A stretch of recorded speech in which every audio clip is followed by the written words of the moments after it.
Chat, why did the prediction get canceled twice?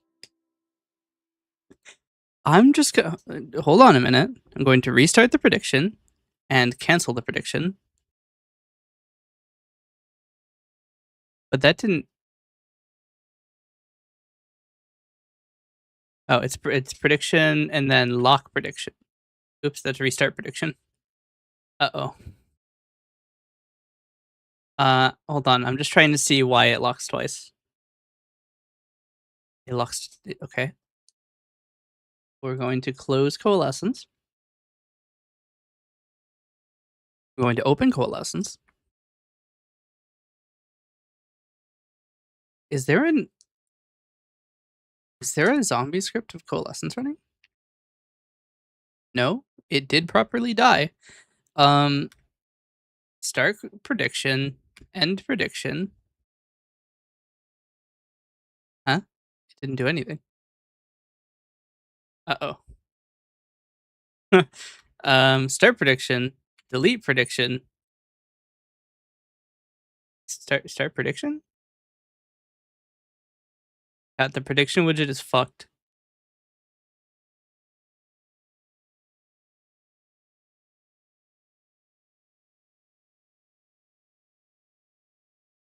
Oh no. What have I done? Here's what's gonna happen. The predictions seem to be slightly borked. I'm going to manually delete the prediction. I'm going to close and restart Coalescence. This does not count as a catastrophic failure, because I did it by starting a bunch of shit. Okay. Seconds have passed. Restart prediction. The prediction sets up. Okay, we want to end the prediction. And 2 bots kill it. So there are 2 scripts responding to the prediction being ended. Or Twitch is disseminating the event twice. Okay. Event sub registrations. Prediction end and lock are registered for broadcaster ID 1044089220, which is me. Why is it hitting twice? Prediction widget.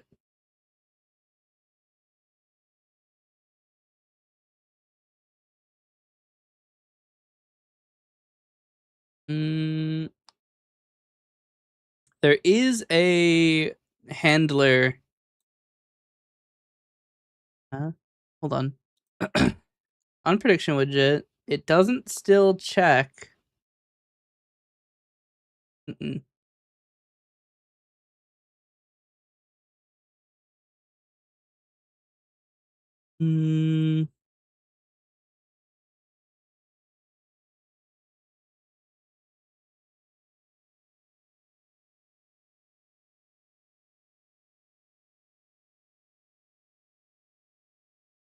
Strange though. Well, maybe the script log will tell me. Because there is a script log for this. Script logs. Valid prediction deleter. Here we go. From this session. Heard request for event subscriptions, requested event subscriptions, prediction, does the stream start without any issues, has no wagers, deleting, which is then called again 6 milliseconds later. And then both of the notifications occur. So the stream is, or the event is being processed twice.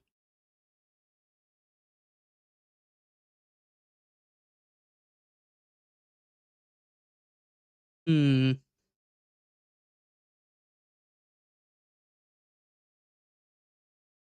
it takes 80 milliseconds to actually send the request for Twitch to delete it. This is why you're the boss on this and not me. Yeah. Okay. I have a way to fix this.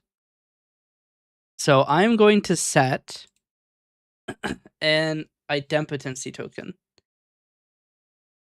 Wait, this should work. Okay, so if namespace is Twitch, then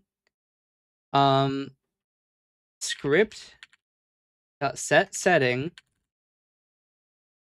idempotency is the value type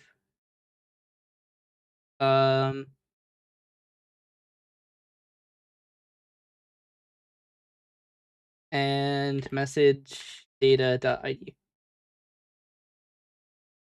We also need to do local previous idempotency equals script.get setting idempotency. Somebody has done an Among Us. Local this idempotency equals this expression. Then if previous idempotency equals this idempotency, then return. End.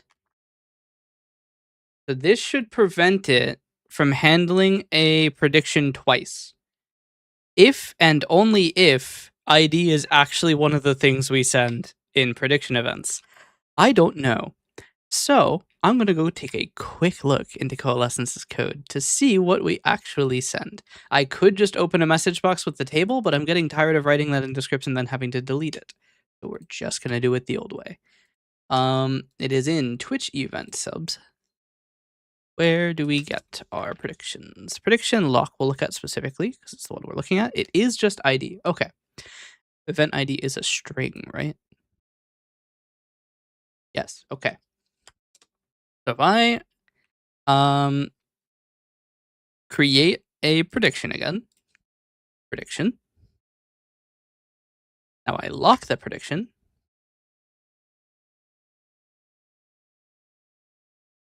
Nothing happened.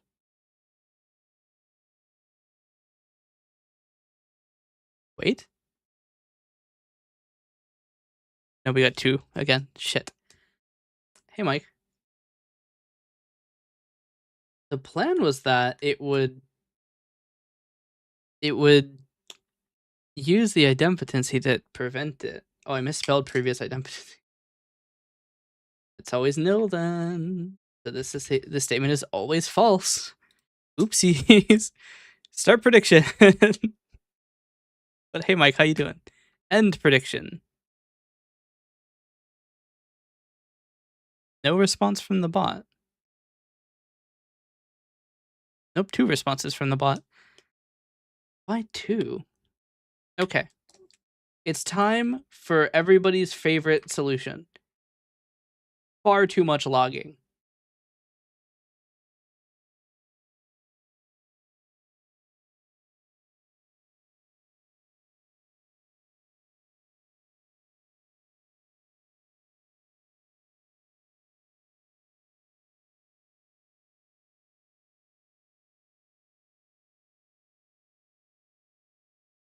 It probably doesn't help that I misspelled idempotency here. Why is this a tab? Okay. You know what they say? 9th try is the charm. Start prediction. Playing one of those simulator games, very unrealistic. Which simulator? Why does it set it to 5 seconds left and then get stuck? And then it doesn't respond at all. Does it throw an exception trying to write the script log data?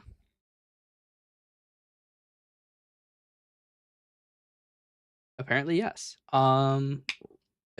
Holy shit. I am so fucking bad at typing. I'm just gonna use copy paste. Apparently that one was too long. I am so bad at typing. Holy shit. Okay. Another prediction. Which is gonna be like, what the hell is this guy doing? I'm testing my software and I'm not using the Twitch event sub testing tool because I can't figure out not only where do I download it, but also how the fuck does it work? There we go. We now have 1 answer. I don't know why this script runs twice. I probably could have just figured that out, but too late. Here we are.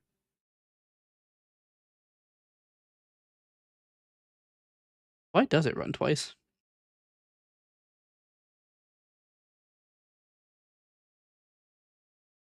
Begin lock progress end registration timer end. Oh. So we need to get rid of this. Hold on. I might have just prevented it from running twice. Let me delete this thing. My quote is freak cat for the win. Also, I lost my streak again. No. You were so close. What were you at? Weren't you at like 70? Let's see if I fix the problem here. 75, damn. We gotta get duo. We gotta get the streak freeze going.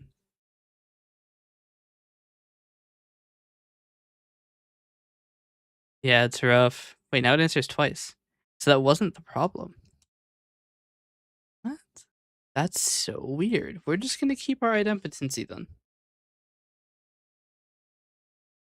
I mean, I could also just go into the Twitch subset. So the thing is, Twitch can sometimes send messages twice, just because it says "fuck you." Um, so you're supposed to check and have IDs for every event it sends you, and like make sure that you don't process a message twice. But like, I don't want to deal with that. Fuck you. I might have to though. You know, commercial software and all. Okay, well, shit. All right, what's the notification format? Metadata message ID. Is it happening twice? I'm not gonna find out if I keep looking at channel chat message, am I? Channel prediction end. Okay. Channel chat message. Channel chat message. Channel chat message.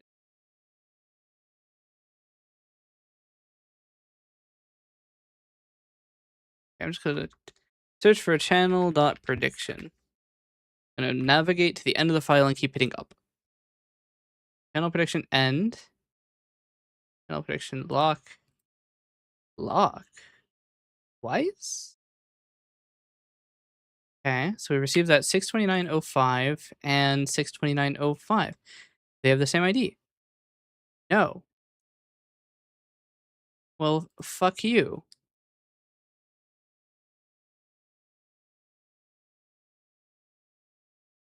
Wait, what?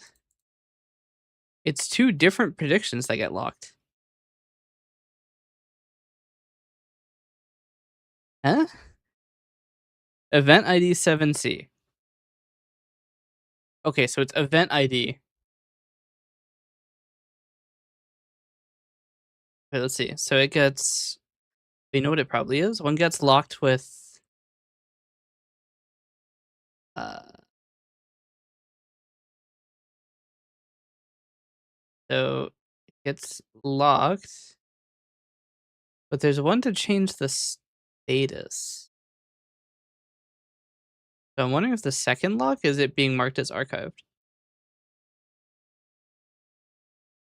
No, it just sends locked twice. Okay, well, fuck you. Exact same message twice, two different or like two different message IDs.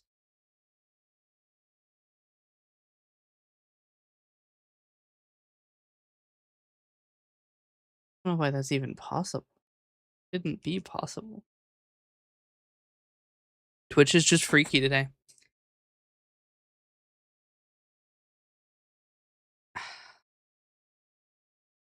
You have to like keep a list of every prediction in its lock state.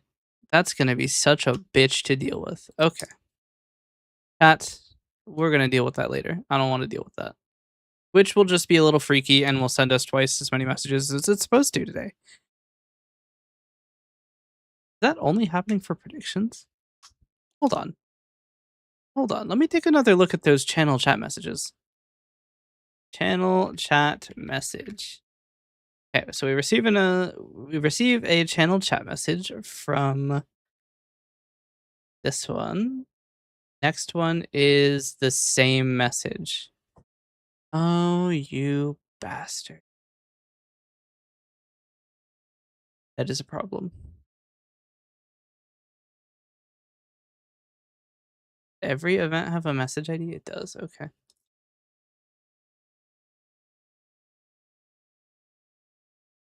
We can't ignore it. Unfortunately, we actually do have to deal with this. So I'm actually going to go into log object, and here's what we're going to do. Log object includes an object thing, which is twitchlib event sub notification args. Um,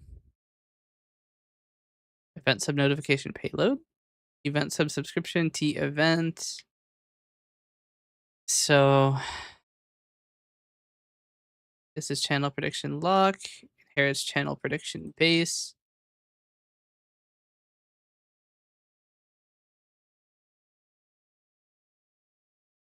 Does not include the message ID. I need something that has a message ID. The twitchlib event sub notification args, twitch sub event args, event sub metadata, which contains literally nothing. Nice. It's only done in inherit or in derivative classes, which is a problem. The station.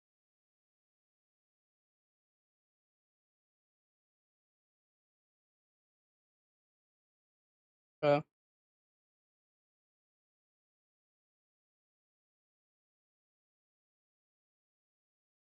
Yeah, I asked the company about one of their products. I probably actually need to call them back.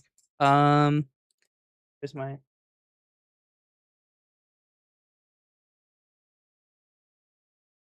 all right. Nice. I am not going to read that. That's still probably wrong, but it's wrong enough that I'll remember it. All right, I will be back shortly. I have to call a company.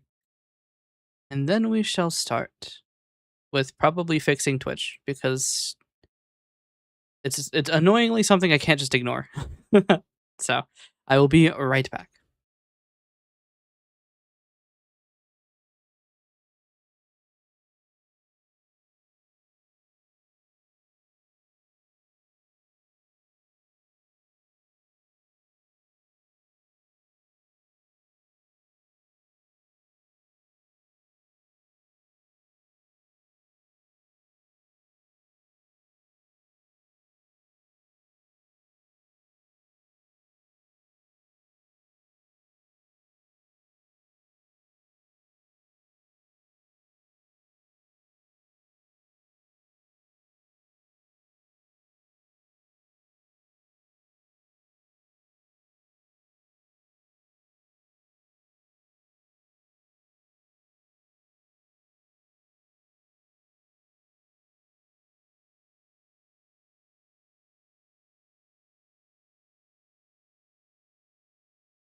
I may or may not have accidentally hit stream ending. Oopsies. Fix that. Put my tracking back on. All right. Sorry about that. I had some questions about green tea. Because I saw a lot of conflicting information online as to how long it keeps. Also, I've just realized the chat is disabled, it says. I need to do the thing. Let me do the thing.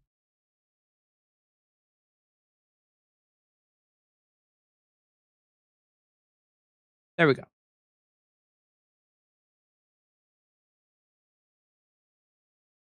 YouTube chat, welcome to the screen.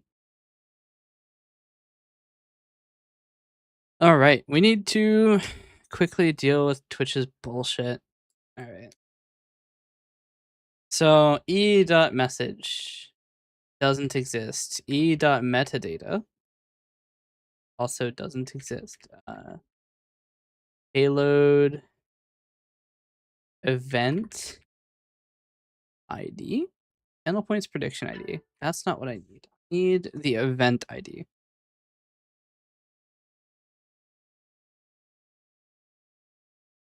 Let's see. So channel chat message ID for the payload. No, that's subscription ID. The message ID in metadata is CF. Is FG. So that's not it. Transport. That's session ID. That's not going to do it. It is just going to be the ID of the message, which means. Fuck me. We're going to have to do complicated filtering because there's no message information.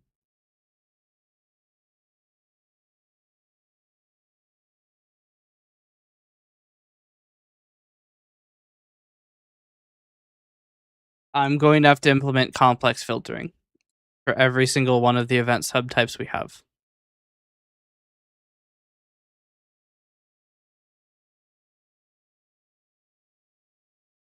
Nice avatar here. Thank you. Did that not appear on the YouTube chat? What's going on with my YouTube chat? Why did it?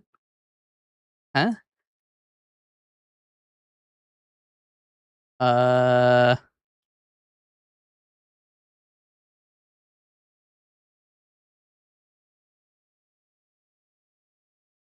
What? I come in here and I type a great A in the chat.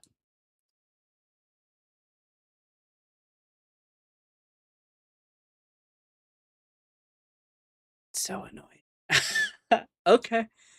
So the problem is it displays everything except for the most recent message, which is not even in the window. What? Why is only my name in black text?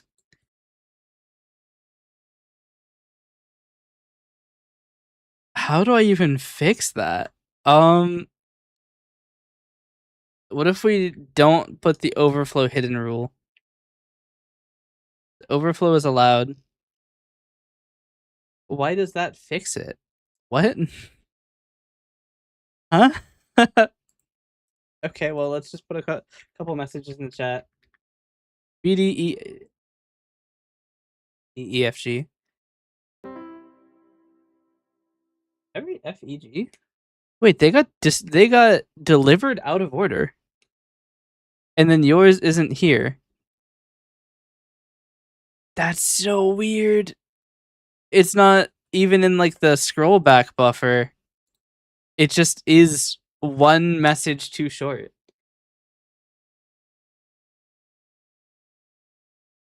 What? How do I go about fixing this? So let me do some looking. So the YouTube chat window. Wait, does it have a fixed height? It has a fixed height? Why? Didn't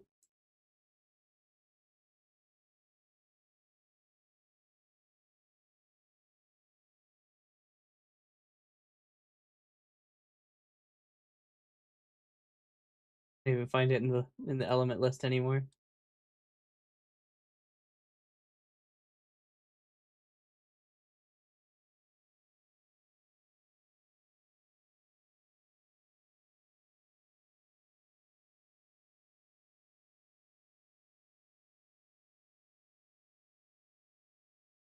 It has a fixed height of 510 pixels. Lots of folks deny I exist. Oh no. Alright, we need to override the height on this. So div ID is item offset, but this is a weird one that allows to have more than one type. Alright, we're just gonna do it. ID, item, offset, height is 200. We'll just set it to 200 pixels, which is wrong, but it should at least make the problem very obvious. Okay. That looks good. That is the correct size. So now we set it to 280 like it should be. Okay. I need to turn the overflow back off. Hold on. Overflow none. Nope, not none with 3 N's. 2 N none. Cinema. We've done it. Overflow is still shown. Now none of my stuff is happening.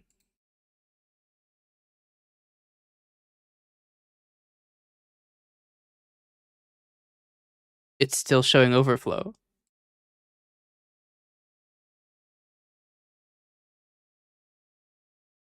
Oh, there wasn't a semicolon. Wait, there's still overflow. Why you know what? You know what? When in doubt, just put it in the everything rule. It still has overflow. What?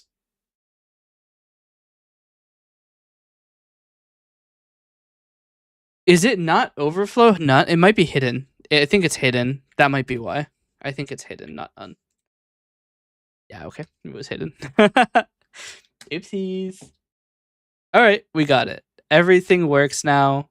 YouTube chat is.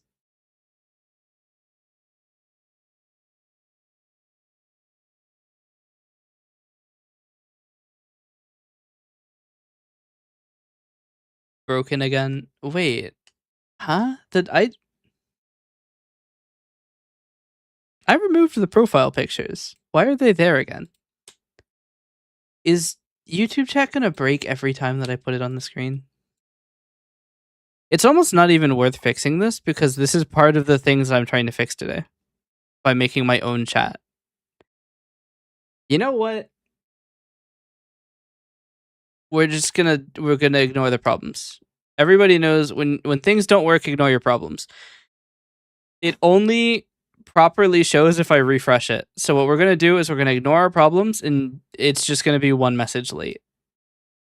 I'm literally working on a combined chat widget today, so I'm just not gonna worry about it. When in doubt, ignore your problems.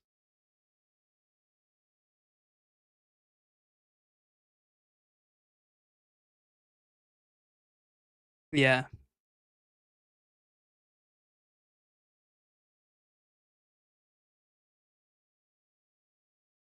Is it gonna do the thing? I don't even think it's delayed by time. I think it's just not updating. Yeah, the chat delay is about maybe 1.5 seconds.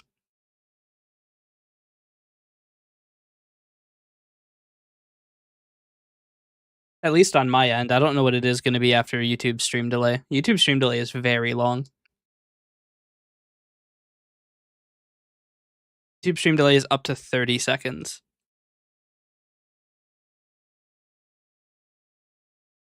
So I think it works. slightly good enough. Slightly. Anyway, we need to first implement my POV is closer to the following time. I'll count it once by Mississippi's. Yeah. I mean, you can see it's there. It's just like, I think that the problem is the spacing is expecting the profile pictures not to be there, but they are because I think YouTube changed the idea of it or something. So, I mean, today what we're going to do is we're going to set up a shared chat that can be extended to support other platforms. I'm gonna have to figure out how to get live chat messages. I looked before, and I remember the documentation is better now. So we'll see how that goes. It'll be weird. I wonder, because I don't have a way to do event sub easily in Coalescence. There's no like generic system to subscribe to in API. Theoretically, I could do it in scripting. No, I can't because I can't create a WebSocket. I could do polling, but I really don't think that that's a good idea, especially with my YouTube chat usually being pretty quiet. I should probably just make something that I should probably just make a subsystem for YouTube. We could do that. It's not too hard. The only problem is how am I going to do the multi-chat? I mean, I guess the multi-chat could also be a subsystem. It could even be a script, honestly.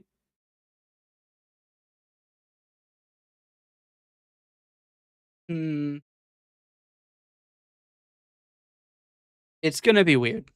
It's gonna be weird no matter what I do. Because if I do it as a subsystem, it makes more sense to do it as a as like an OBS label thing. And if I do it as we'll have to figure it out. I'm probably gonna have to host a web server.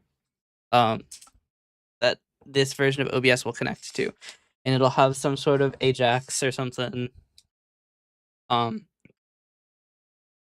It'll probably just fucking you know what, fuck it, it'll just pull. It'll just pull like every 30 milliseconds or something. Which is, it sounds like a lot, but I mean, actually, probably is a lot. It could pull every second, but for large chats, that's going to be too slow. We could pull every 100 milliseconds. Or I could learn how to actually do Ajax. Or with WebSockets. Actually, WebSockets would be easy. Because I know how to do WebSockets. I just don't know how to do it in the devil's language. JavaScript. But first, we need to deal with Twitch's dog ass. So, how am I going to do this?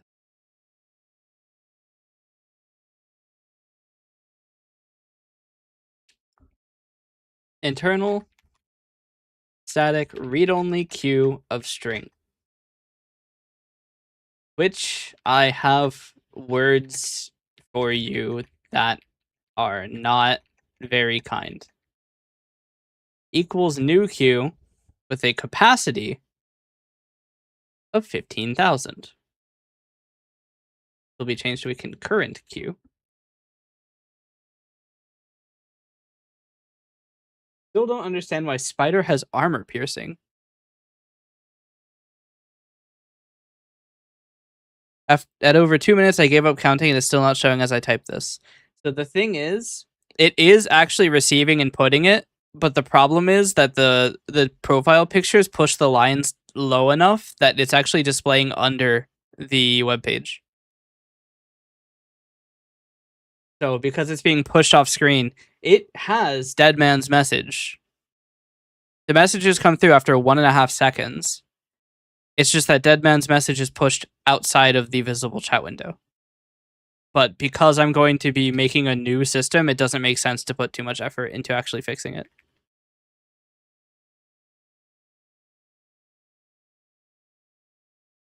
Why am I not able to make a concurrent queue? Oh, I probably can't set a capacity for it. Random enchanted spiders. The invisible ones are the ones that often get you. Yep. Okay, we're going to make a private static void. Nope. Bool. Should I process this message? And then you give it a string idempotency token. Now what we do is we check which I have words for you that are not very kind. If this dot count is greater than 10,000, say 1,000, 100, 1,000, 500, then, or actually while we do Twitch, I have words for you that are not very kind. Dot try DQ out discard. Next, if Twitch, I have words for you that are not very kind. Dot contains the string idempotency token. Return false. Else, which I have words for you that are not very kind. Dot enqueue idempotency token and return true.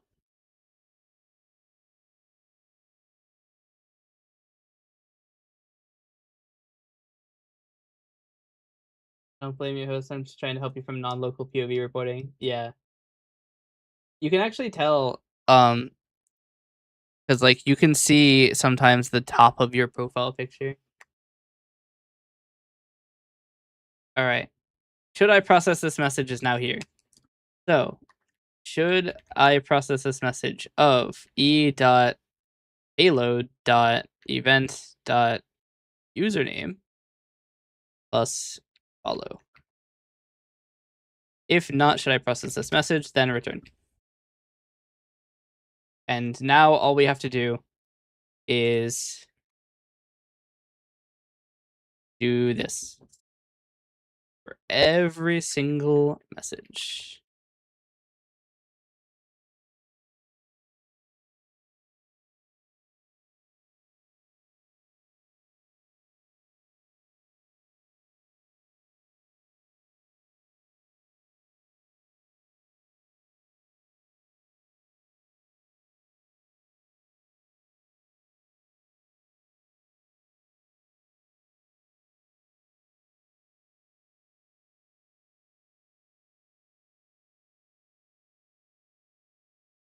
Um, hmm.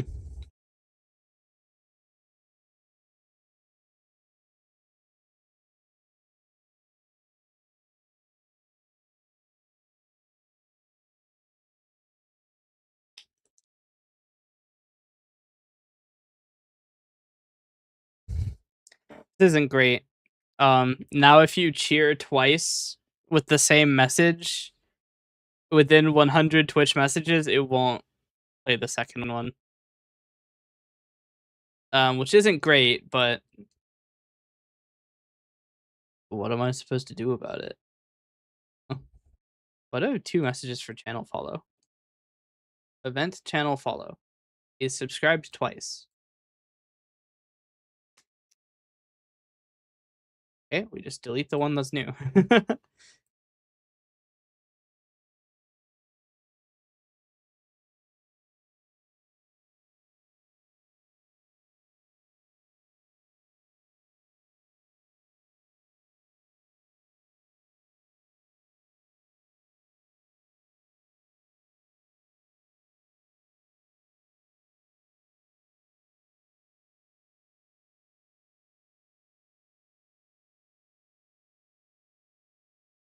All right. Do the same for subscribe. There's so many I have to do.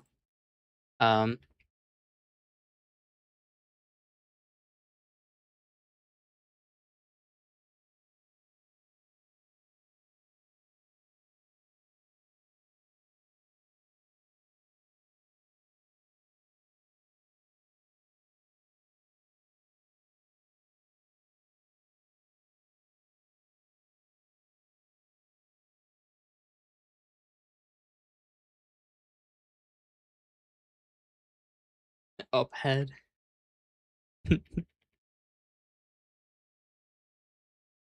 This will actually make it weird. Um, huh.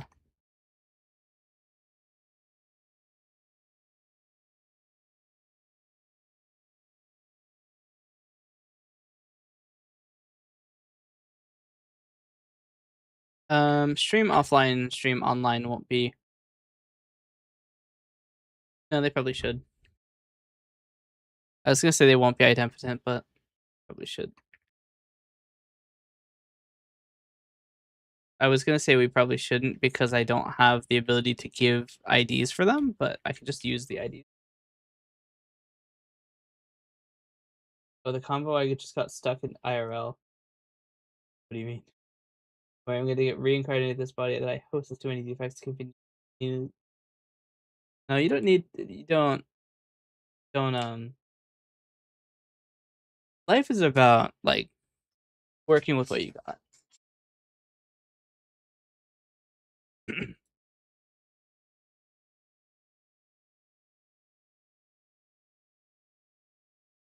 Waiting for the hard reset naturally instead of artificial means, yeah.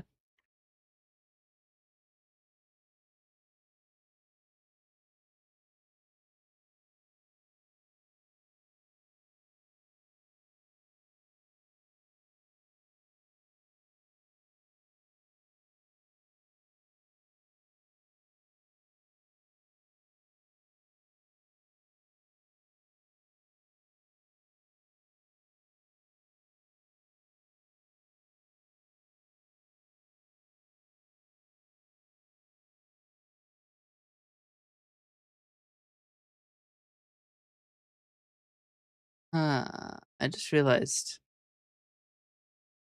this is the prediction ID and then the progress, and then I don't know how many.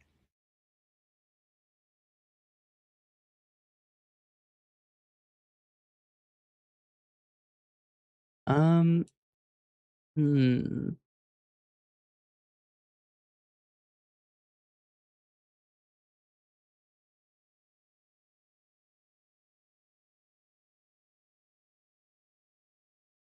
It is a weird thing.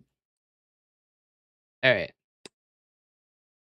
Now I want to go into the channel chat message one and do uh if e dot payload dot subscription not subscription event dot channel or username, actually user ID, shadow user ID equals e payload event dot broadcaster user ID and e dot payload dot event dot message dot equals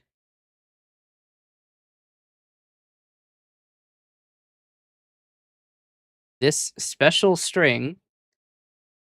Then we will call Twitch, I have words for you that are not very kind dot clear. So this will clear the idempotency queue. It is a special command, special undocumented command because we love undocumented commands. That will force it to abandon all of the message queue. Well, Essence refuses to close. I've killed it.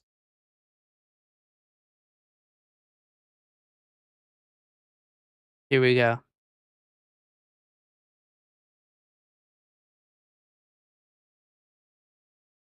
And then after we fix Twitch's bullshit, we'll be able to start working on our chat widget, which is primarily going to be most likely working on getting YouTube messages because it is kind of painful.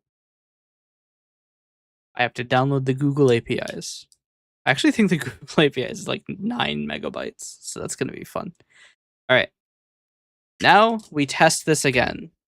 Channel prediction. I need to edit the script. Hold on.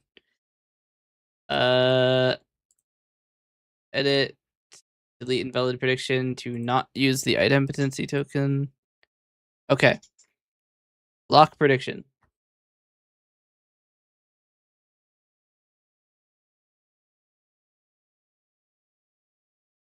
Answered exactly one time because I finally got rid of Twitch's bullshit. That's the risk with the humans being B-bodied models.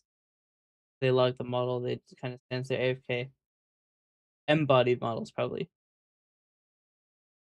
They're AFK in the name's called sleep. Yeah. Be disembodied models. But yeah. Actually, it's kind of funny that you say that because my story now has a disembodied model.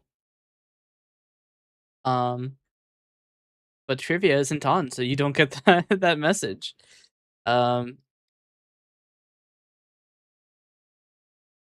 31 seconds. You don't need to keep track of the time. It's that the messages are being pushed off screen. The issue is already known. It is not dependent on time. If I send A, B, C, D, you can see C is on the screen, D is not. So the time is dependent entirely on how long you take to send your next message.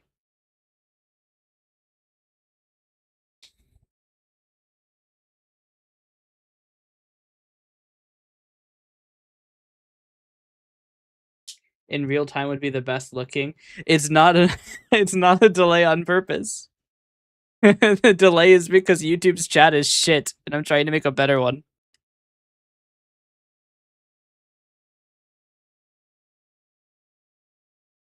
The problem is the YouTube chat window assumes that it will not be displayed this small in terms of the height of the window. You can see your message came through. It's just pushed too far down.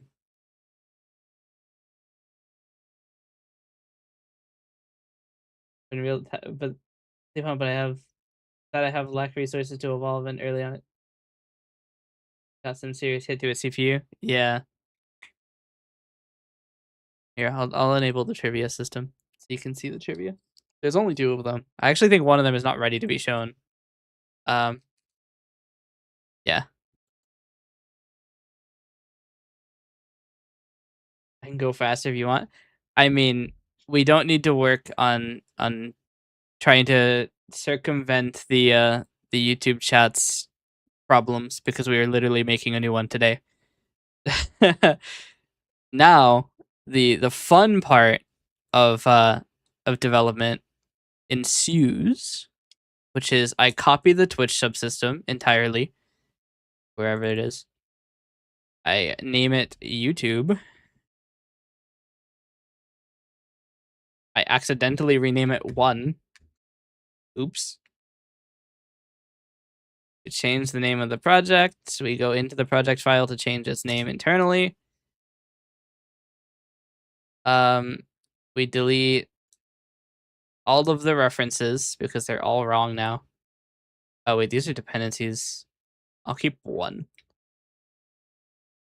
think it uses XML comments, so we'll use that. Get rid of all the package references, which are now invalid. We'll remove.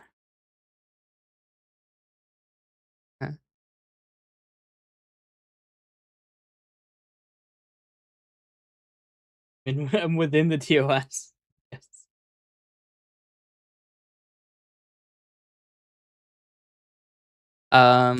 Resx file code generator. I don't know what half of this shit does.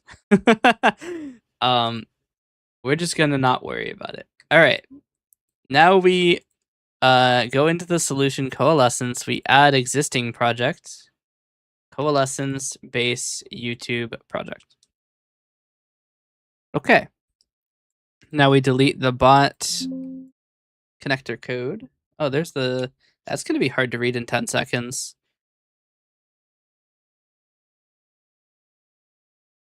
Yep, there you go. That's your lore jump scare. I'll probably turn it off after the other one appears. To be fair, my screen name is older than Google. Damn. Somehow writing with bad grammar makes my tongue twist like I'm doing in my own language. Yeah. Sometimes it's a little hard to read, but I'm used to reading because I talk with a lot of people who speak English as their second or third language. So I'm usually like pretty good at figuring it out. I also think it's fascinating that you can sometimes Auto ad at 11 minutes? Actually, wait, you're getting ads?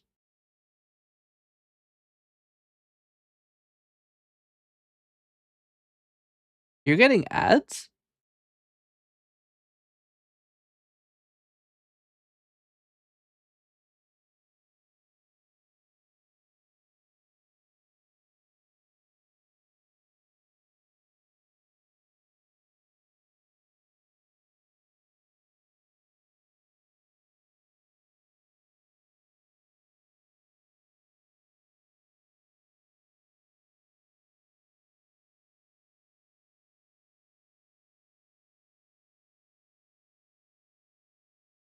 Or do you mean that my ads will start in 9 minutes, like it says on the screen?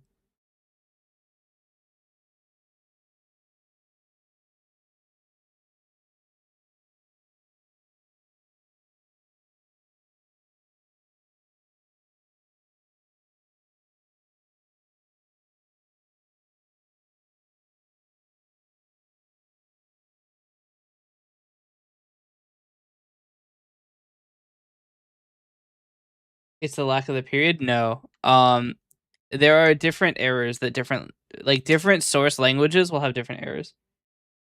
Low battery, maybe back in 10 to 15 minutes. Okay, thanks for stopping by.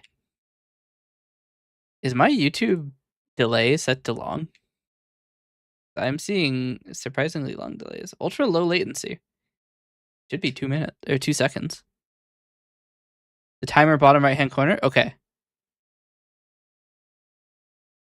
Yeah, no, okay. That's fine. I thought you meant that you were getting an ad 11 minutes into watching the YouTube stream, and I was about to say my channel's not monetized, so there's some bullshittery going on there.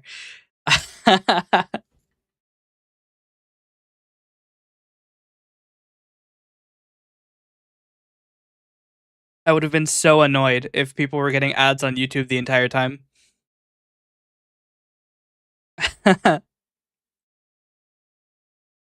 All right.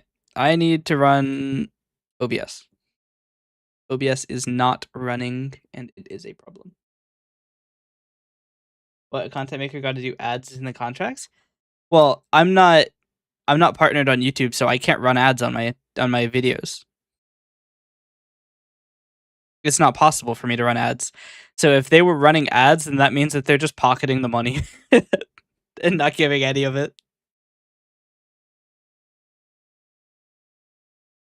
That's why I would be slightly pissed. If you're gonna run ads on my channel, you better give me a cut.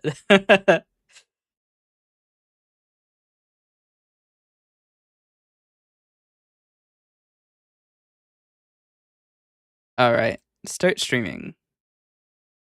Scenes, Visual Studio, sources. Oh yeah, the shameless ad on the side. I forgot about that. It's been there the entire time.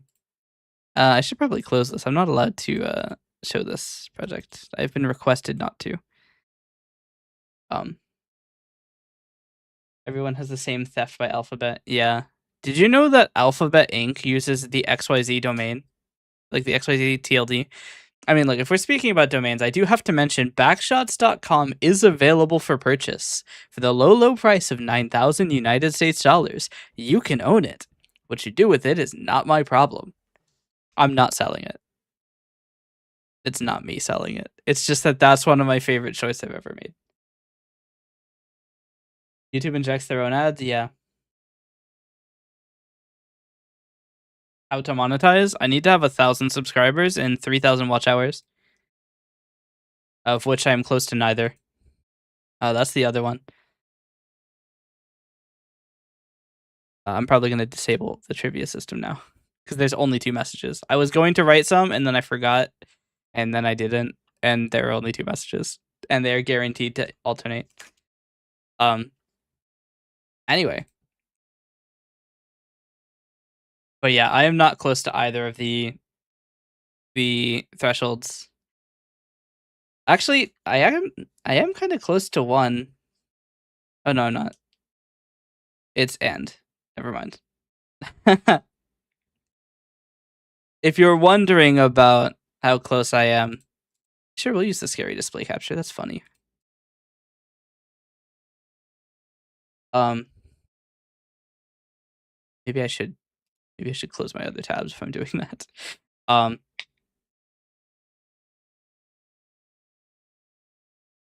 let's see. We click Control Shift F6, go to the main view. Welcome to my YouTube page. But yes, I need 166 more subscribers to get to tier 1 where I can get like super chats and stuff. Is that our bot? Impressed sighting? To press sit in gym? Huh? 4 words? It's usually 2.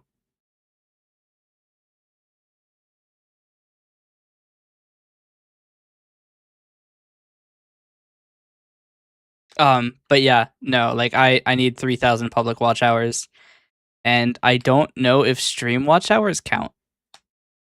I think they do, because otherwise there's no chance I would have been at 144. But also it is kind of weird that it's that low. Unless my YouTube like audience has been a lot smaller than I've thought for a very long time. Either that or these are all from shorts and streams aren't counted. I don't know. So maybe. Oh, this is the scene with all of the this is the scene. If you look up over at the chat, it's good on this one. But yeah, and then to get ads, I need to have 1,000 subscribers and 4,000 watch hours.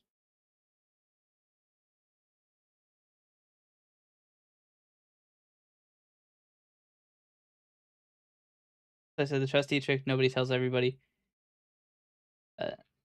Yeah.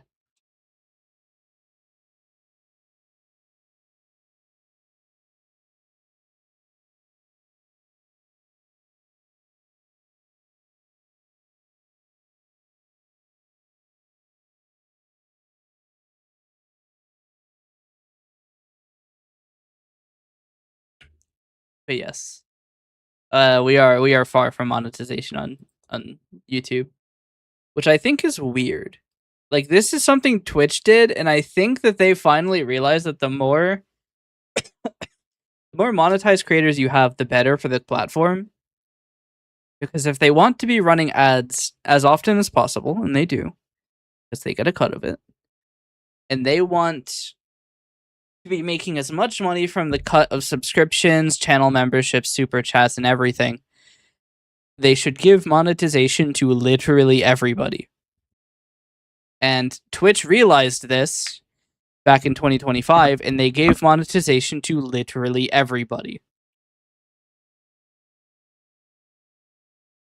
And I imagine they're probably making more money because Jim with 4 viewers is actually able to like do subscriptions and shit. There was no point in like limiting it. And the more that they can accept as money, the more money they make. Therefore, better for the platform. I don't know why they didn't do it before.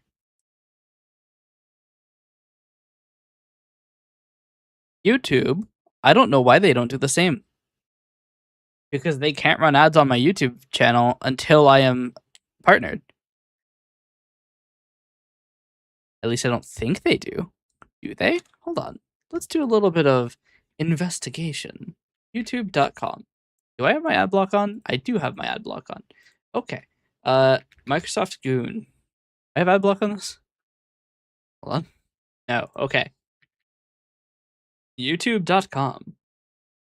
Which is still a loss leader for Amazon. Yeah, but it's losing less money than when they weren't allowing people to monetize.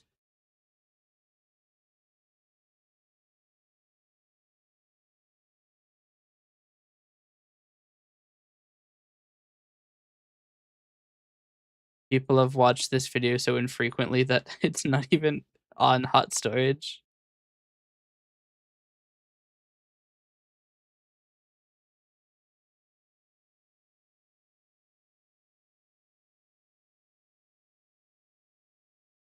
I mean, normally, if you're skipping through a video, it'll play an ad, but I skipped through the entire video and it didn't give me an ad.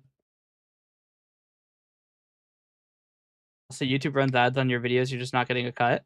I mean, I played an entire one of my videos skipping through it, which should trigger an ad, but it didn't.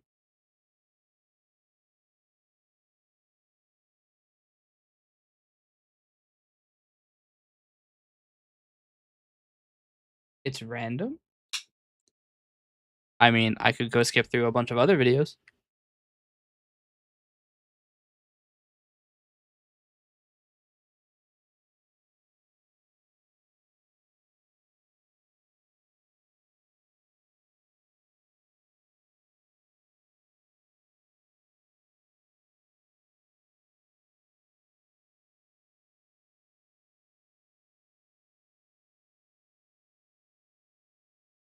Going through so many videos.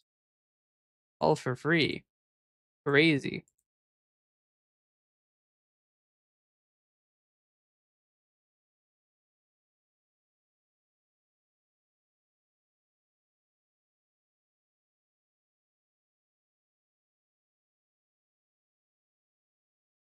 Another person's calling me. Hold on.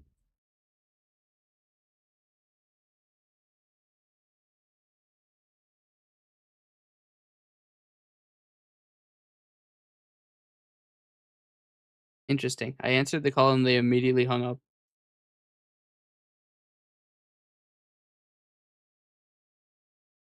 They've been calling me like 6 times a day for weeks.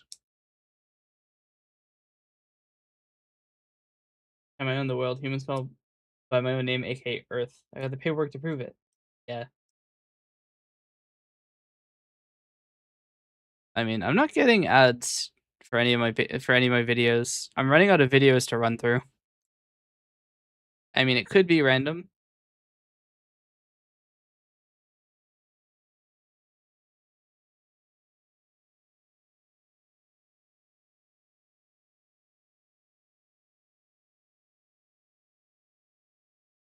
Hmm.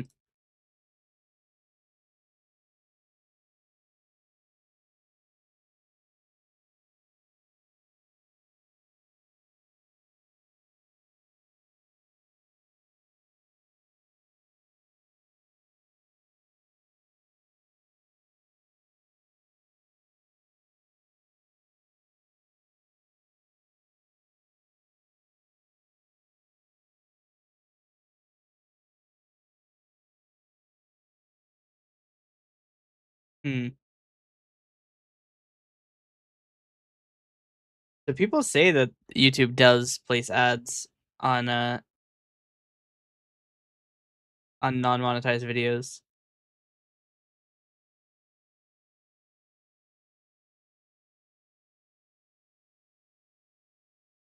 which is interesting because that causes another issue. So the only way to guarantee that a video will not have ads is if you're part of the YouTube partner program and have explicitly disabled monetization for video, which has a fun implication that if I want to do a cover of a song and that song has a no commercial clause, that means I have to be in the YouTube partner program to cover it because otherwise I can't guarantee that it won't have ads on it. Cinema. We love YouTube.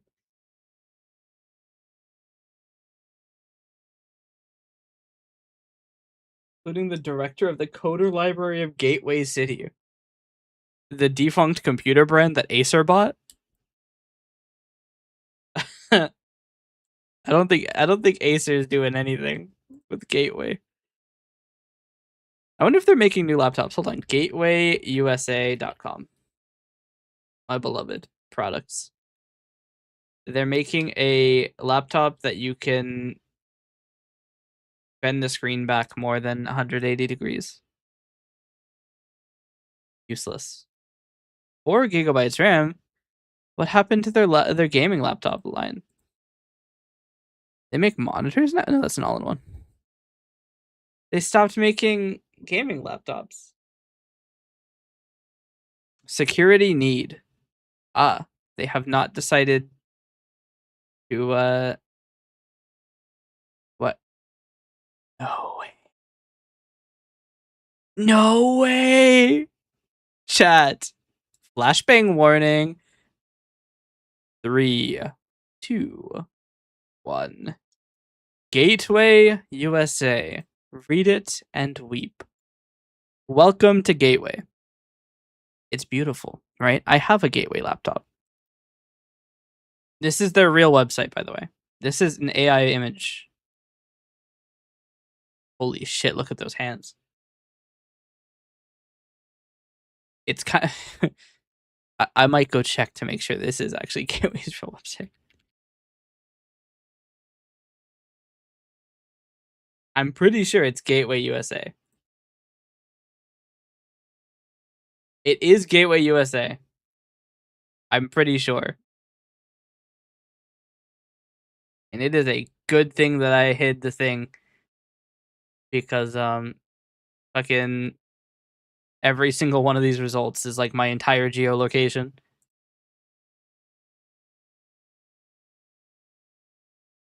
Even Acer's website kind of sucks.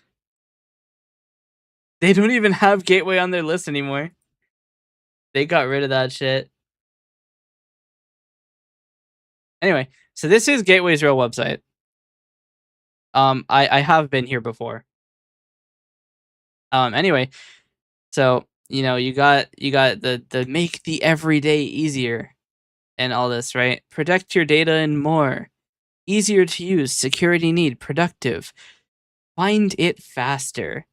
Example product.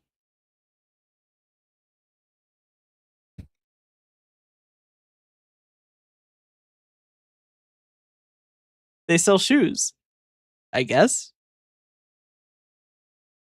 Gateway. What did they do to you?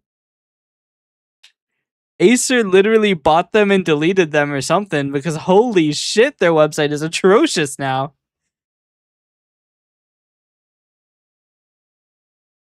I own a Gateway laptop. I've gone to this website and sent them support mail before. And they replied. And they sent me product. What happened?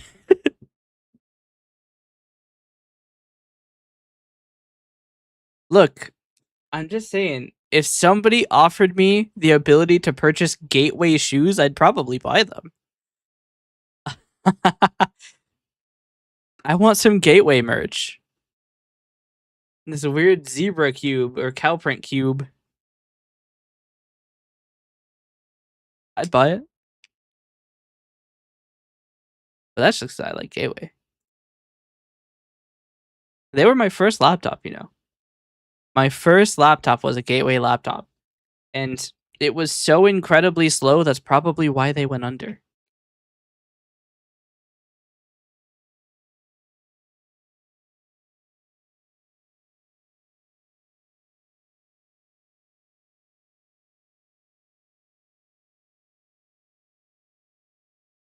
It was crafted by Firstwire.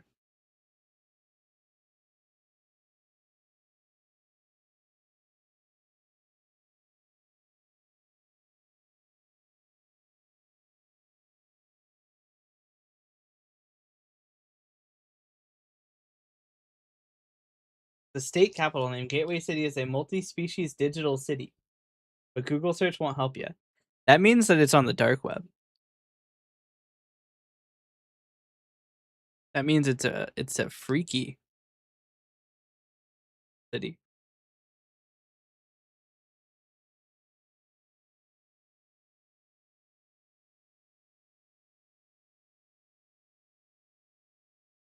Either that or it's from DC and you lied and Google search returned it as the first result.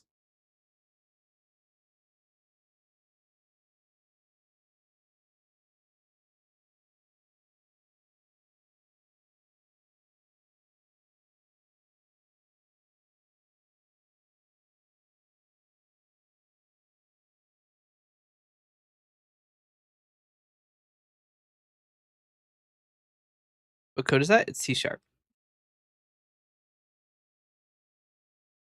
The good one. Also, what a name. I just realized That is a 10 out of 10 username. As long as you don't say Python or Java, you can stay here. Or JavaScript, sorry. You can say Java. Java's okay. JavaScript, not okay. JavaScript is the most profane word in this server.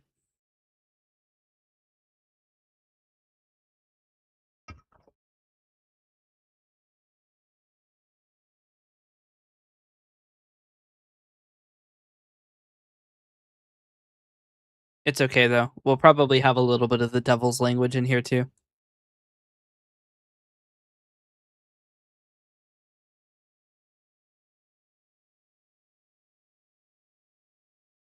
What's in my mind?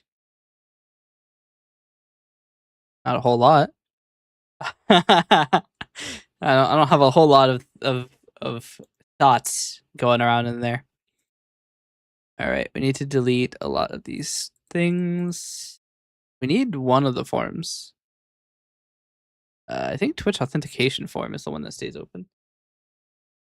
You know what AI are? Well, I know some evolved in AI is no longer a valid description because of inherent differences in evolutionary descent. Gesundheit.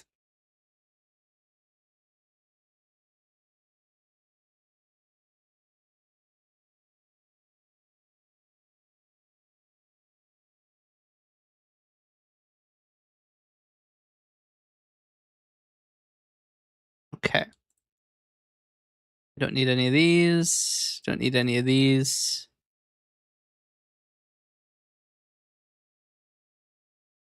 Don't need this, this, and this. Not copy full path. Although I'm kind of curious to see what it would copy. Copy the full path of the one under the cursor.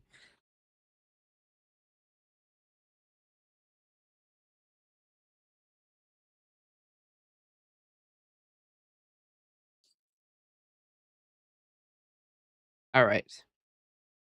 Now have the Twitch subsystem, which needs to be renamed to the YouTube subsystem.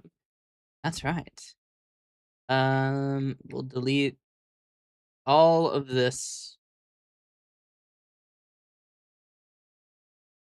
All right. YouTube subsystem. Base is YouTube name. Next coalescence to YouTube.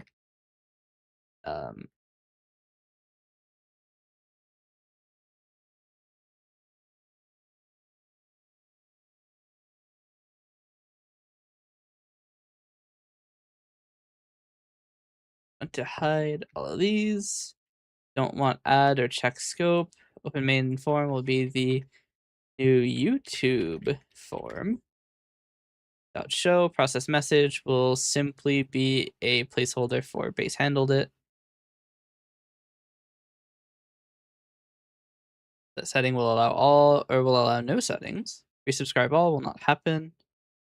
Do connect will not do anything. It will just set connected. True. Ah. Sending it twice now. Well, I'll just ban you. Reposo.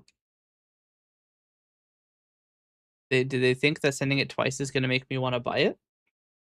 Because it's not going to.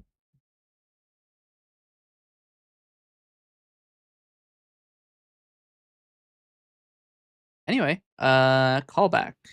We'll leave. Okay, we see is the capital city of the state of Wonderland. Digital capital of the eternal kingdom of... Okay. State itself is in Gemini country, one of the many in multi-dimensionality. I'm just not... Like, I make no political statements. I'm just not going to say anything. We live in a world where even saying the name of a country can be a political statement. So I'm just not going to say the name of the country.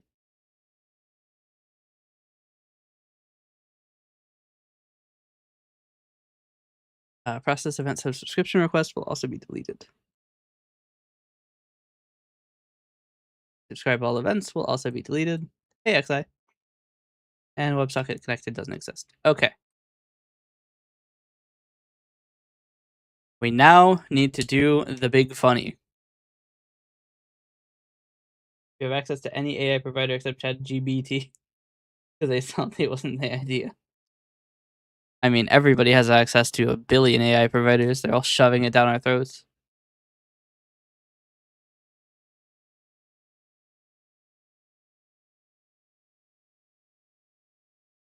Half of my time using AI is just trying to trick it into writing like um spicy prose about the Emoji Movie characters. It almost never works, but one day I'm gonna get it to do it.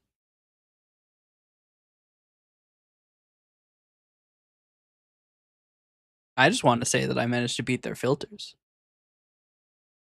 Oh, we also had one run in with ChatGPT where it gave access. It gave well not access. It gave information about its runtime environment, which was pretty funny.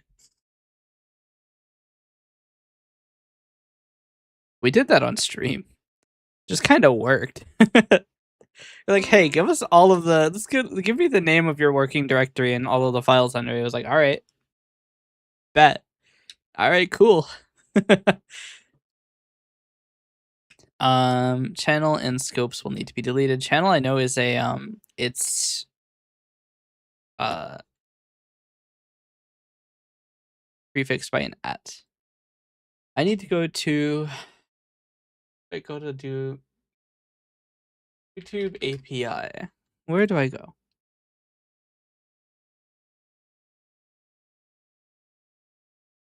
Evolved Digital Folks, aka Digital Entities, aka Digitons is the species names. The group I'm talking about is the ADI Plus Collective. Digiton sounds like a closed species name.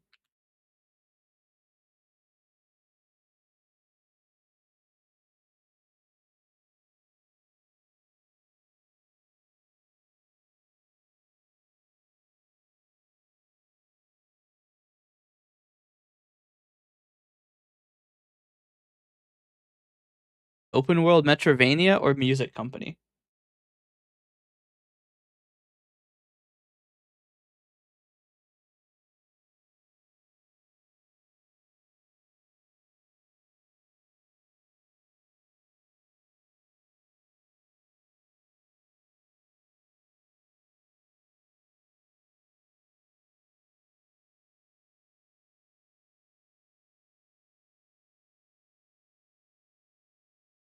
Yeah, I'm beginning to think that these are just outputs of AI, which are hallucinating crazily. I think I might be right.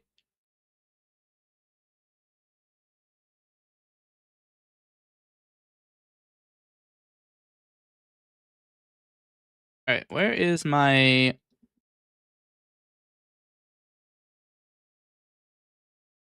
Where's my API key? where do I do this? I probably need to be on the same account that I'm doing the API with. YouTube. YouTube, but spelled correctly. Oh dear. Standard plan. Yep.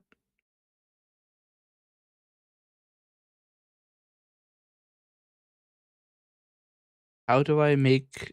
Dude, there's so many fucking pages on the YouTube or the Google developer program. I have no fucking clue where to make an app. I just want to make an app. They're asking for ADI Prime and tell them Earth sent you. If your local host protests, if the local host protests, threaten to call the Wonderland National Guard. If local host protests, my local computer is gonna protest. What if I use IPv6? Search for content. No, I just want to search for where I make a fucking program. Google, why is your fucking website a maze? More of a maze than a fucking Aldi store. Like shit, dude. Page summary. I don't need an AI fucking overview of the page. I need a fucking link for where I go to make an app. Oh my god. Google for developers. Oh my dear lord. All right.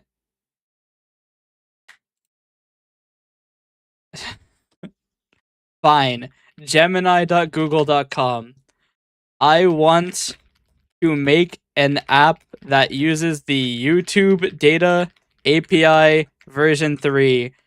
Send me to the page where I can create an app. How the fuck is it this dense? Google Cloud Console, thank you.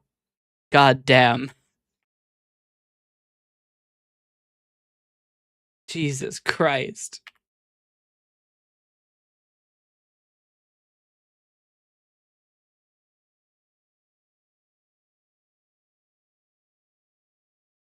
Why does it say I'm using the YouTube API? Sorry. How does it say that I'm making API requests before I created this application? It says I'm using 0.013 requests a second. I created this 8 seconds ago.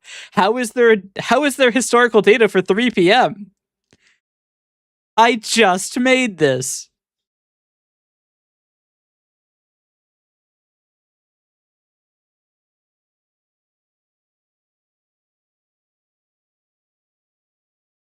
Wait, what? Huh? Okay, 2 things. One, it put me on a different one that I just created. Apparently, I already had a project. And the weirdest thing is, it's making API requests.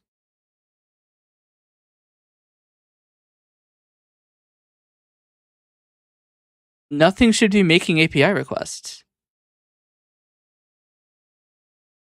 Unless...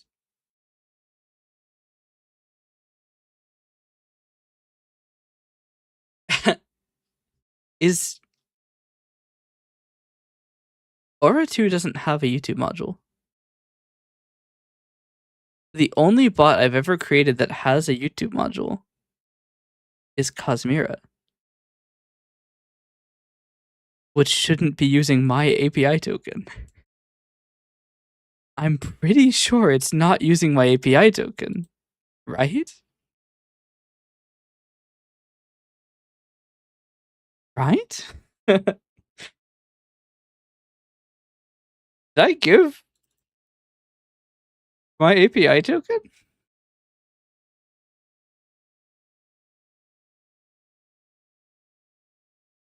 Hold on a moment while I take a quick peek into Aura 2 here.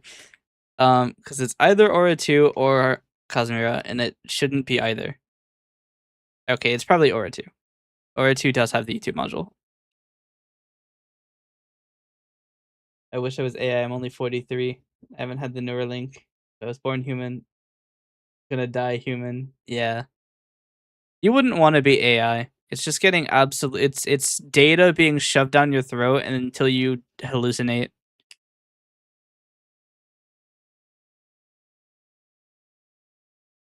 And then you have somebody be like, "Hey,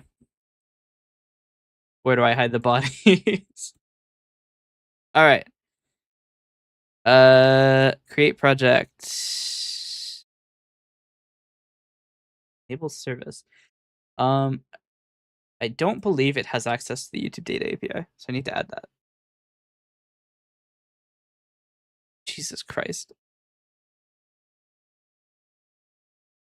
There are 4 different pop-ups that are 5 pop-ups on the Google Developer Console. 5 pop-ups. Fuck off. Please. I just want to add the YouTube data API and fucking nothing else. Oh my god. I just want to put on YouTube data, please. Telemetry API. YouTube data isn't even here. Enable APIs and services. Here we go. Search for APIs. YouTube data. YouTube data API version 3. Excellent. Enable. Thank you. The words are forbidden to be deleted, and all things I say must be saved forever, as it is a law in Wonderland. Are you the king of Wonderland as well, or just Earth? Okay, credentials. Here we go. Everything is going. Remember to configure the OAuth consent screen with information about your application. That is a good idea. Let me do that. Can I use a local OAuth? I actually probably can't. Google Auth platform not configured yet. All right, here we go. App name. User support email. I have to give my actual email. Or do I? Hey, Vsauce, Michael here. Does it have to be an account email or can I put anything in here? Nope, it has to be a Google group. Never mind. Hey, Vsauce, Michael's gone. All right. Audience. Nope, I can't. All right. External, because I don't have a thing. Email addresses. Sure. Just put the same email. Finish. I 100% read the user data policy. And I read it so good. Create OAuth client. Here we go. Application type. It's a desktop app. Name. OA lessons. I'm surprised I spelled that right. Huh?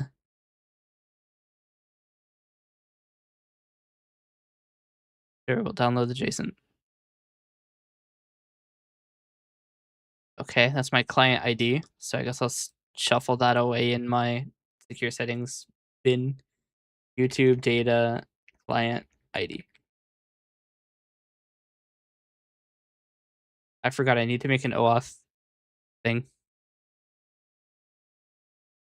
Click continue has to go, right? Presets needed autofill. They did not need autofill.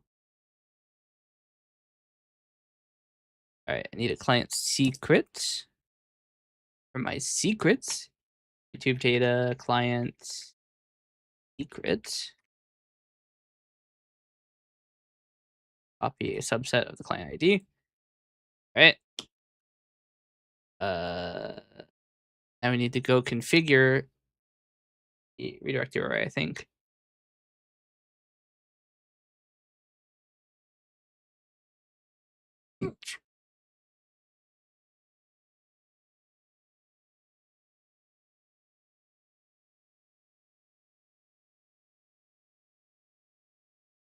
Okay. So let's create credentials. Just like in, yeah, I just want to use an API key. We'll name this Coalescence API key. API restrictions to the YouTube Data API version 3 and not a goddamn thing else. Application restrictions. None. Best kid when it was me ever when I had two choices: be actively learning or get beat on until I went back learning. Yeah, that is kind of how it goes, isn't it?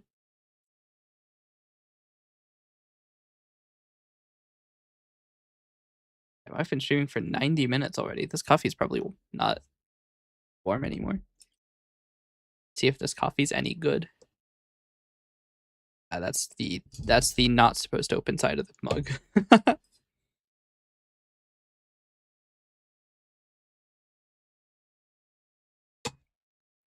The very titles make or break the rules you set. Can't answer your question without breaking your just made rules. Well, if you're about to say JavaScript or Python, you know, you might be the only king to be banned from my chat. Like, you can't say such heinous things as that. Did I already write the API key? I wasn't paying attention. I did not. YouTube data API key. Okay. We now have an API key. So now we have to do the hardest part, which is signing into my NuGet server because it makes me. YouTube data 3. YouTube data Google APIs dot YouTube v3. Good enough? No. Yes. And now I have to sign into my Git server despite it being completely unrelated to what I'm attempting to do. It won't let me type into Windows search. Oh, the misery.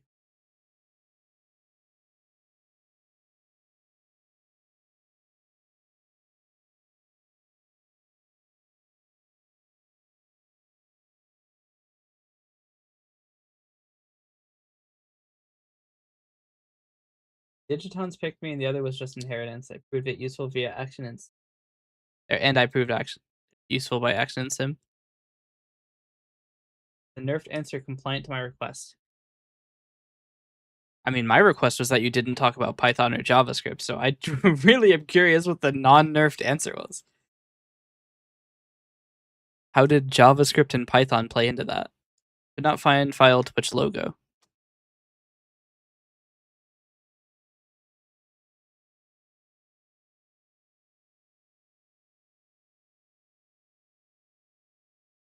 There you go.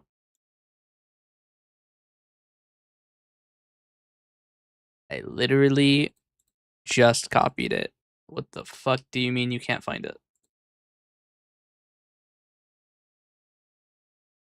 It is right there.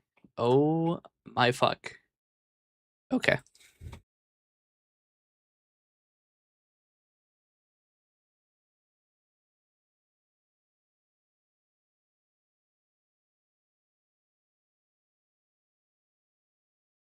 Sit in the resx. Yep.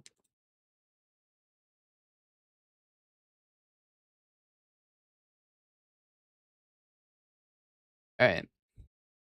I can open it. Nope.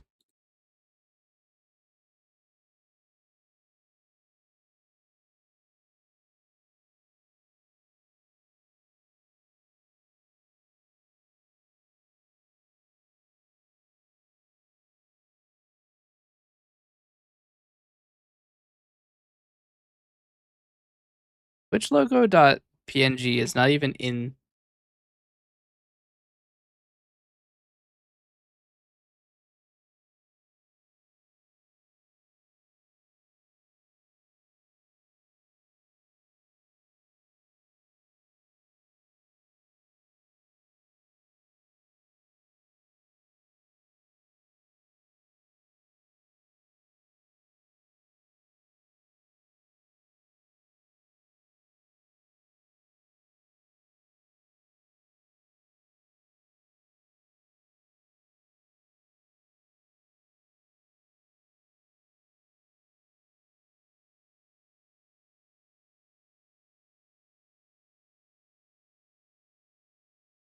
All right. Delete this and this. Delete this. Fine.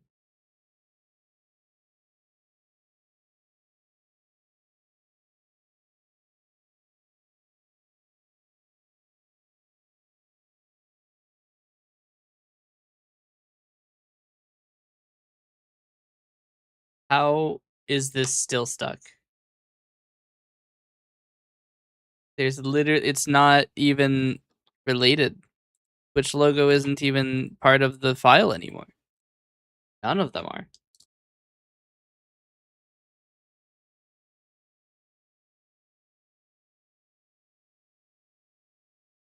You know what? Fuck it.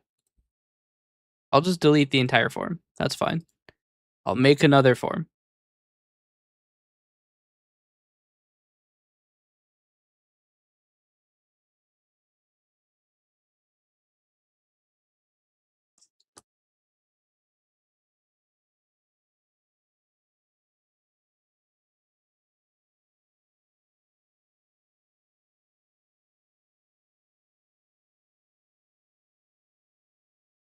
I have to kill Visual Studio entirely.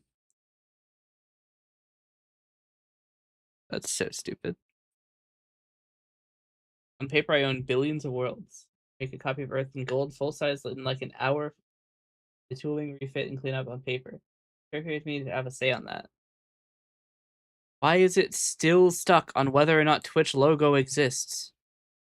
This is not even related to Twitch. Looking for some file? No, Twitch logo isn't even in the fucking project file. So where the fuck are you looking for Twitch logo? Alright, hold on. Go to the Visual Studio installer. Fuck you. No. Begone thought. Alright. We're gonna kill the .vs folder. We're gonna do clean manager to clean up the cache. We're gonna go to temp and manually delete everything. Twitch logo.png is apparently the basis of everything that my computer runs on.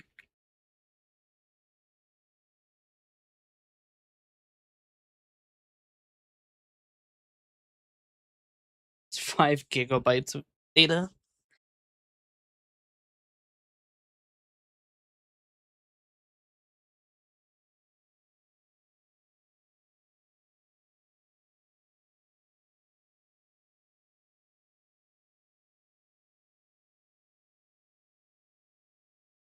Okay. I have absolutely annihilated all temporary directories.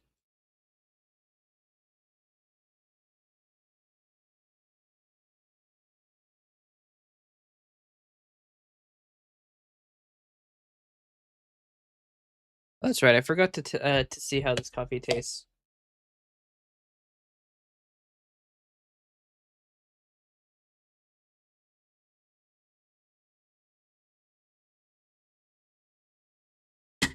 It's supposed to taste like mocha, but it just tastes like squandered future.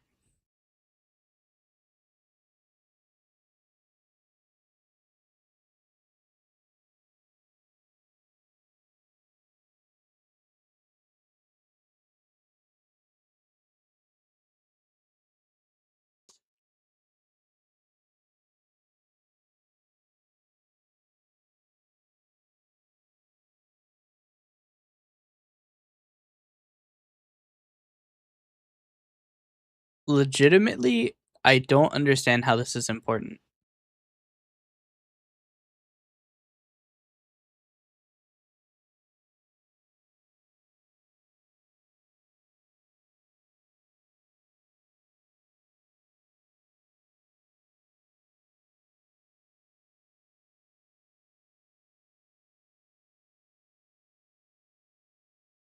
I found the problem.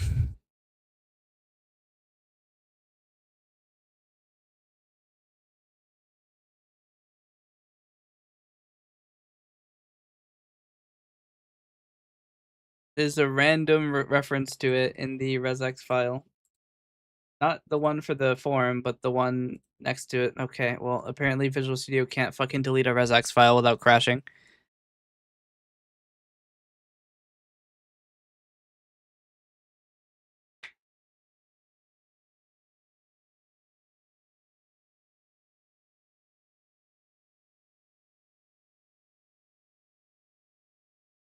Crazy that it can even fail to do that.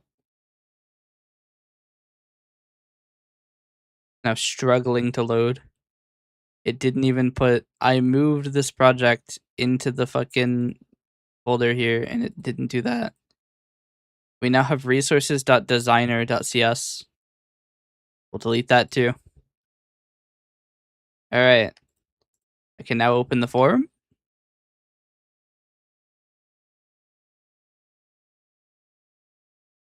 Fucking finally. Goddamn. Okay. So the first thing we want to do is on forum load is.enforce coalescence style, which will make it look conformant. Maybe not good, but conformant. That is a thing that can happen, I guess. Did the forum really get unnamed? Oh, missing using. That makes sense. Okay. Now at the end of all of that, we can now log into fucking YouTube.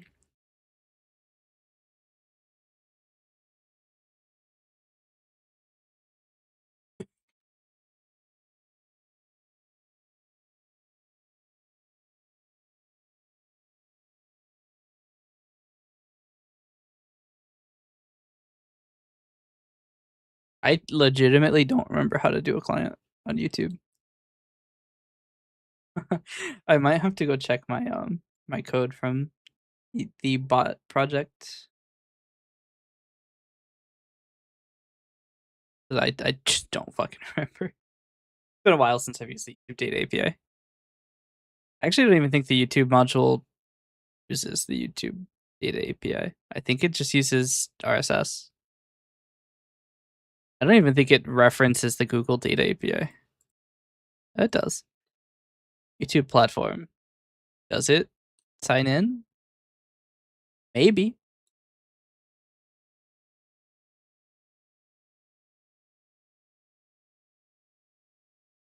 This should be done in Connect.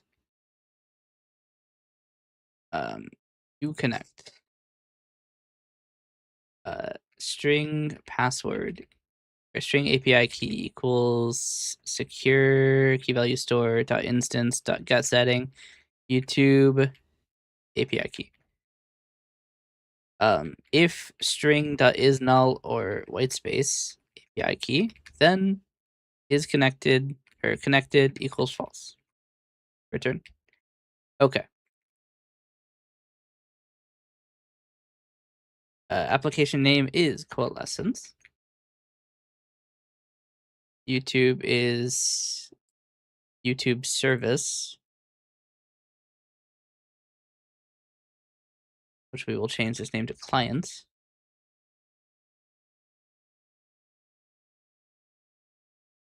Where is it? Oh, client. Client equals. Now we can theoretically do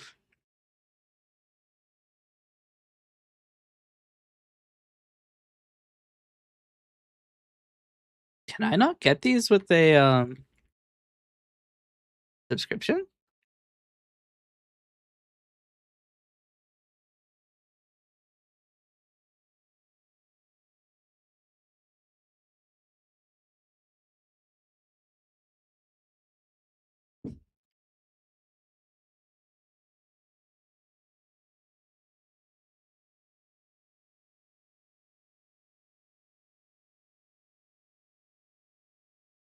All right.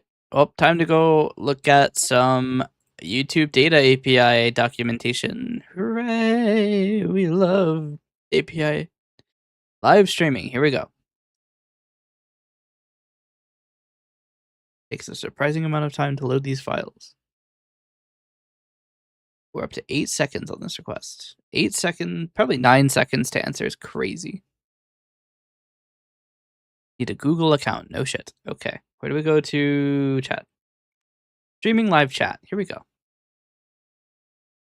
3, 4, 5, 6, 7, 8, 9. 9 seconds.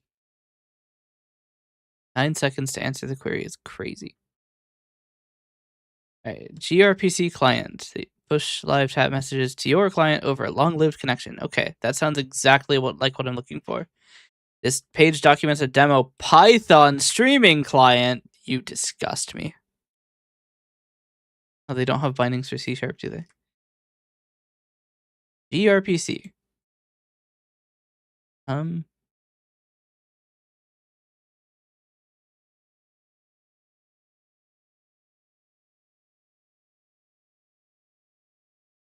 Okay. What is gRPC? Remote procedure call framework that can run anywhere.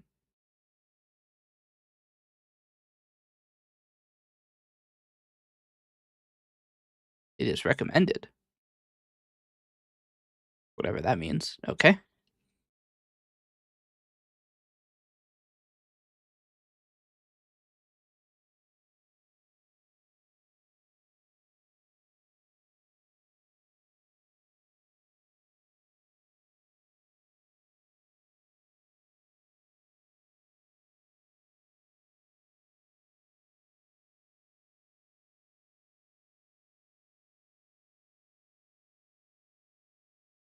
Hmm.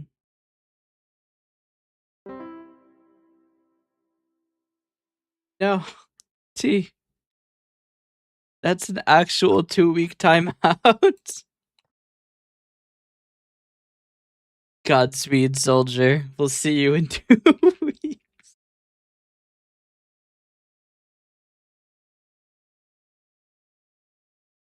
We now have 2 people detained by super timeout. Godspeed, soldier.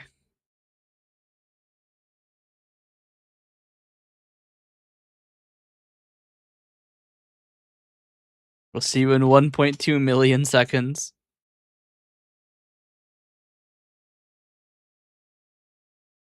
I even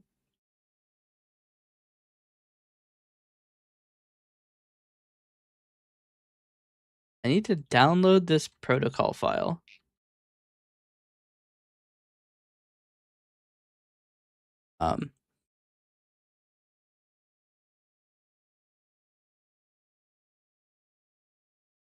Okay, we'll do this. Class streaming.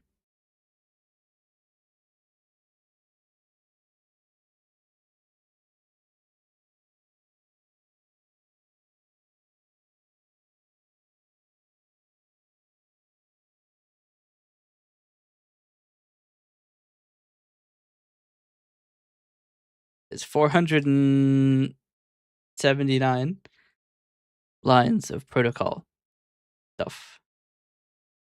Have I heard of the Muffin Man? Yes. He stole my money. And I'm planning his doom.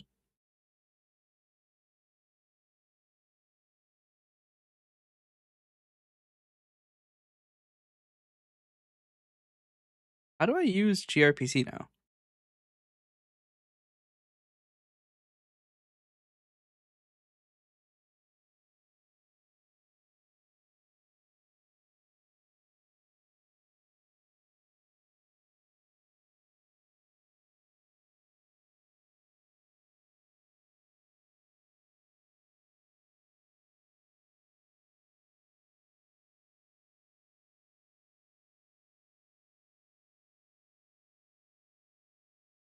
Mm.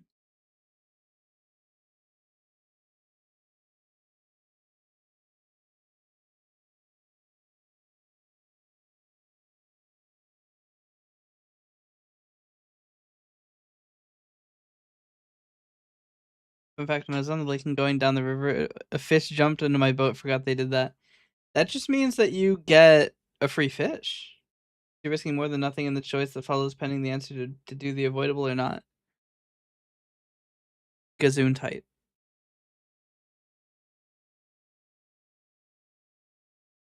How the fuck am I supposed to use gRPC? It doesn't say how to use it. I don't want it for ASP. God damn it.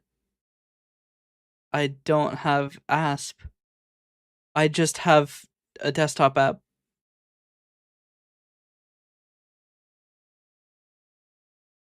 Is it even going to be possible to do this in a sensible way?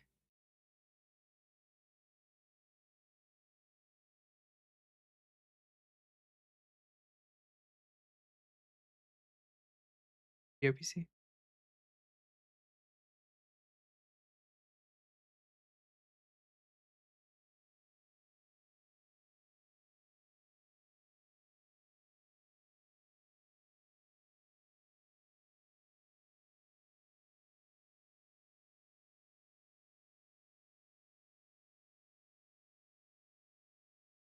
Okay. I need live broadcast.snippet.livechat ID.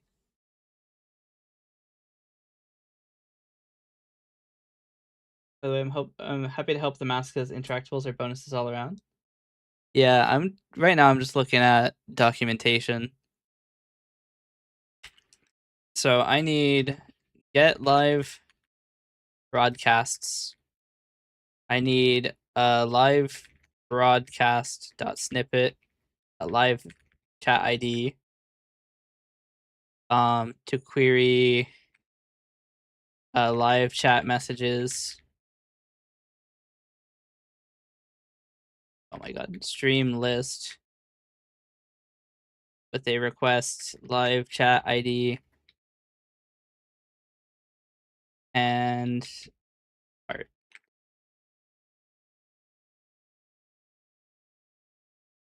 Which I need ID snippet author details. Maybe not author details, but we'll see how we go.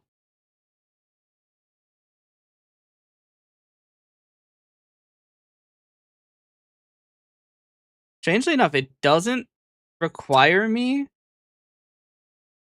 to I bet say Windows 2 and 9 if needed. Yeah.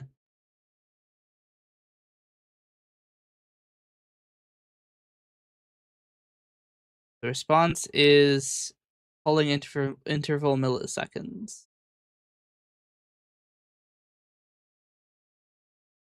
Huh? I thought this was Streamlist. Why is it giving me a polling milliseconds?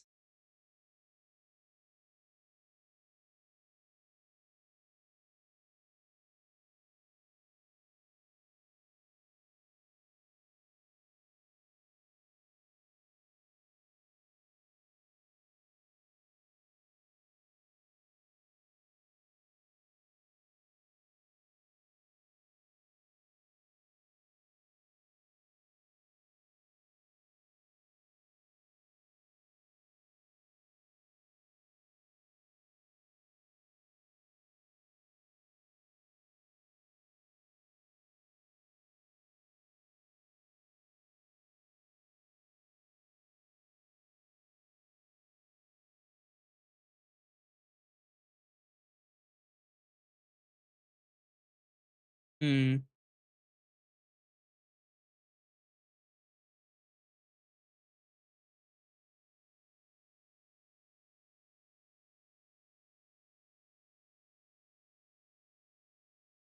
Plus, I can't see well enough to make out what you're typing. I mean, they have the means to help make the chat look like it's absolutely nothing to do with artifacts.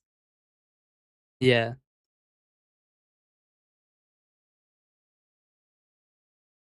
Hmm.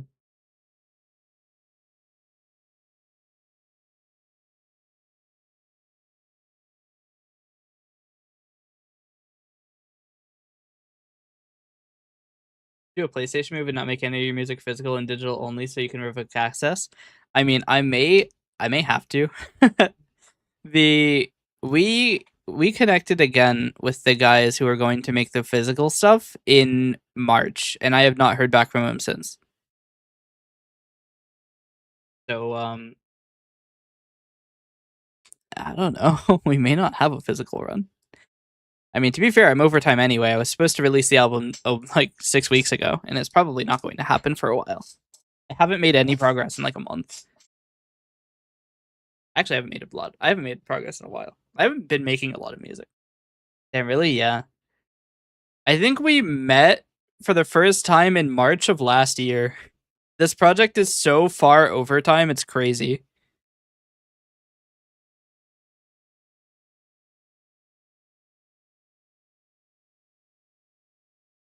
I don't understand why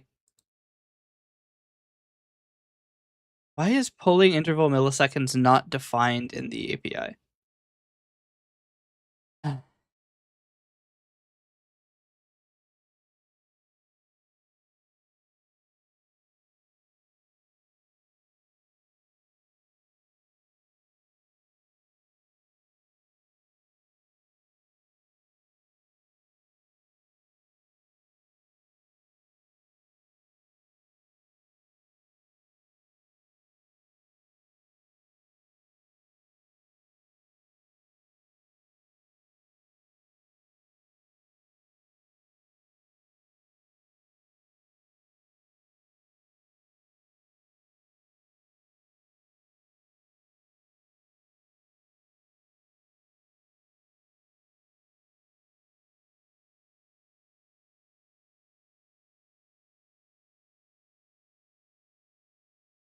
See, what I don't understand is that stream list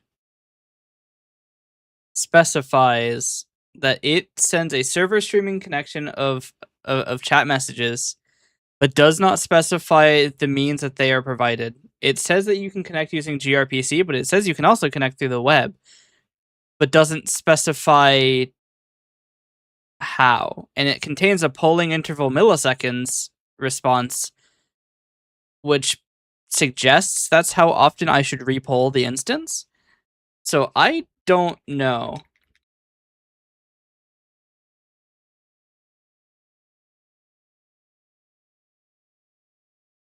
Let's find out.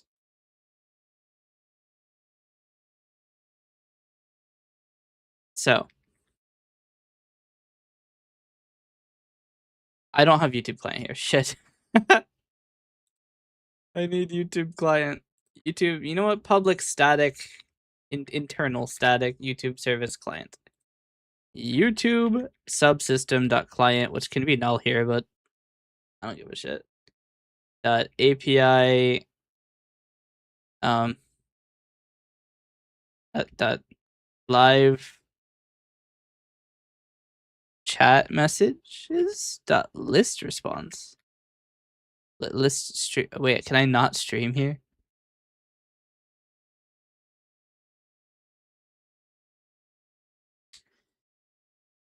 Okay.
Mm.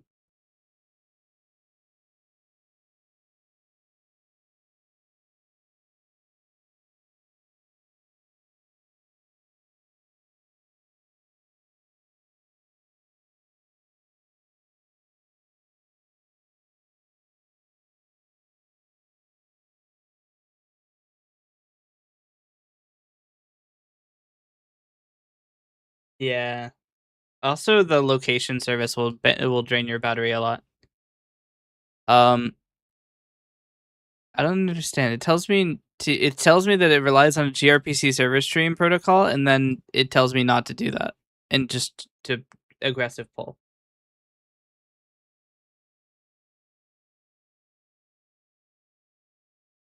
Like if you play Minecraft as an example, you go to the arcade with its pick your own game locations within the arcade. You walk up, and if you pick MC from the list, it's your worlds, your interactables.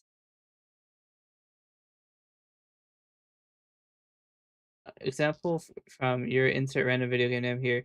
Profile automatically loads at your where spot, maybe even at public gaming locations. I feel like I'm having a psychosis.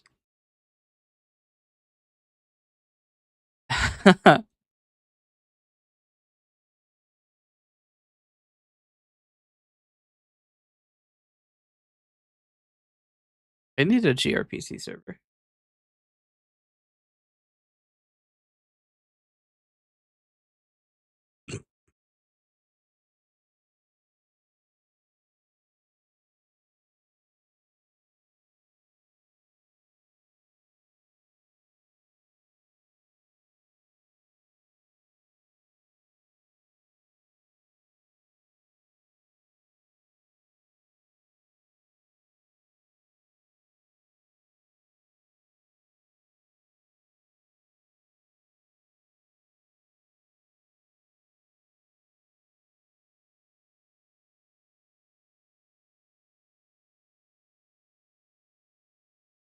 Is gRPC made by James Newton King?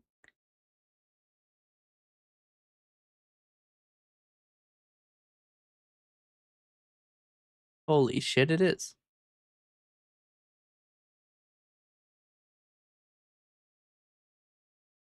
There, have you ever considered it? Not flight friendly? Damn.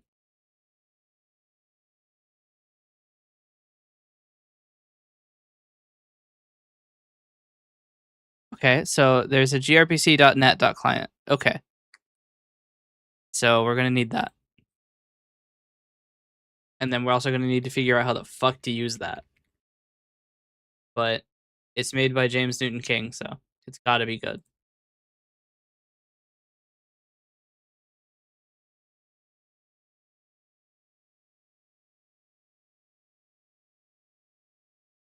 I have to copy in my API key for NuGet again. And then it failed to install. I install it again. You know what? I'm just gonna disable my own package source.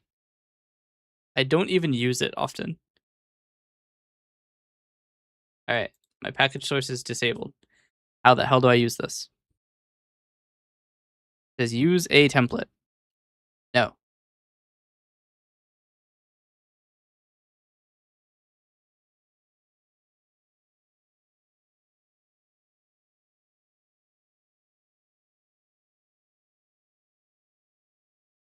Where do I create the or where do I create the protocol?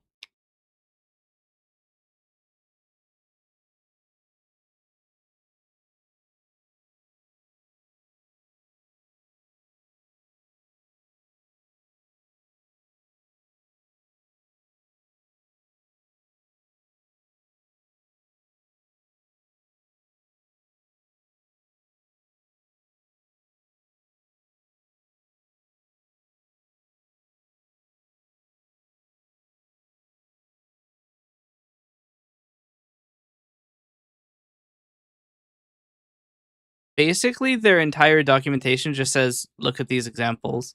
But the examples aren't decorated with any fucking information on how the hell you're supposed to use them.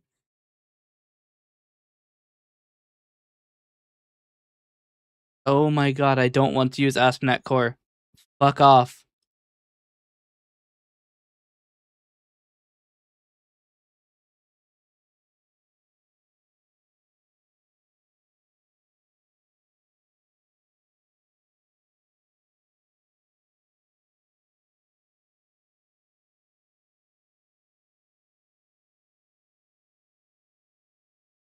Probably as close as I'm gonna get.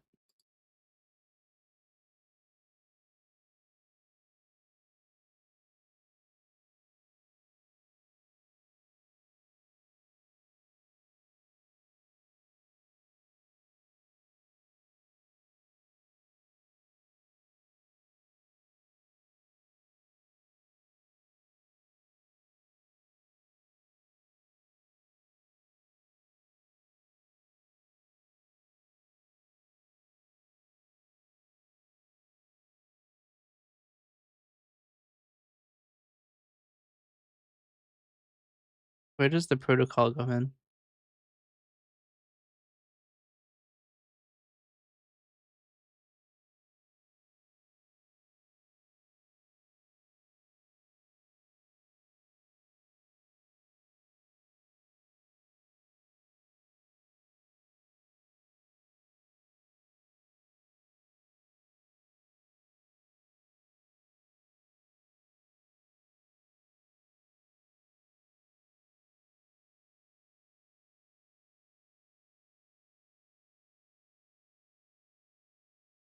The data saver is trying to run at 1080p. That's rough.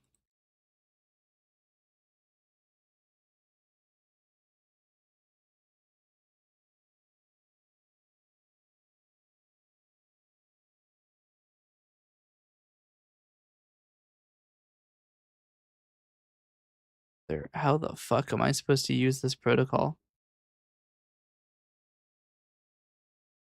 They never use the protocol. I don't understand.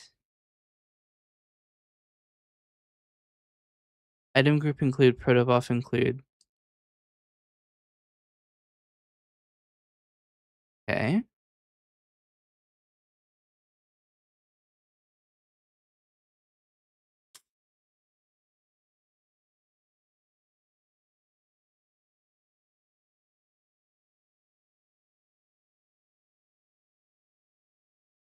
Oh, what?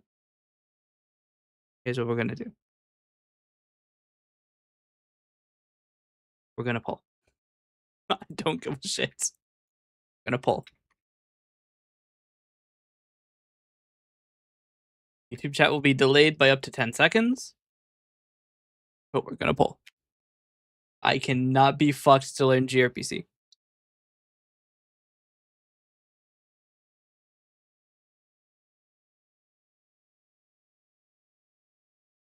I cannot be fucked.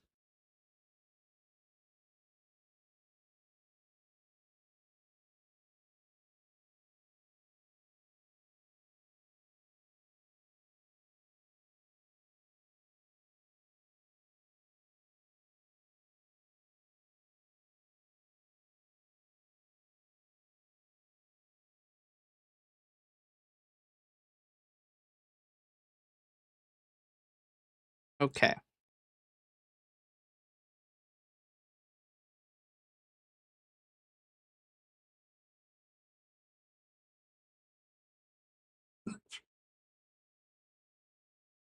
Doing blasting in the far. What's sun at in this guy? Blasting in the far window. I got blocked off to keep out the heat.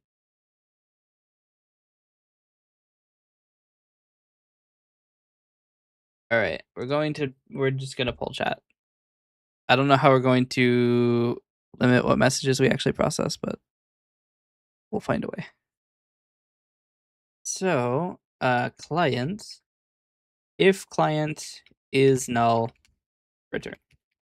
Client dot live streams dot list. What parts do I want? Life of a broadcast. I'm pretty sure I know how that works. I just need to know where the live streaming API. Where do I call? What parts do I have? I know I want snippet, just like a generic.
Okay.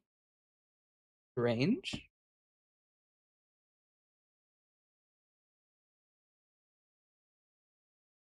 That was my Sweetwater sales engineer trying to sell me more audio equipment. Joke's on him. I ain't got nothing. Happens to everyone by the time they uninstall from life. JFK got uninstalled. What is happening? These chat messages, man. What is happening?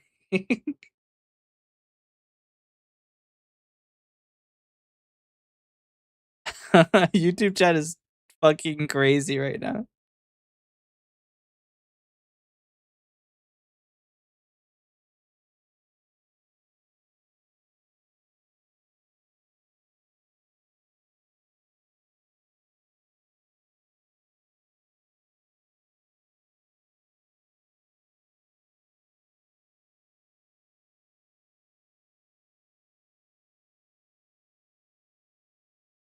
Why is it every time I hook up any Razer gear, Synapse forcefully bends over, makes me take it? Yeah. Synapse is crazy. I might I might have to request somebody. Hold on.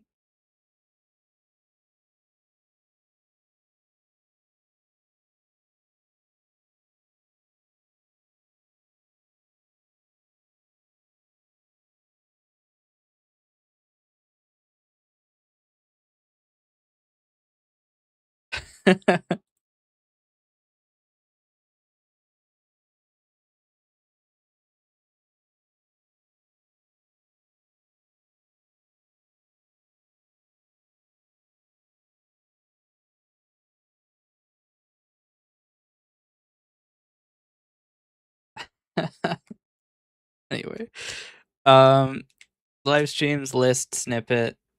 I still can't get it. This page has been loading for like actually 4 minutes and it still isn't done, which is just grand. It doesn't even include information about live streaming. Oh my god. That's a different API. That'll do it.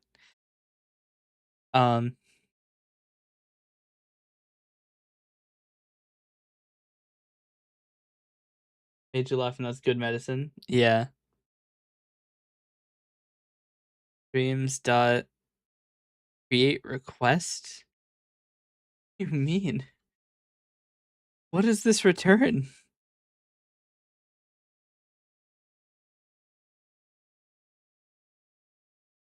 Fuck, man.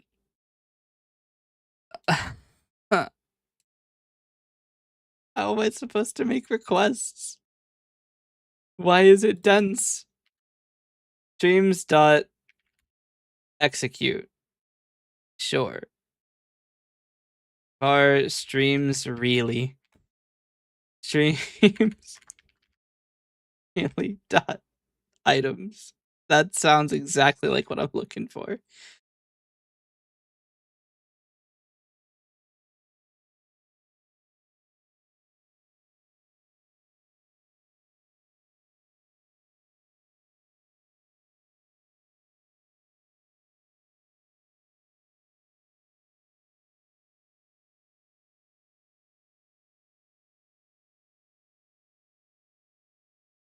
Streams is broadcast. Nope. Data. Nope. My favorite way of saying someone is no longer paying taxes. Every time that I'm like being like, oh, I'm about to die, I'm like, at least I won't have to pay taxes.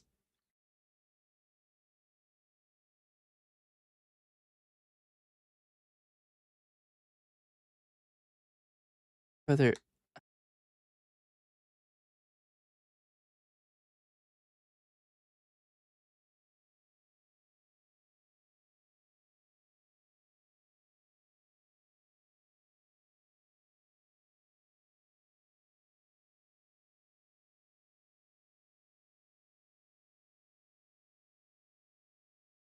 $200.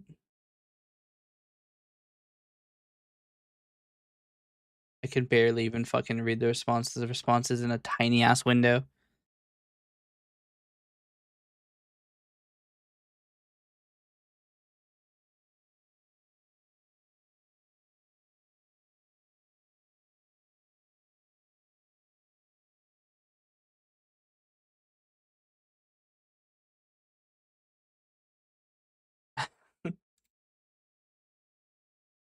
So it only shows the active one, which is great. But the problem is that that's a Google APIs Explorer, and I need to do that in C#. So how do I do that?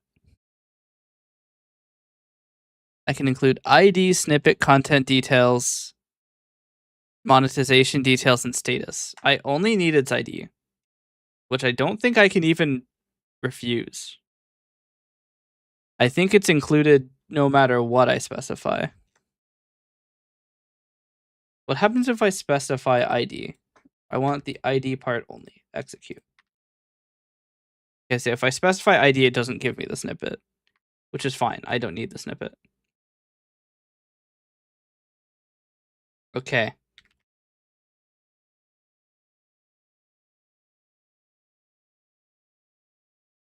Problem is, I need to limit this to only streams that are active.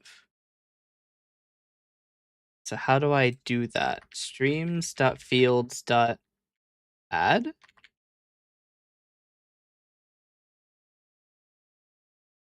Do you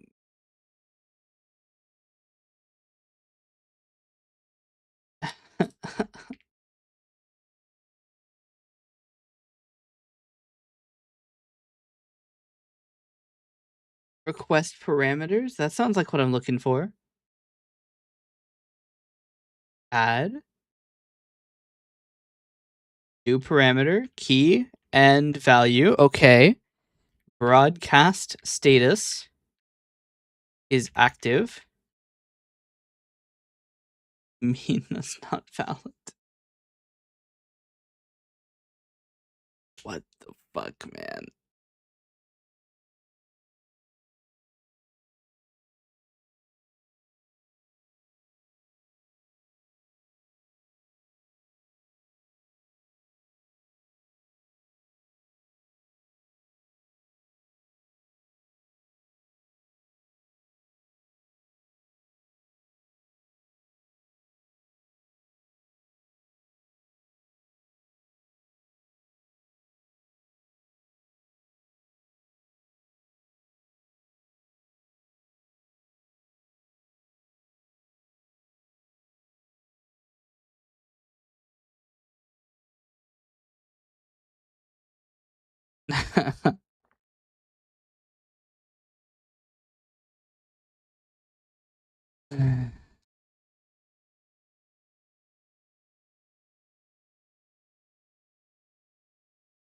I might actually have to use.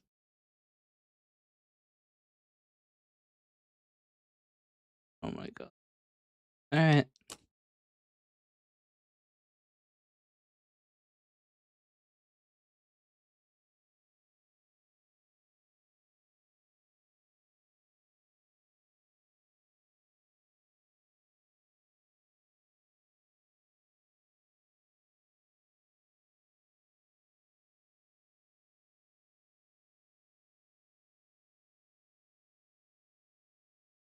I don't know where to change the parameter.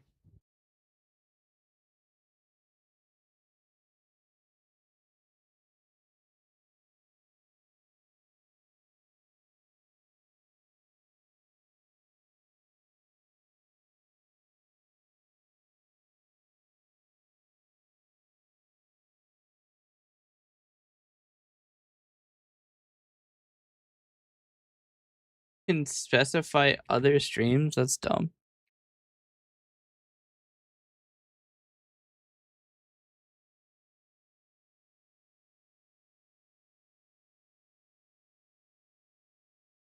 Now I have to go look at something that's really fucking stupid.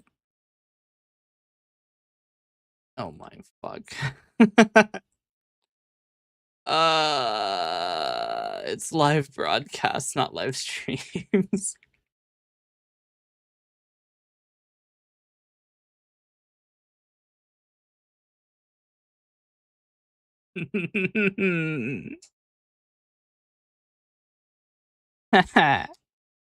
Why do you have something called live stream and live broadcast? Why are you so fucking stupid to have named it that way? I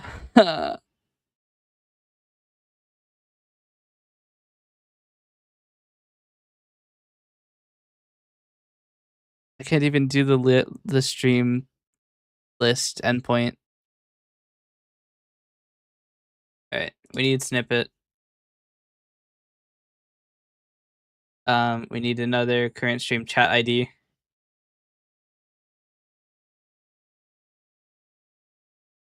His last message. He's not wrong. Fucking Razer Synapse will bend you over backwards.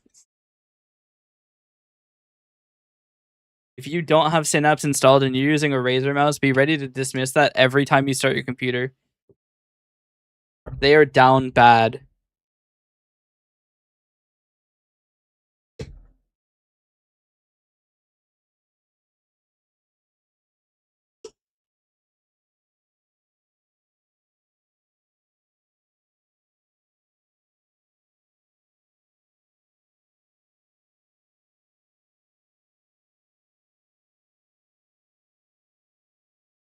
Okay. We now have a way. Down bad, bend backwards, literally.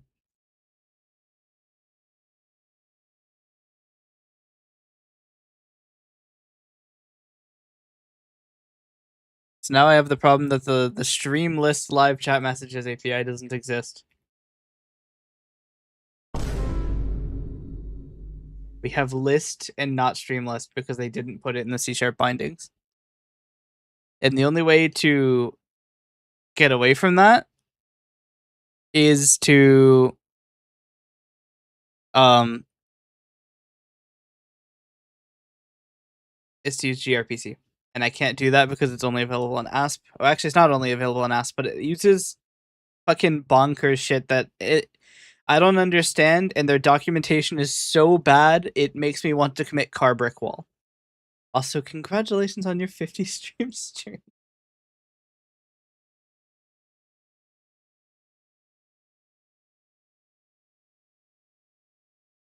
You could ask on your device screen share Digiton. I know Gemini app can do screen share, although the voice guy is not the text guy in the Gemini family Gemini family tree of Digitons. I mean, we can ask Gemini. Can you share your screen and help me with my C# pain? I can't share my screen directly. When I read Red Dragon, the first thing I thought it was Bad Dragon. Everybody says that. It's just another 3-letter word ending with a D and having dragon. If I live Red Dragon, since I can edit my gear via their website. Can you? No, bad. We don't utter the name in vain. All right, Lord Goon.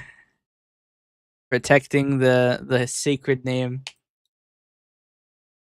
Prefer bad cinema. Gemini, can you shake it for me? I'll ask Gemini. You can shake it for me. Gemini, can you shake it for me? Does a digital shimmy. Consider it shaken. That's kind of cringe.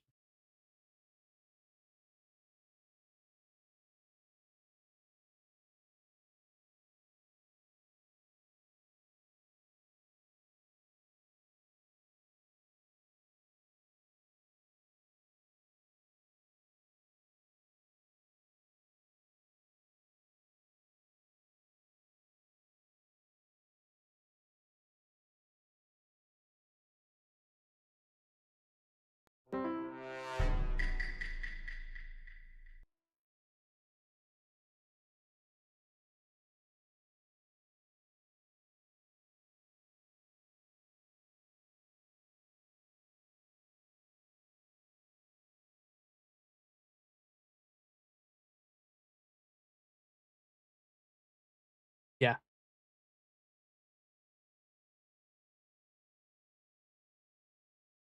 So it looks like, yeah, Streamlist isn't available in C# unless you're using gRPC, and I cannot be fucked to learn it because their documentation is so ass I can't even figure it out.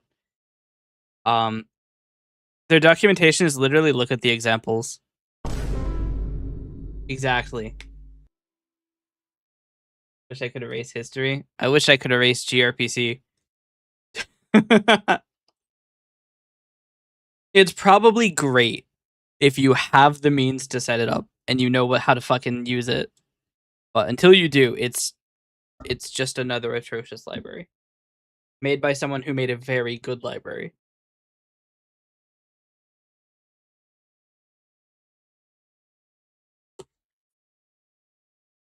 Like James. Newtonsoft JSON, best library I've used.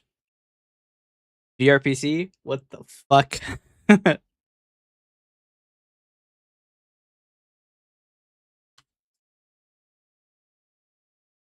A purple demon flashing from time to time. People are redeeming the AO redeem. It's not available on YouTube because YouTube doesn't have any cool engagement features like that. It's the buttons at the bottom that turn on screen share. I'm pretty sure Gemini doesn't have a screen share button.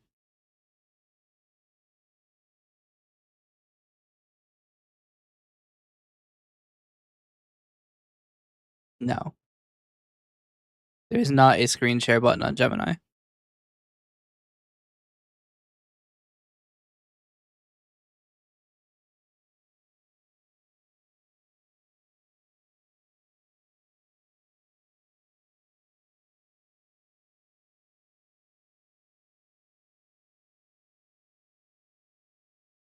I don't know if you are paying for Gemini. Maybe that's a paid feature, but I do not have any button. I have a button to create music, which I will not be pressing. All right. Private void start streaming chat messages. If current stream ID is not null, return. And if you use the images.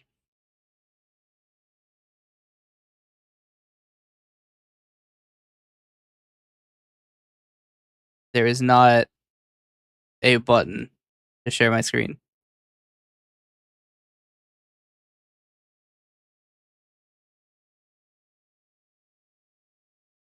I'm literally looking. Images on a too long distance relationship. I would just try to get it to make emoji movie porn. Just to see if I can. But you're busy with your G to the G, I would be laughing. Straight streaming chat messages. We'll do while true. Client.live chat messages.list. I want live chat ID. Current stream chat ID. Part I want ID and snippet. Actually, is it ID snippet? I don't actually know how to request two parts. I think it's that, or is it not? No. Okay, it's ID comma snippet.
Is the free and it's there?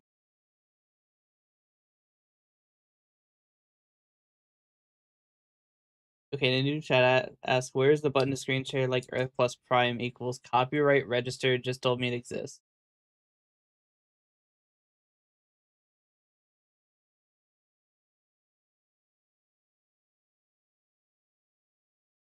Oh, probably shouldn't have. I have to break it to you gently. It does not exist. It's telling me to take a screenshot.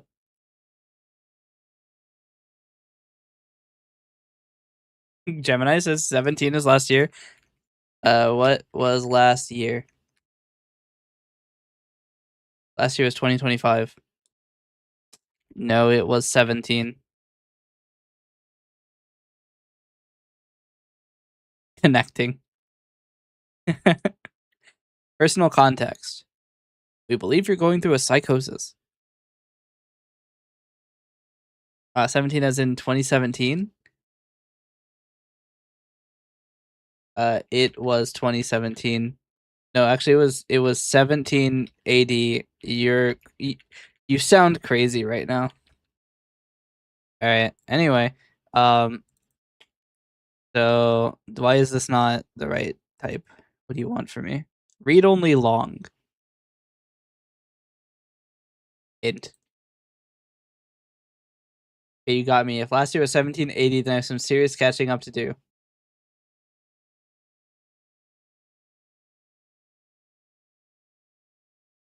Yeah, now it's just telling me that Earth Prime is fucking bonkers.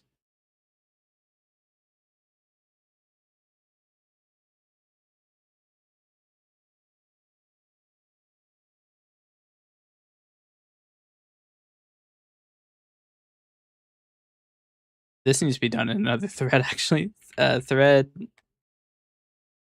chat thread equals nothing. Chat thread equals new start streaming chat messages. Chat thread dot is background equals true. Chat thread dot name equals YouTube chat.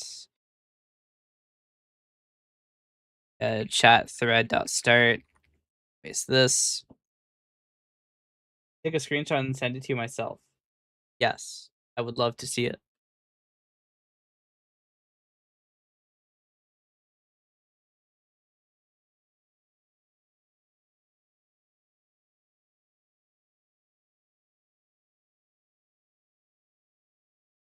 All right. We will also do subscribe or subsystem message helpers.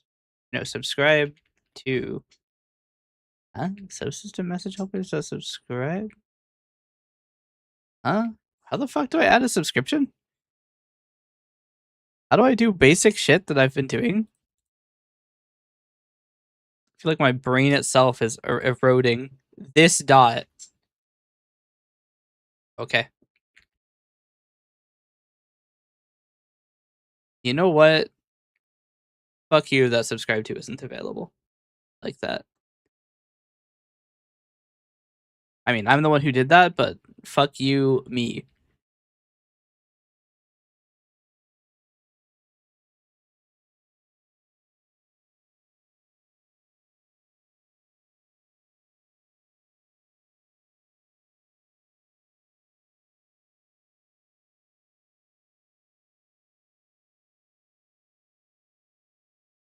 Actually, we'll do task. Mewtwo incident. Yeah, the Goon2 incident.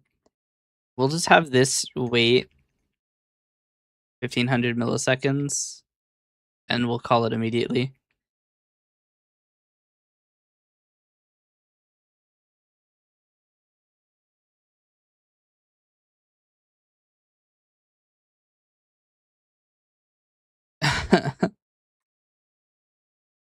The YouTube data API is so painful.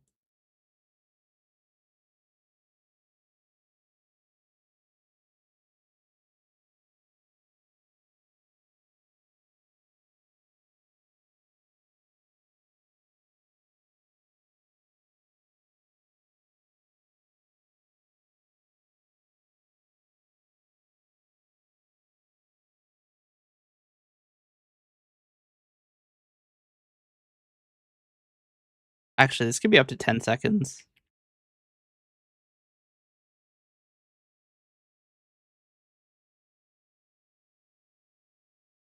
I don't like it when Synapse bends me over makes take it. Well, I have some good news for you. In the future, most apps are probably going to do that.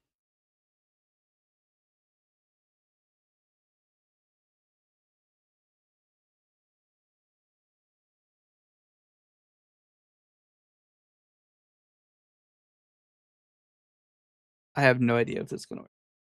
Where would you like it to go to? You can join my Discord server, which I still don't have a way to do on YouTube, so I have to do it on Twitch and then copy over the ID. There you go. Who knows if this is going to work or not? I certainly as fuck don't know if it's going to work or not.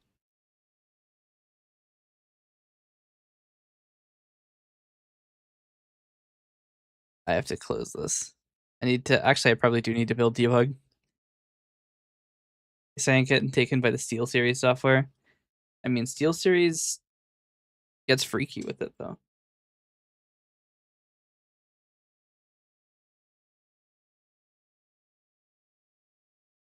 Dude, I'm having like the freakiest time.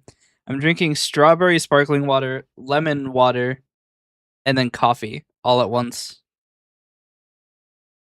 Why is the battle subsystem loaded? Why are you loaded? Why is everything loaded?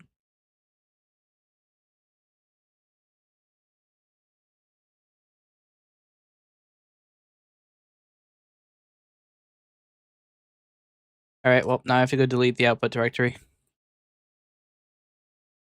It has just pushed a bunch of garbage into the coalescence directory.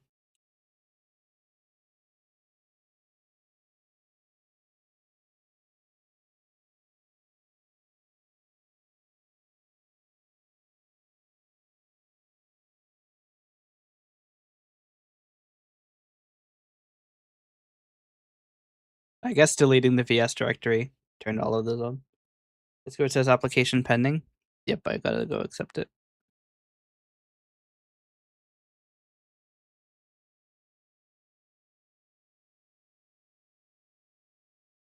Let's see this Gemini screen share. So excited.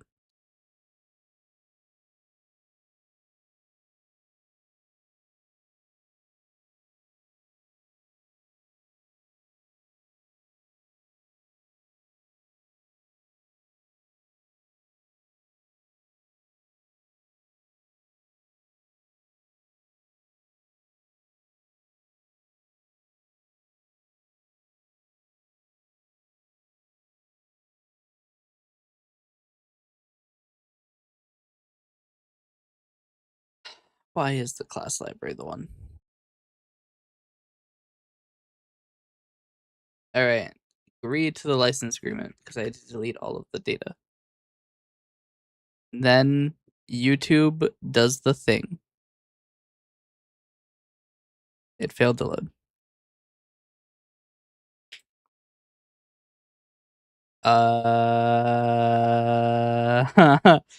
Slight issue. I can't debug this without revealing my API key.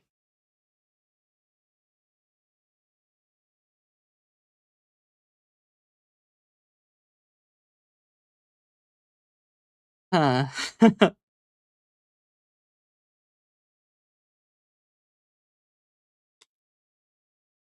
About 9 minutes as the onboarding timer. Was that 10? There's an onboarding limitation? I'm pretty sure that the onboarding is only set to do it if your account is too young. Streamer mode enabled. I don't give a shit.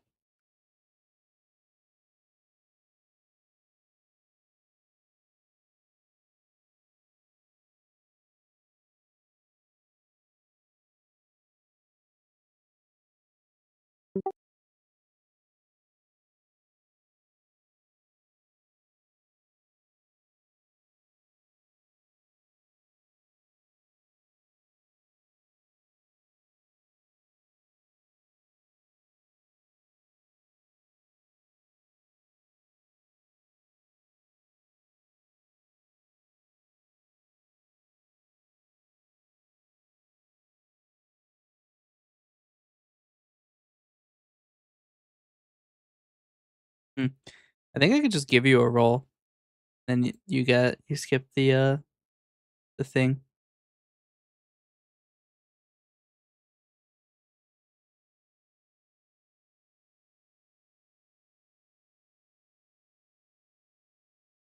Here. You should skip the verification now. Actually, no, I go to mod view, don't I? Hold on. Mod view.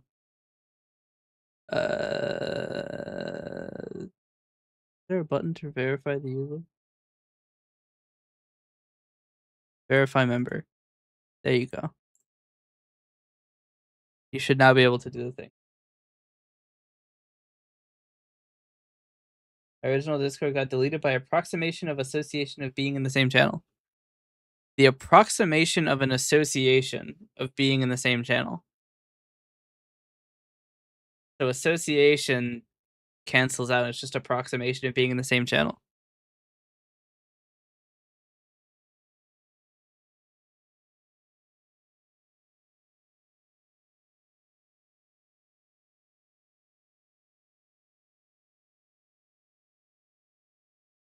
Yeah, that doesn't look like the Gemini app to me.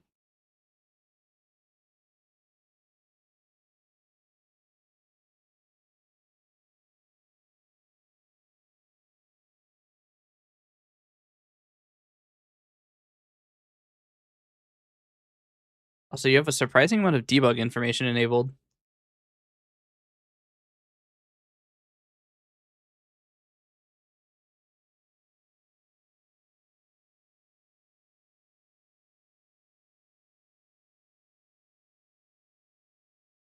I might have to hide the screen to test this because it's gonna show my API key.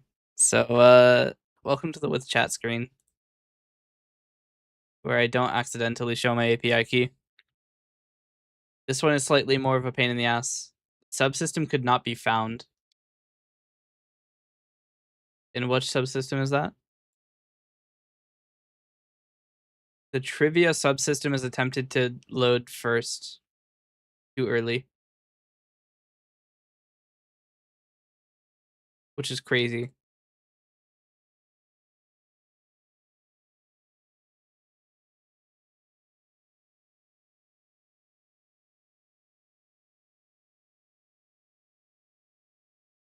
Sent it to the general channel? Yeah, it doesn't look like Gemini though.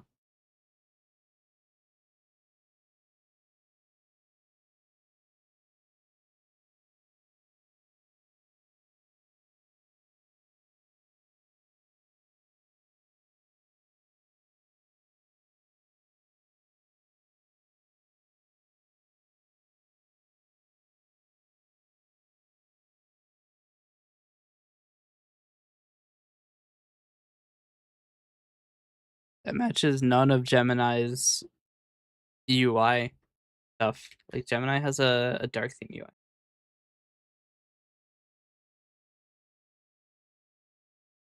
YouTube is failing before even attempting to load.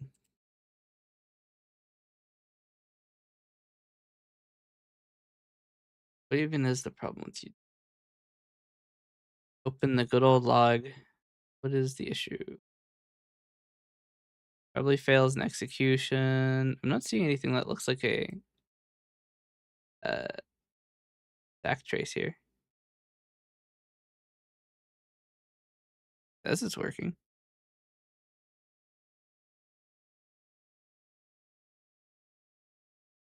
Huh.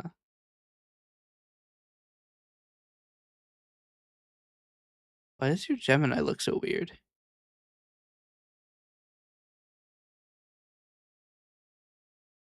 Second picture shows how to get to the first picture.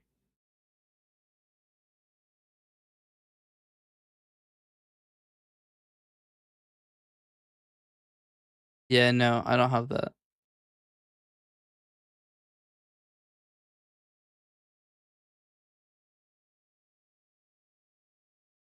Not even on like their super pro Sigma version.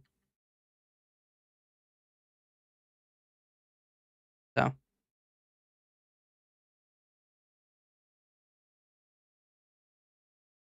shake it. Okay, just for you. Anyway, now I need to go look at the YouTube systems. Not YouTube, that's VTube. Good problem. One or more errors occurred. Could not load as file or assembly. Google.ap. God damn it, I forgot. Oh my fuck. I forgot. I forgot. Where's my dependency? I forgot.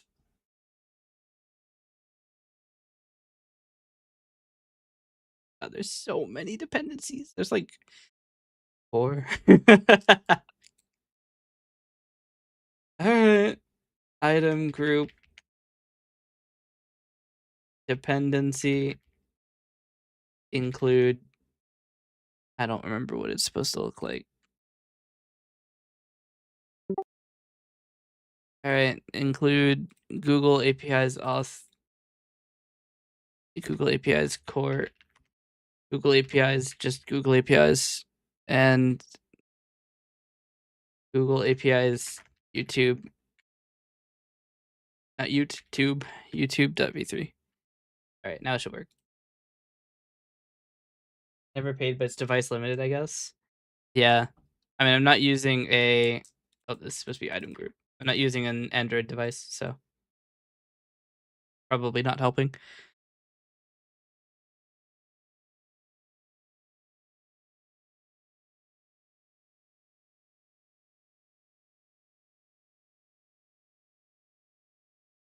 All right, now everything will work. Everything is guaranteed to work. That is the law.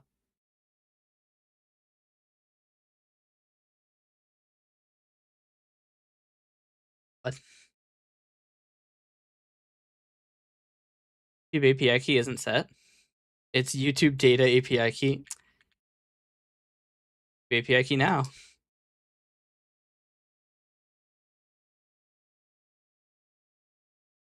What?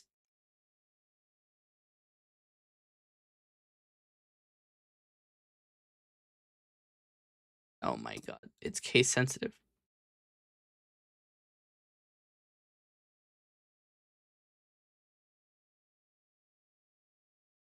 Also, renaming a setting doesn't work. It just creates a duplicate. All right. So theoretically, it should start streaming chat messages.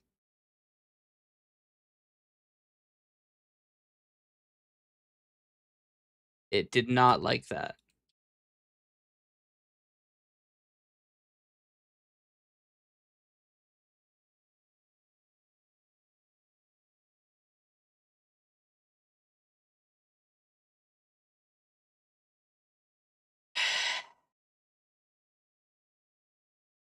Yet once more, Google's APIs make me want to commit car brick wall.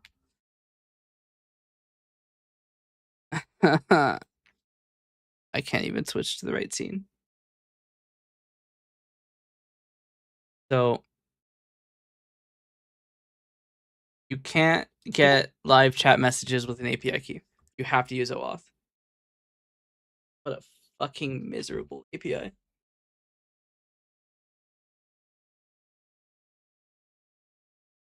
What a miserable experience it is to use the YouTube API. With an API key, it's basically a long password that you have to give, and it's a hell of a lot easier than doing OAuth. But fuck me, I gotta do OAuth. All right, well, time to go find an OAuth library.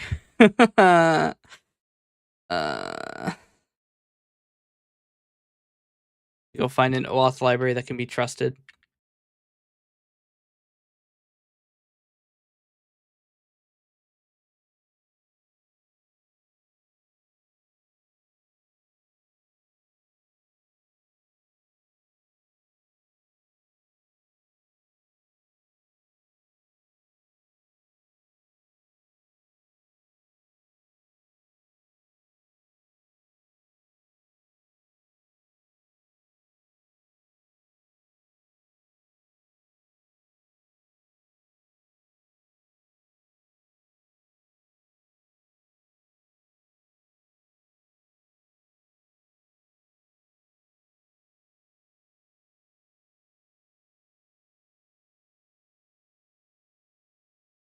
All right, how the fuck do I do OAuth? YouTube or Google Data API or Google APIs OAuth?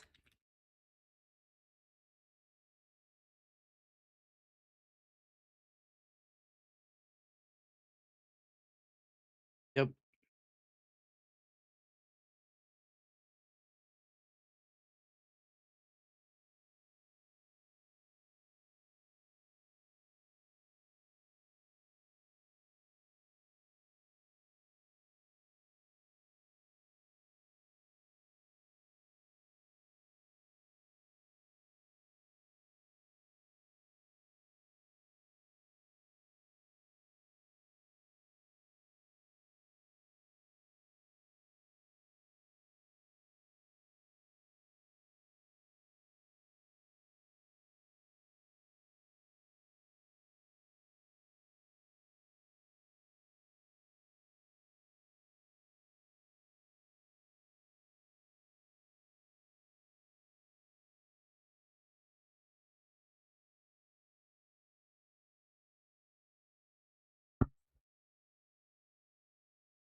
Dude, I love that it says every single type of device except for desktop app here.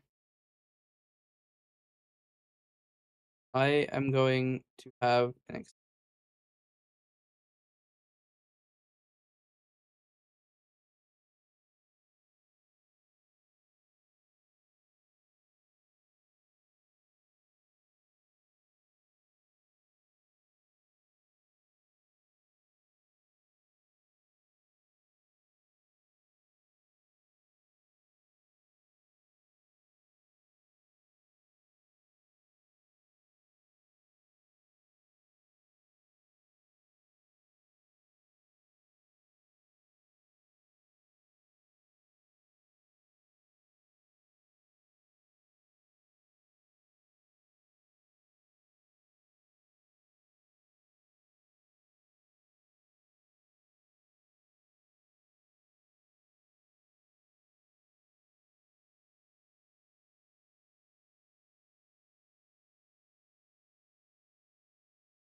hand over that API key.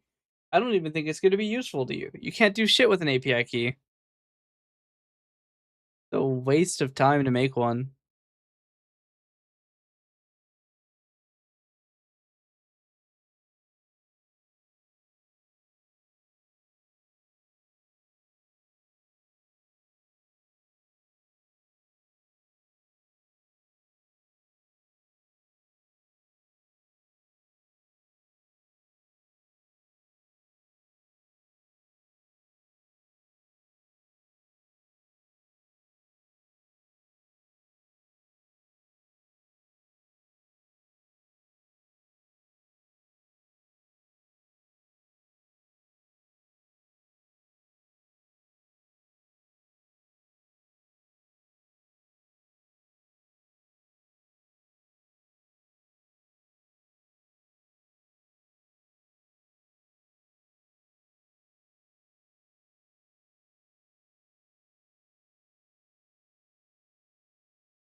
I might actually have to use my shit ass. Is it dangerous to share API key? Yes. Theoretically, with an API key, you could delete every video on my channel.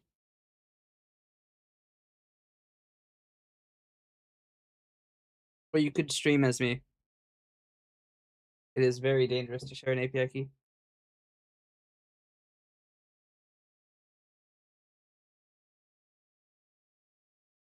Now I'm watching what Twitch chat. Yeah, because I'm currently doing shit that involves my API key. Can I have your API key? Sure. You can have my API key.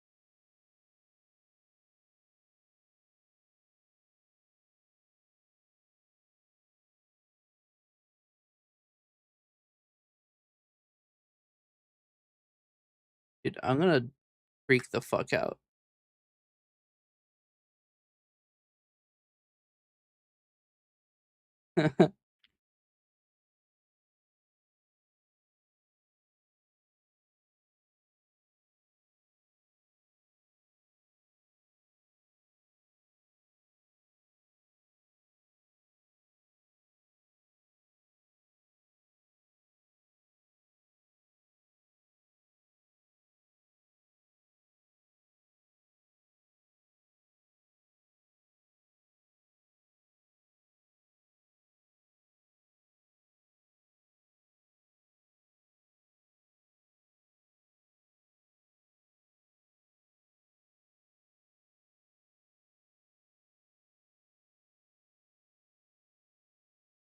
You know what? I'm gonna turn on music. I'm gonna actually lose my goddamn mind reading these documentations.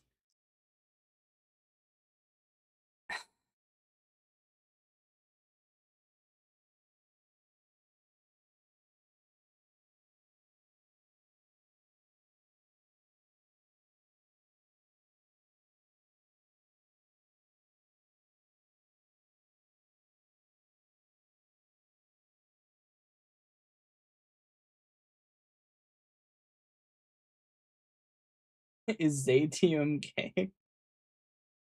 I don't know.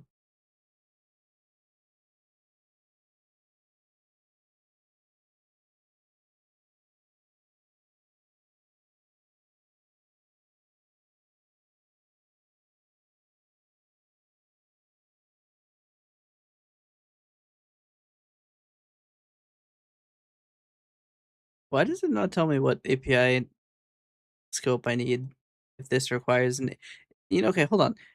I have anger. I have anger.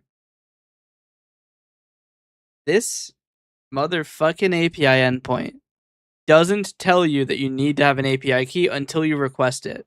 Fuck you.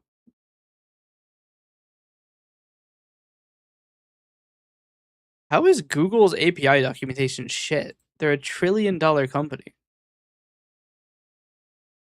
I still don't know where I'm supposed to do the fucking OAuth.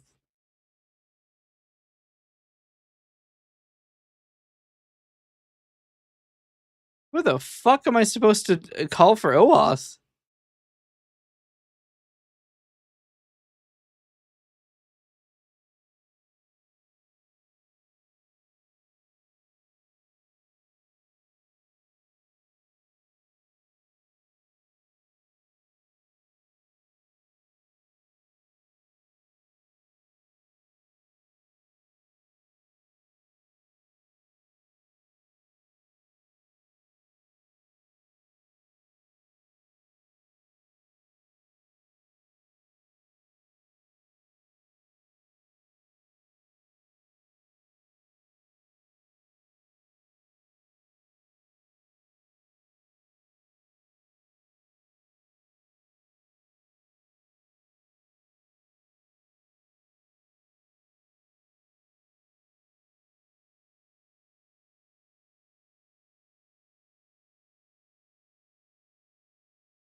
Not the least of which annoying is the fact that the page is still saying it's loading, but here we are, right? Here's the documentation on how you are to get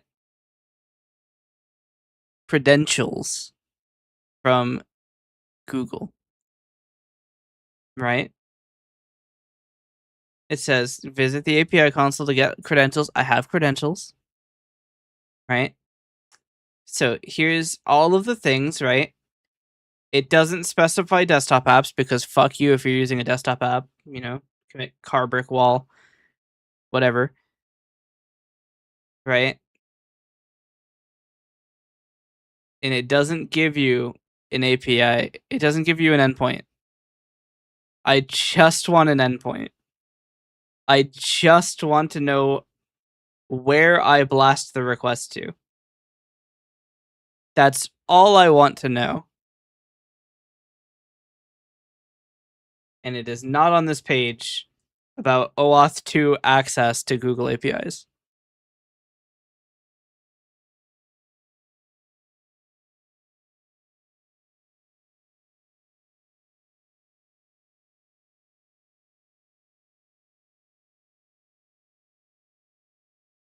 The authorization sequence begins when your application redirects a browser to a Google URL. Fucking grand. I go to google.com and you're gonna ask me for an OAuth request?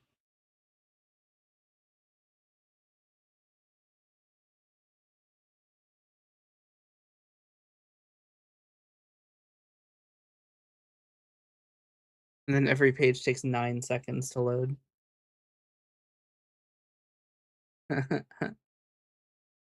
Lose my goddamn mind.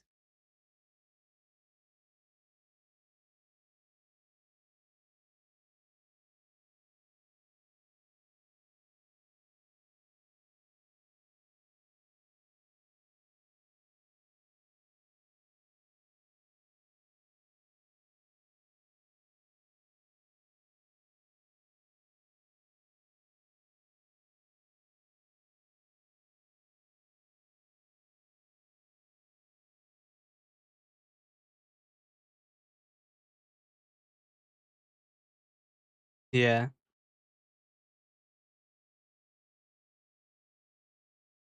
Okay. I found the fucking link. I have to do PKCE.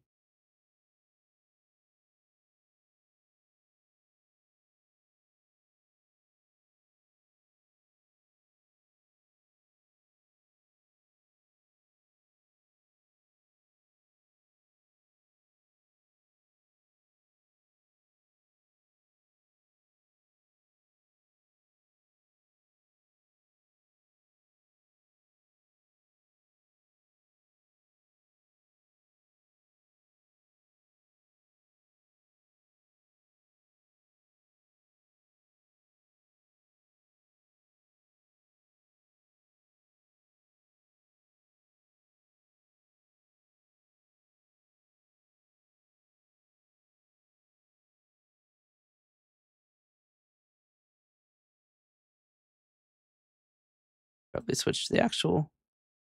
Yeah, it's good. Okay. All right. So they want me to do ASCII encode, which is already done. So we need to do a SHA-256 hash, and then base 64 encode it.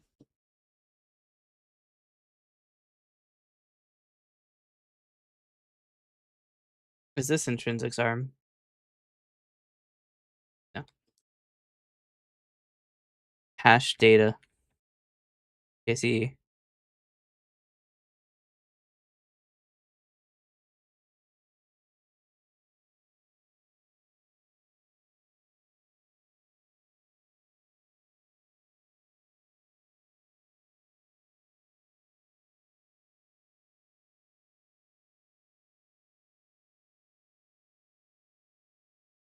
I made a mistake. I may or may not have hard coded my paths instead of using FHS conventions. Unbelievable. I don't even know what FHS is.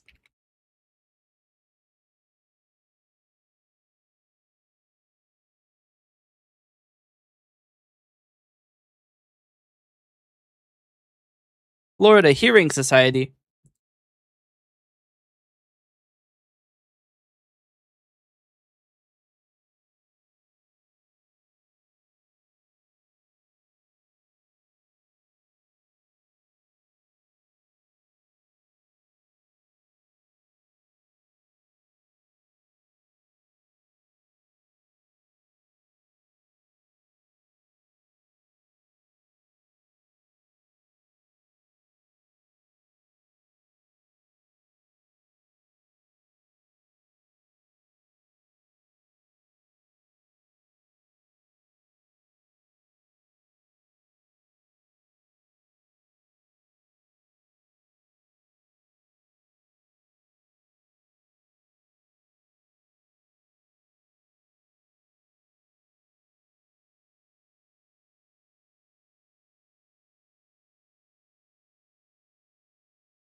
Huh.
All right, you now need to know 2 128 character hex strings to break my OAuth.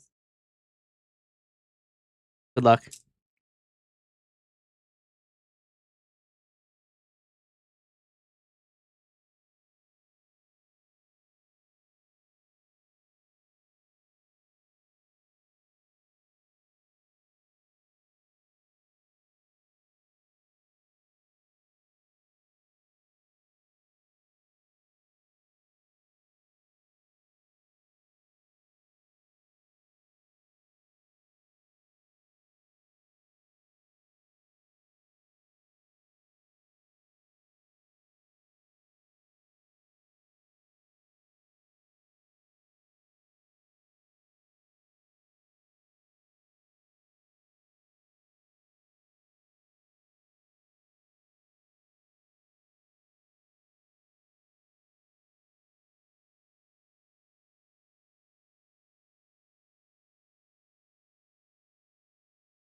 Fucking grand. It has brought me to the definition of a string.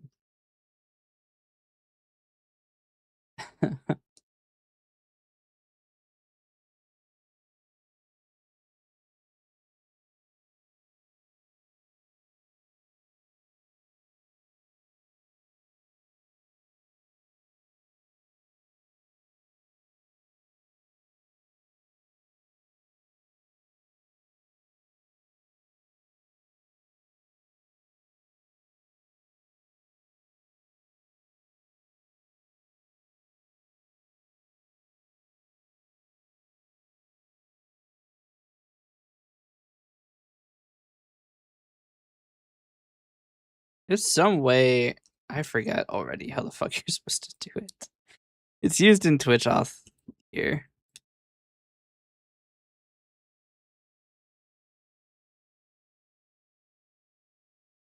One. Uh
Hey, what?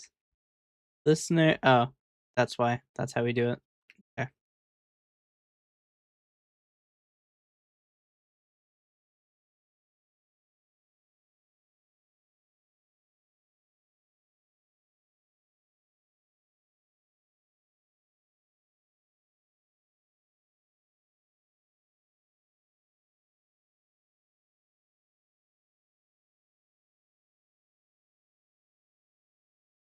Oh, yeah. Okay.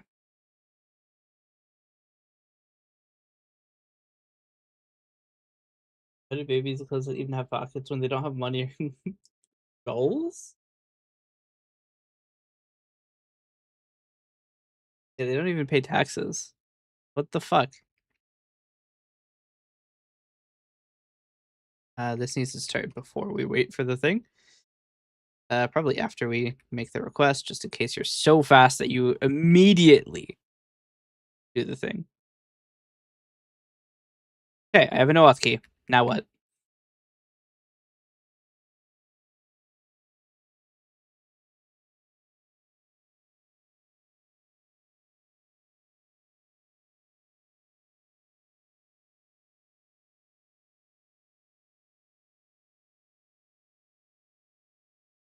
The fun thing is, I have an API, or I have an OAuth key now, presumably. Well, I have to actually make the request, but I have an OAuth key, essentially. Now what?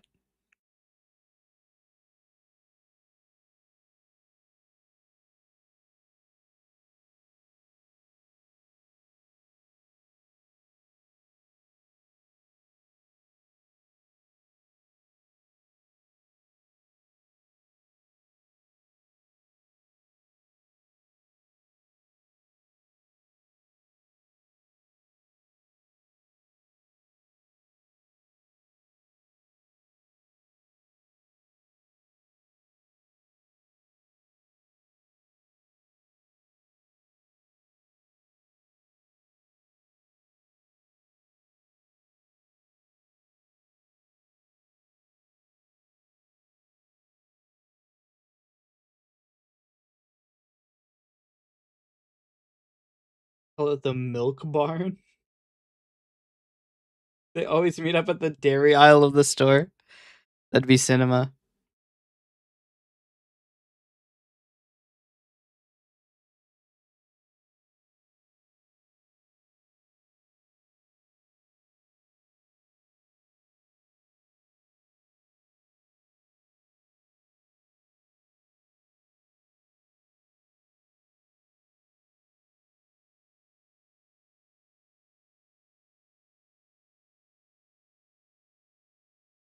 Why is the Google accounts link shit, but this one is like sensible?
App idea for habitual hit and run drivers to pay for damages without court involvement. I feel like they wouldn't.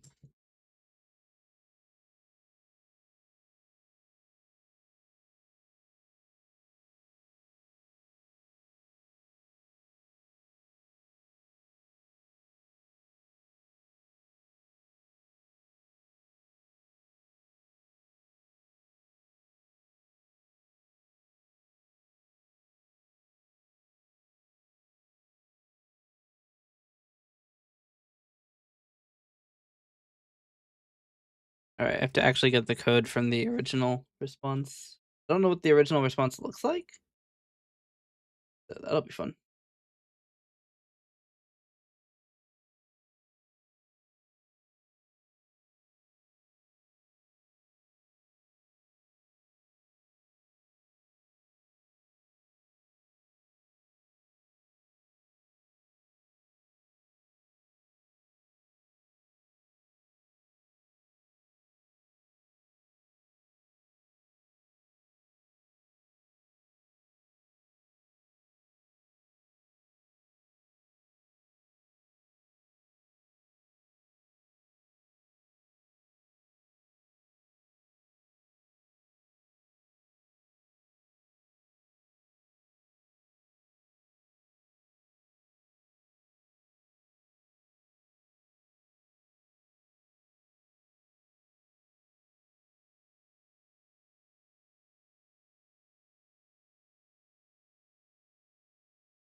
Wild.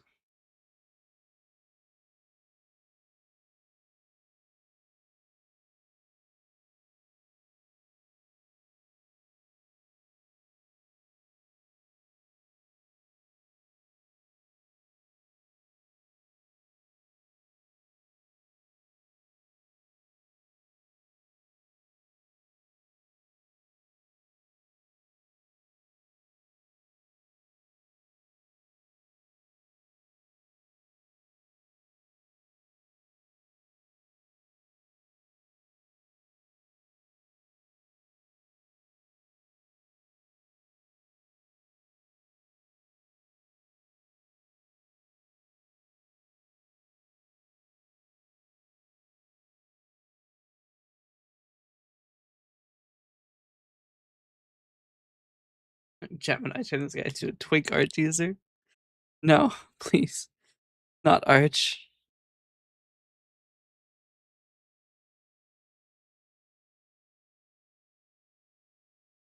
It literally doesn't tell me what the response looks like, so I have to just fucking read it.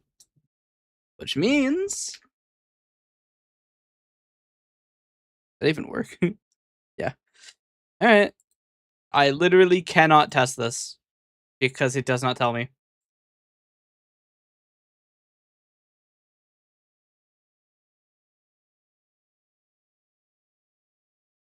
It might be a URL parameter. I have no idea what else it returns.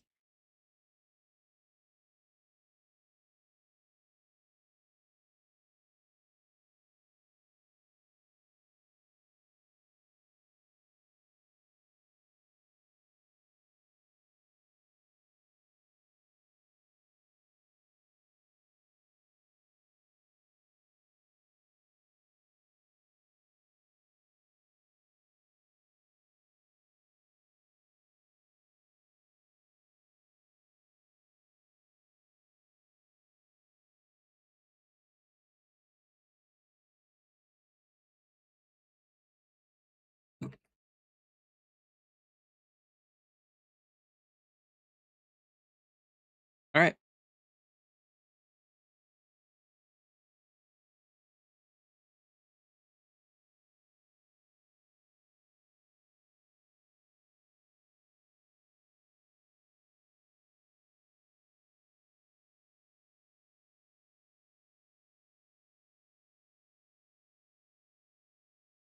Yeah. Are those people more time in court? Yeah. I mean, hit and run people should not be allowed to leave. I say that if you hit and run, we should break your legs so that you can't run.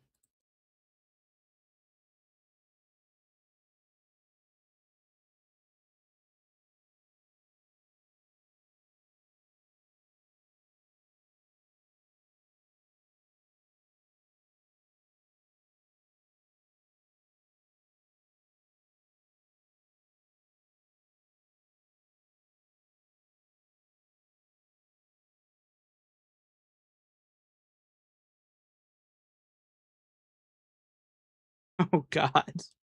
There are so many copies.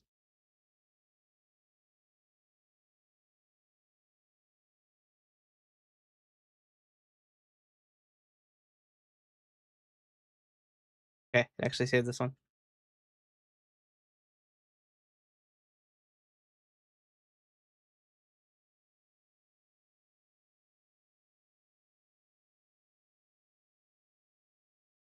What?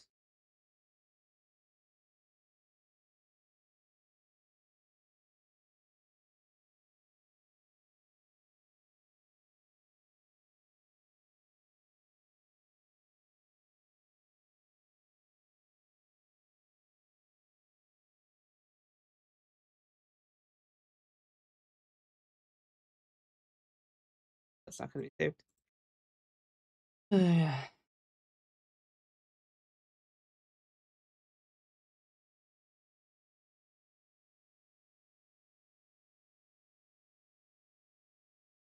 To be fair, I think that this is why a lot of developers don't fuck with YouTube chat, is it's very painful. What the fuck do you mean the process can't use the file?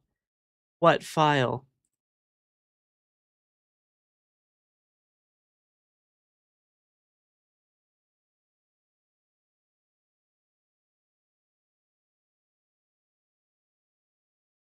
I can't make a local auth server. I can't start a web server. It doesn't allow me.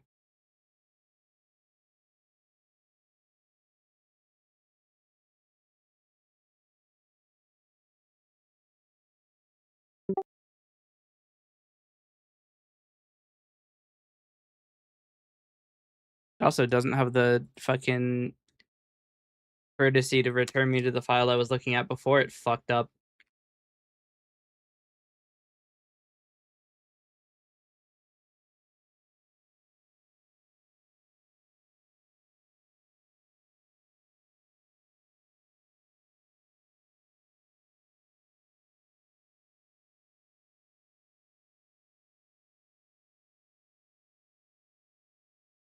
it have to be before?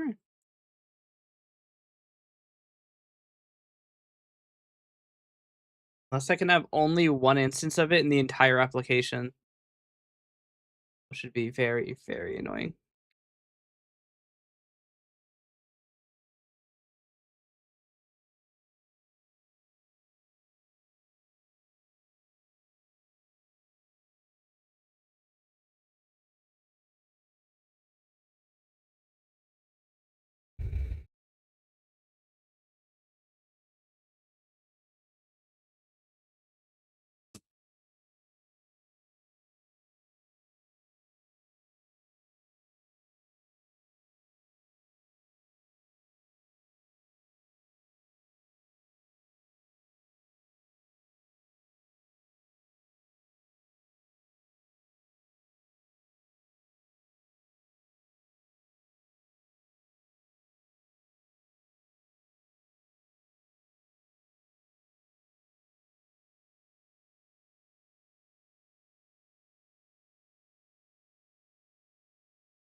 The two AI cameras today in the city.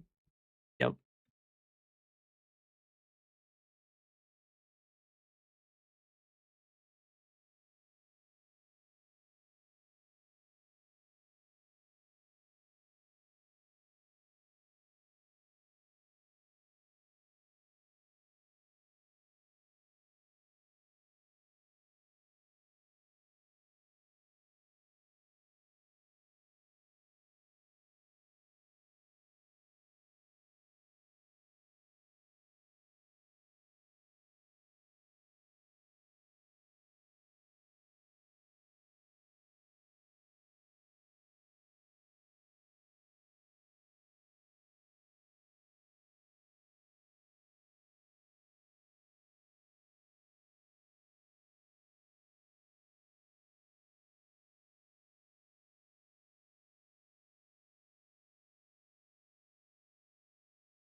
Lots of love to the hosting entity. E-Hugs fam. Electronic hugs. That's just a taser.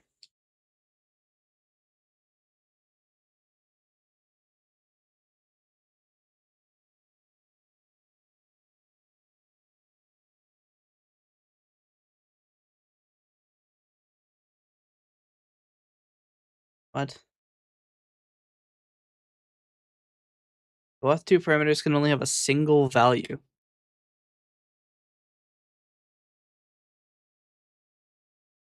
Oh, I put response time code equals twice. Oopsies. Oopsies.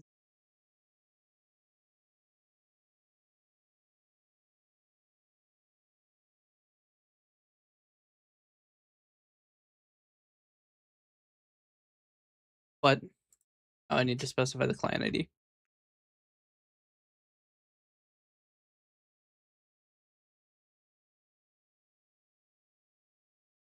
That's okay. We'll just look it up twice. Maybe fuck the story into an intermediate.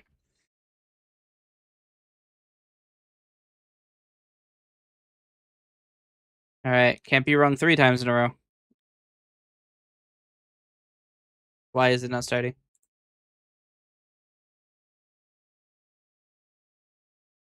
We're at least getting to the page, which is an improvement.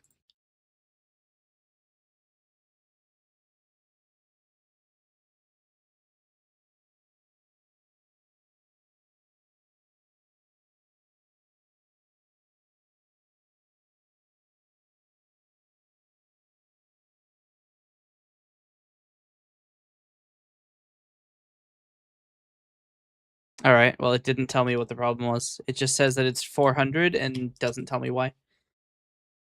Fucking grand. Okay.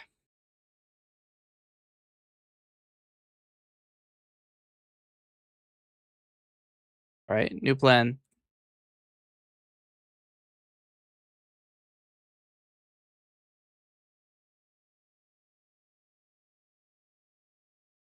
We're just gonna get rid of the challenge code.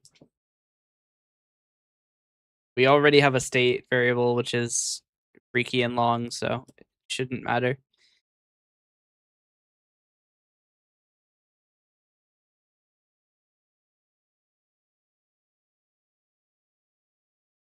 Okay.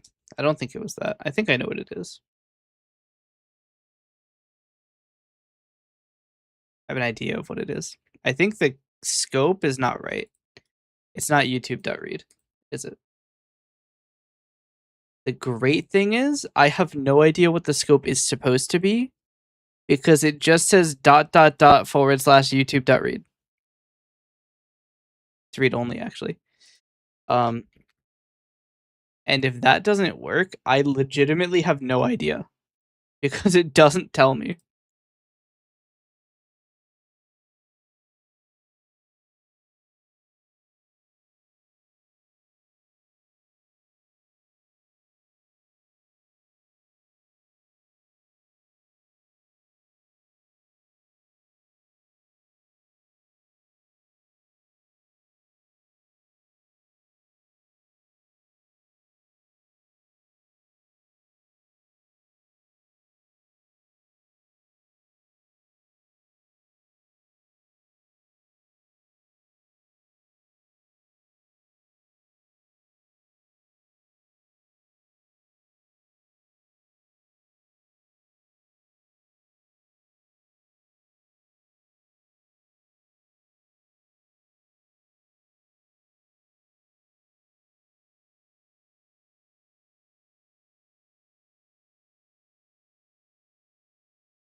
There we go. Authentication overview. That sounds about what I want. Here we go.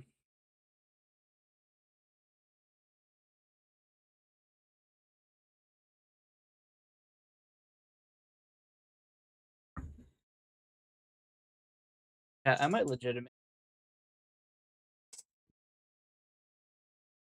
I might have to take a break.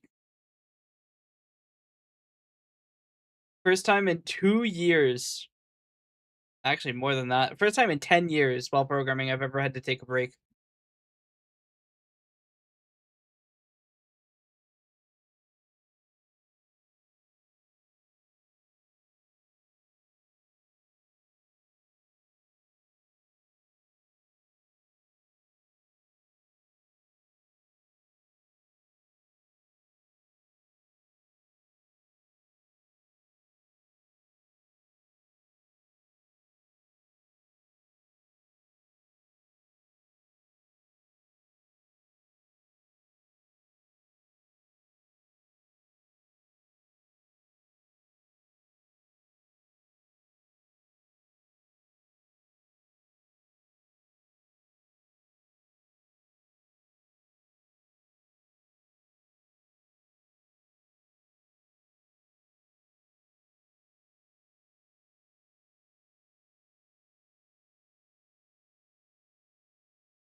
The green folks and blue folks got uninstalled.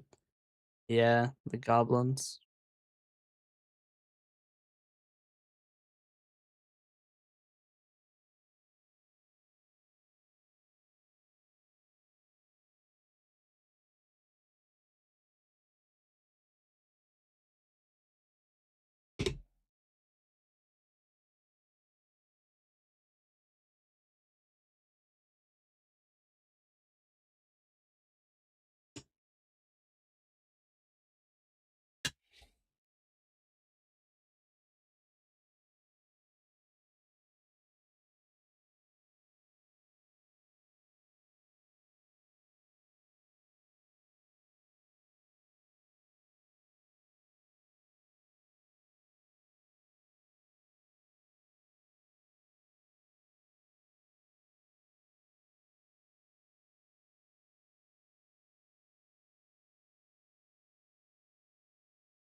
I can't give me the. I can't copy it. Okay, well, fuck me. I at least know what the scope is now.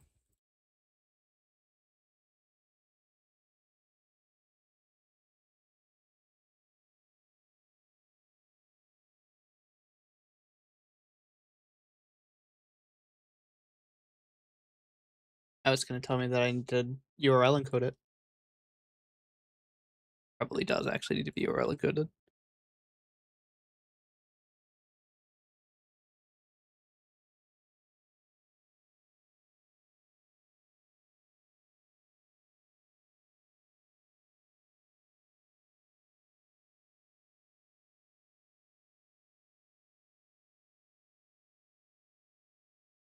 Damn. Scathing review of people with cats.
Hmm.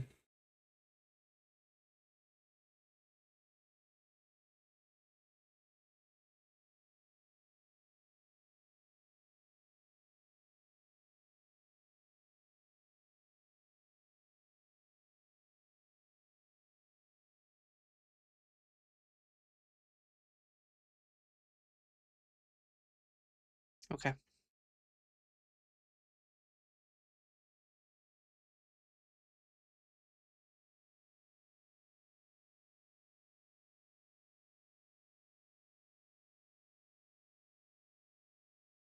Going to lose my goddamn mind.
So here's where I'm at, right?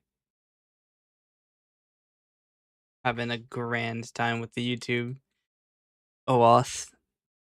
The thing is, it gives you a list of errors you can expect, and I'm getting an error that doesn't tell me what the error is. I'm literally getting undefined error and absolutely no fucking information about it. And that's just fucking grand.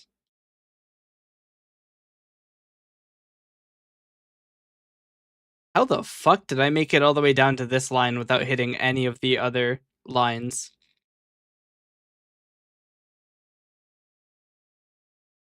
I hit next on this line, which should either break me here or here, and it brought me here. I'm gonna lose my goddamn mind. I'm actually gonna lose my goddamn mind. You can't even see where I'm pointing at. Fucking all my secret codes and shit. I'm gonna lose my goddamn mind though. Fucking try blocks are skipping their resolutions.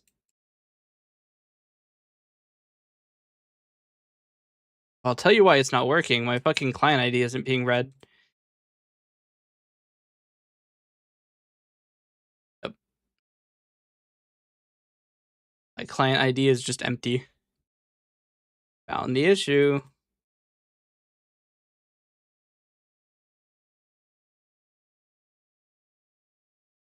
Brother is literally fuck. It's a lowercase d in client ID. Delete all breakpoints. Stop. Rebuild solution. Nothing against cat folk. It's just their cute arrogance that gives me the red flag. Yeah. Can't trust anything that's cute.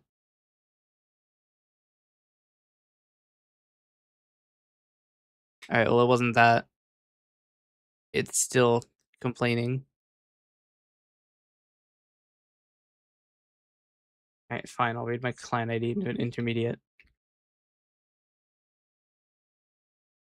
Fuck off with your exception window.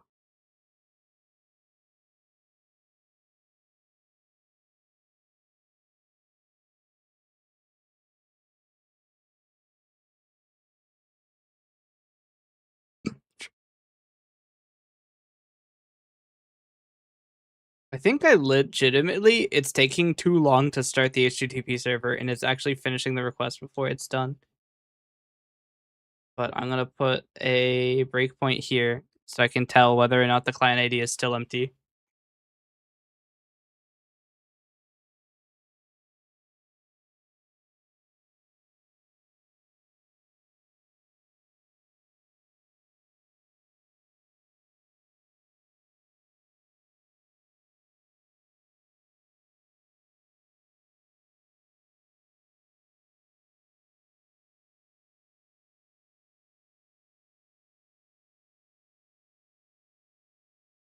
Oh, there's another issue. There's no end after client ID, so the URL is actually always wrong. Now the client ID is empty. How the fuck is client ID null now? Okay, well, we'll just run it back another line.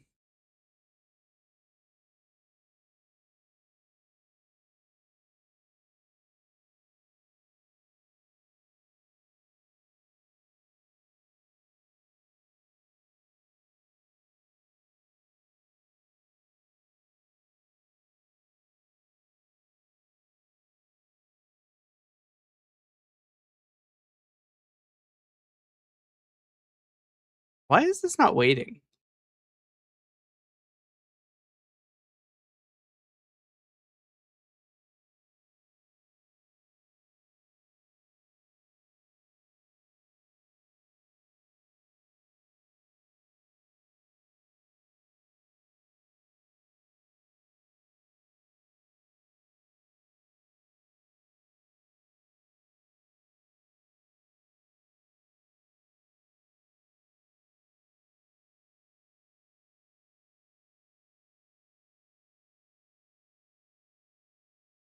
All right.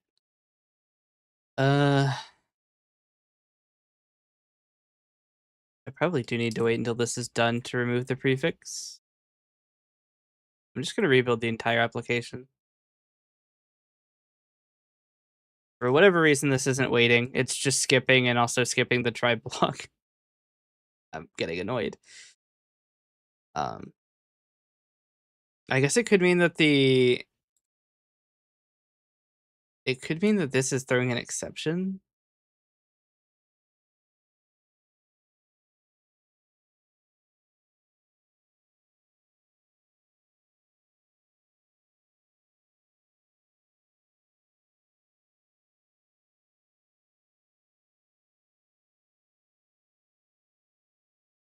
Wait async. What?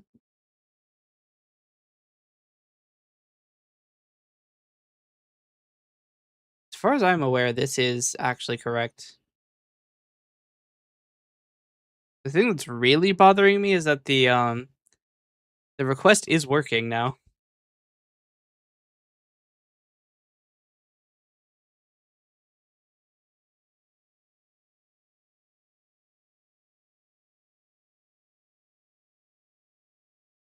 Fuck.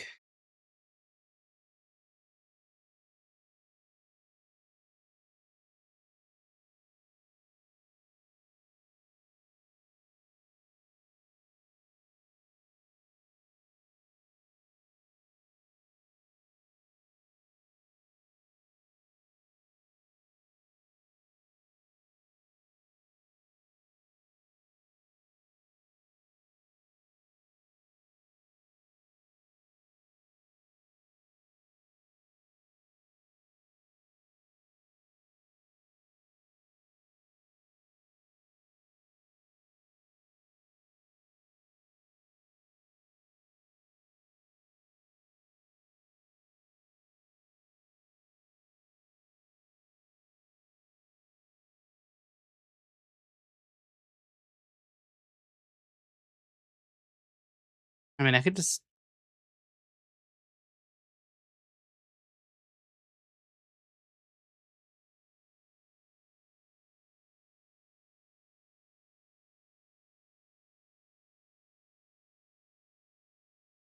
this is a bad system because it's gonna work whether or not the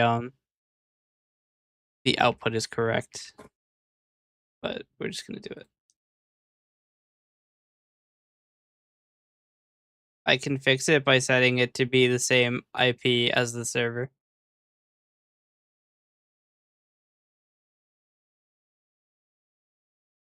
This will work.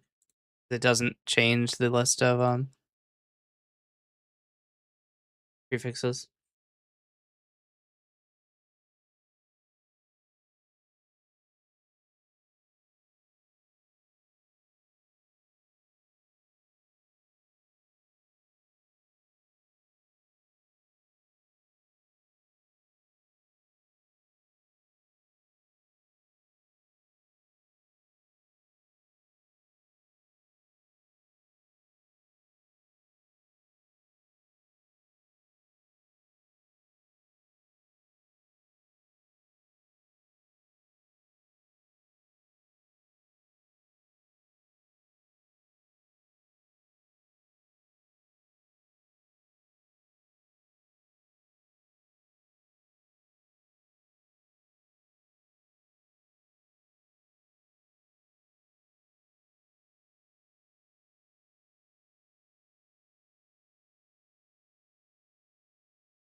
Hmm.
I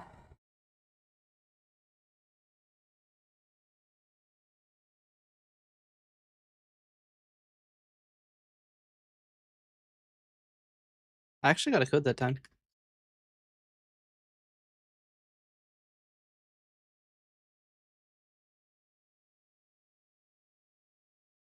The only problem is you have to go through the 20 seconds is actually barely long enough.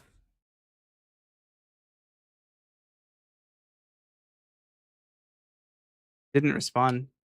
Somehow it's not getting it.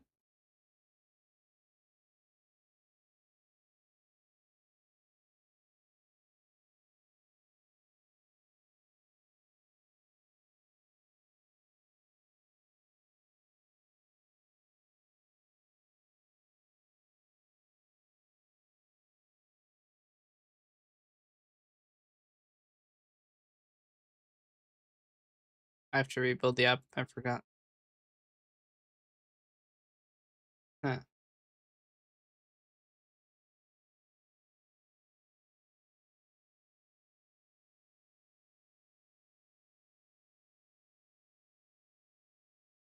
Don't let it be said that I don't go through hell and back for a YouTube chat.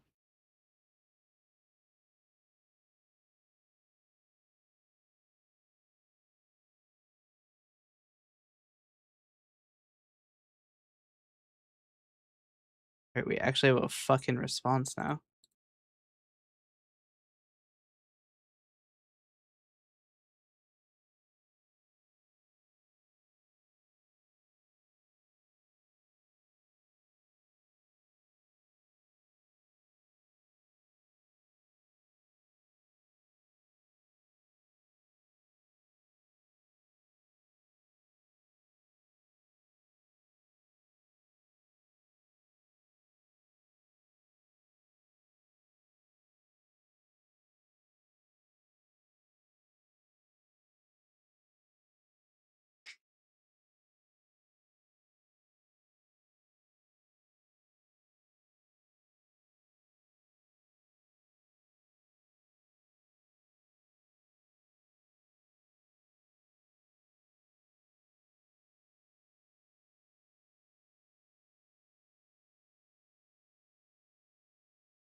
How long have I been doing this? 4 hours. That sounds about right. 4 hours of unadulterated misery.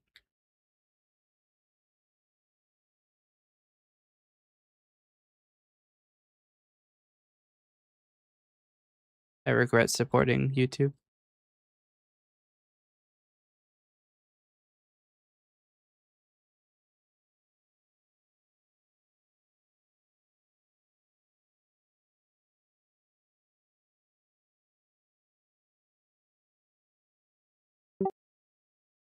Alright, fine. I'll put a goddamn try catch here.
Okay.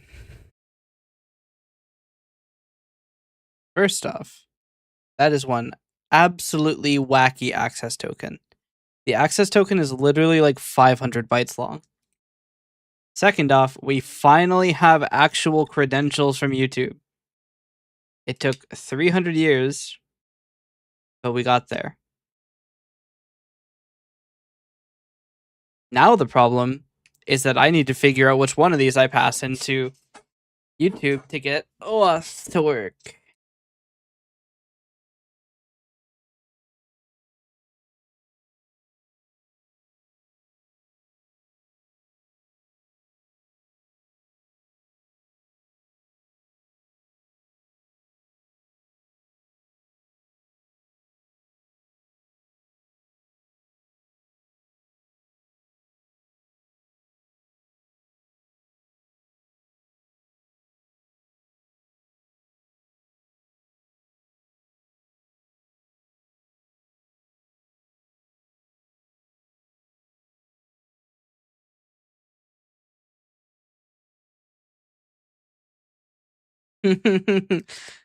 uh, there was a lot easier way to do this.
Hey, Watanabe, how you doing?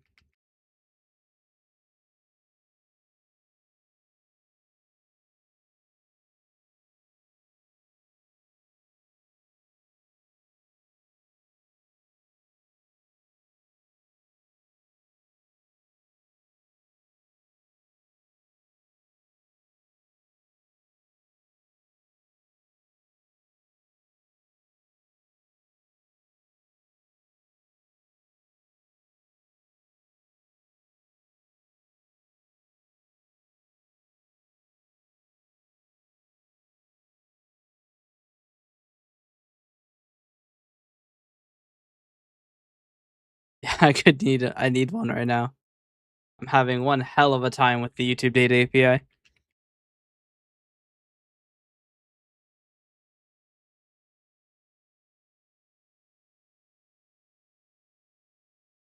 User ID. Um,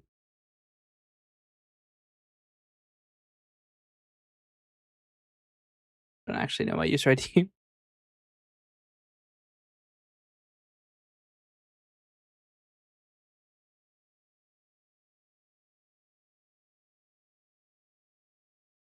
We'll see if it works.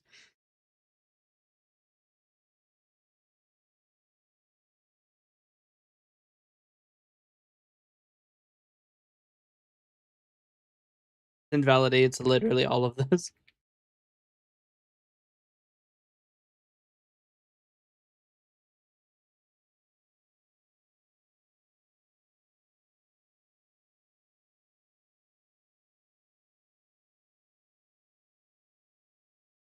This isn't gonna run that.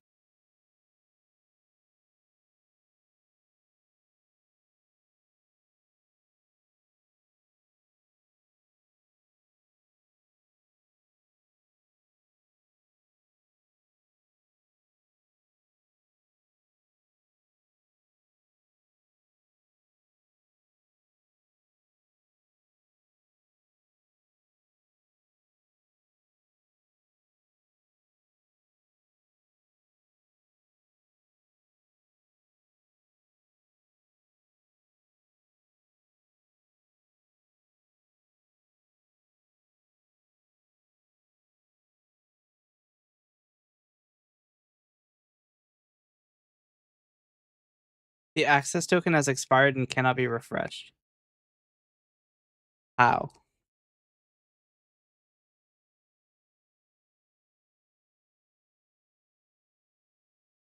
I got my access token like 10 minutes ago.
If this works.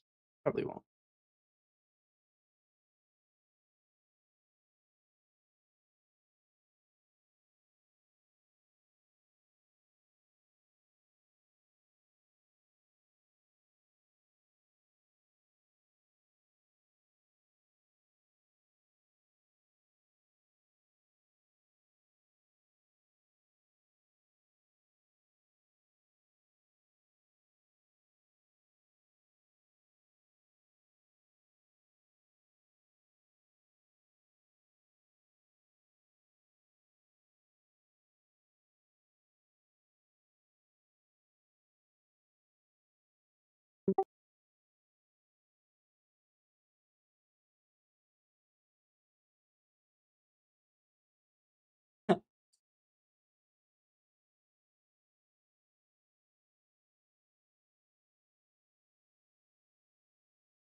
I'm going to have a fucking a lot of things. Now the problem I have is that the live broadcast endpoint isn't accepting these requests.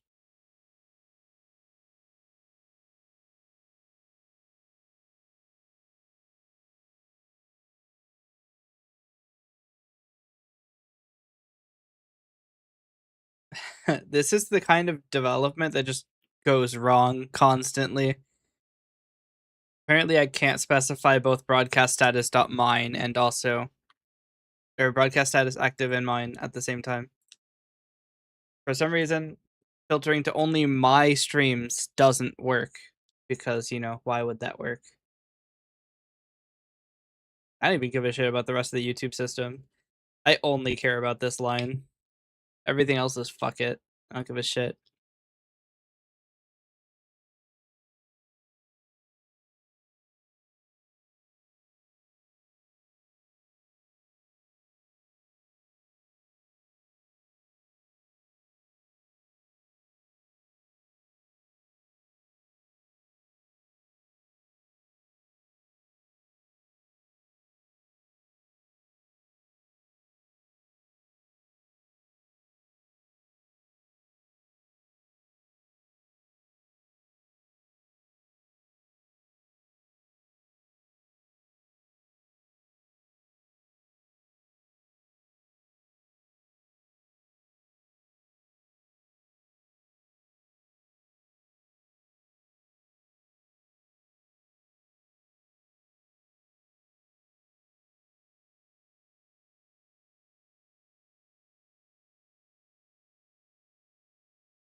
I will need author info then.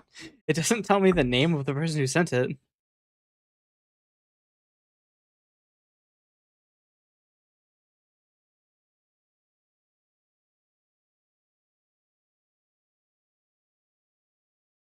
I said it would at least give me the name of the channel. What's it called? It's author details?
Okay, so we have chat messages.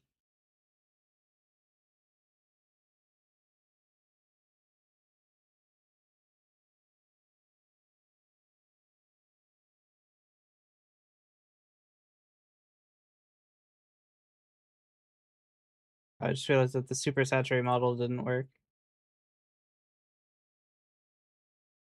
There you go. Just for you.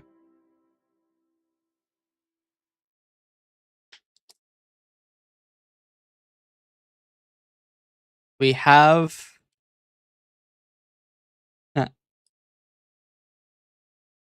we have chat messages.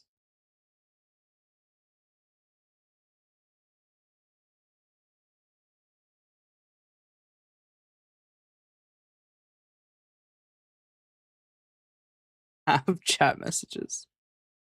It took so fucking long, but we got there. We have now officially done one of the two hard parts. Only one of the two hard parts. This was the easy hard part. So that's gonna be fucking grand. Also don't know how many times I can call this API before I'd run out of quota. And God knows that the fucking Google APIs page won't tell me.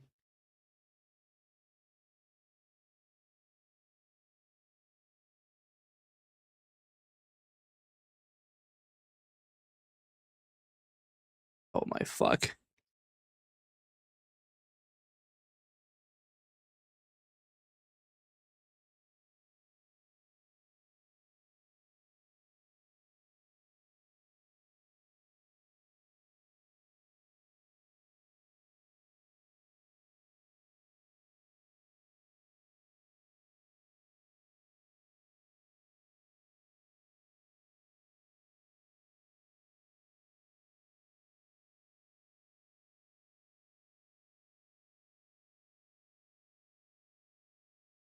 That's a little bit alarming.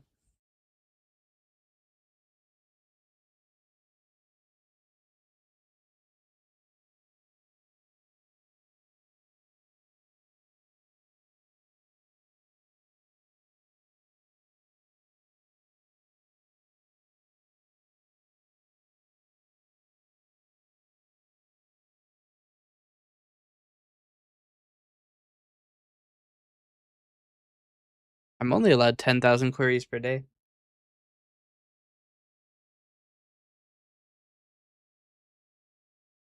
Okay, well, let's do some math.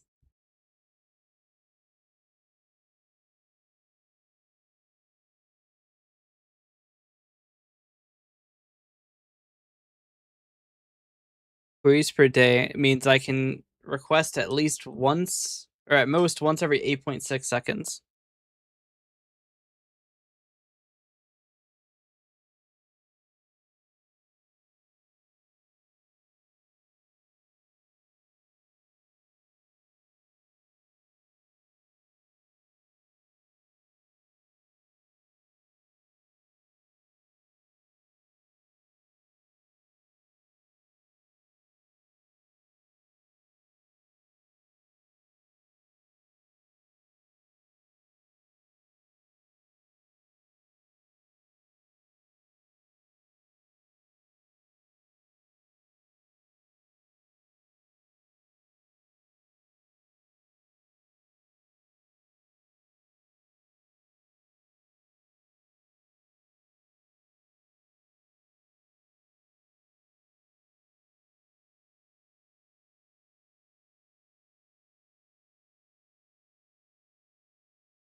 All right. The way we'll do this is we'll call dictionary message DM equals new YouTube live chat message.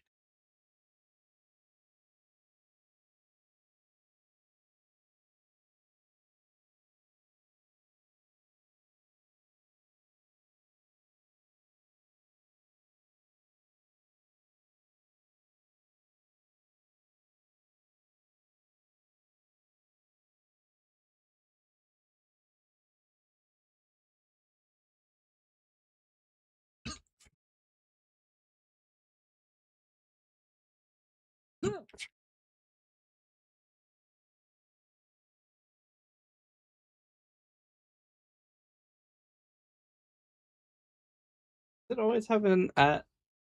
It does. Okay. You know what? We can be careful. They'll do trim start of at.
Right. We can test this now.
It connected?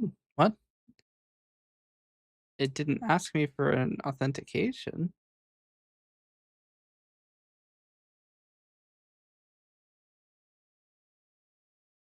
I'm just not even going to worry about it.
Not quite.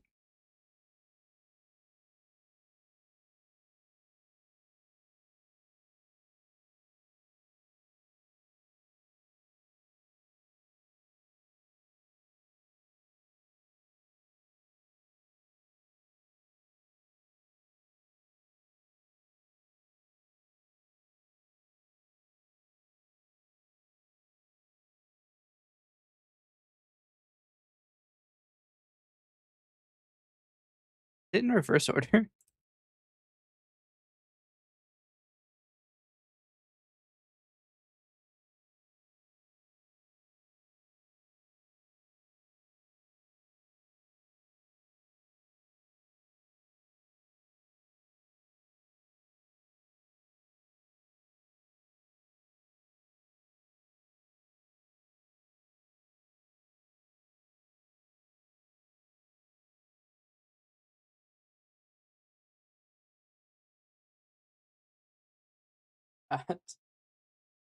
Have something.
So, slight issue. We're at 3% quota usage, which doesn't seem like that high. But that's 3% in about 4 minutes. We're actually gonna have to increment the sleep response is gonna have to be at least 9 seconds.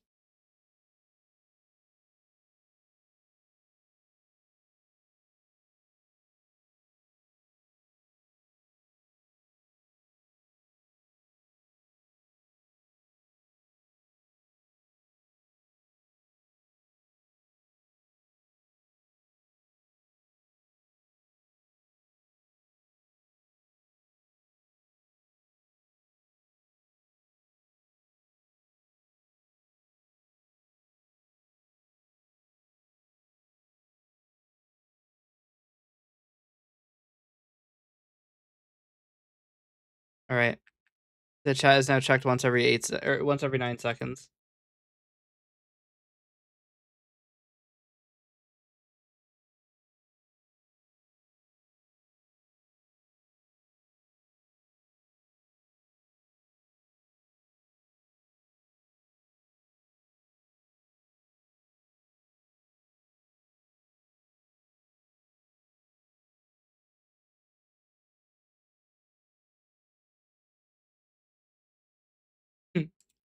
The auto mod held that. Crazy.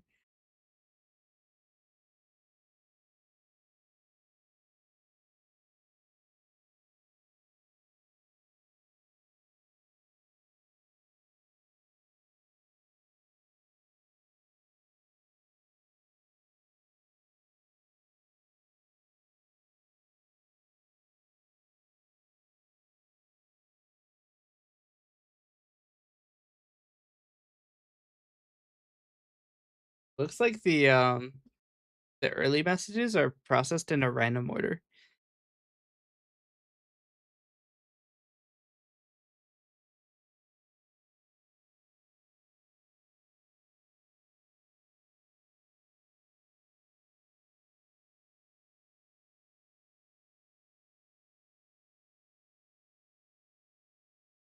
Yep.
See, Twitch puts inside of the monetized streamer agreement that I am to give no less an experience on Twitch than I do any other platform.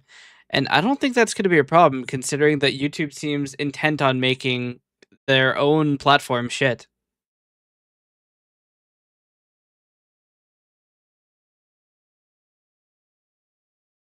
I legitimately cannot request more than once every 9 seconds. Otherwise, I will run out of quota. And if I want to get more quota, I have to have a company with a legal team and a fucking ton of things that they want, you know?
Alright, so it seems like if I want to apply for a data, limit increase, it's likely to happen, but it'll take months.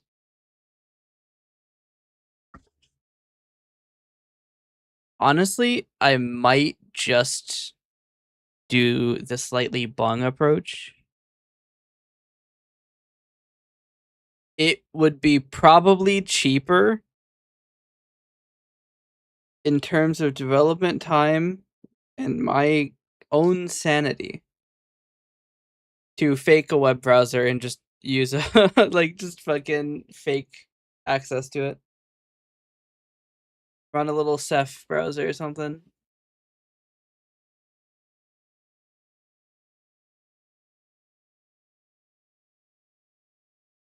I think it's very likely that YouTube support is going to be third rate at best in Coalescence.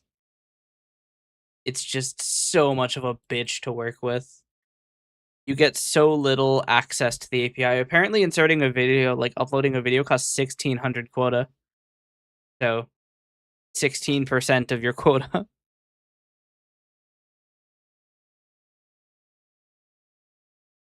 The funny thing is you're allowed to make 1.8 million requests per minute. And you're allowed to make 10,000 requests total.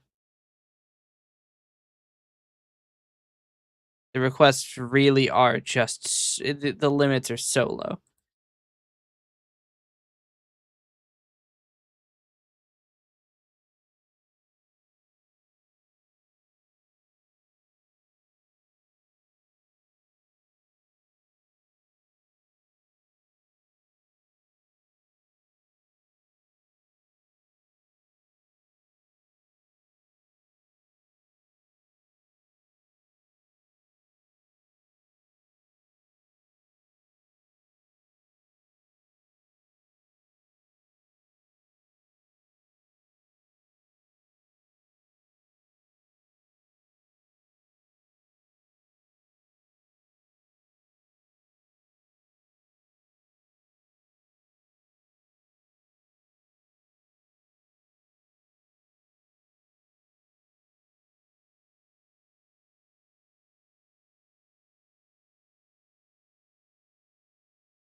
Why? What's the fucking point?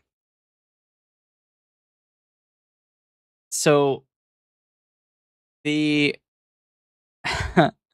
the stream list method doesn't even it's not a persistent connection. It lasts for 10 seconds.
Hmm. Apparently there is actually a library for this that uses YouTube's own internal API, and it's actually still in development. It was last released 3 weeks ago. 'Cause they make a good point that, like, if you're pulling the chat every second, you run out of API in, like, 40 minutes. That's how incredibly fast you run out of quota.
Mm.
So the Avatar got some sun? Yes.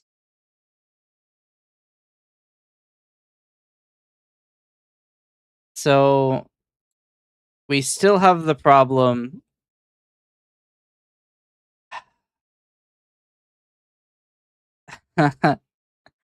What an experience it is to use fucking the YouTube Data API. So here's the thing. Apparently the cost of the list live messages endpoint is 5 and not 1. Which means if I want to have the availability to keep using it all day long, I have to wait 43.2 seconds between each request.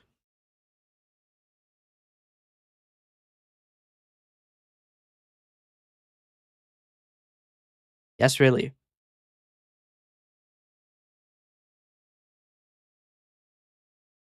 And if you're like, well, no, that couldn't possibly be the case.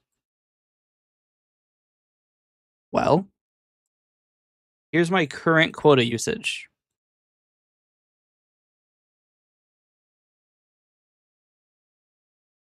This app has been live for less than 30 minutes.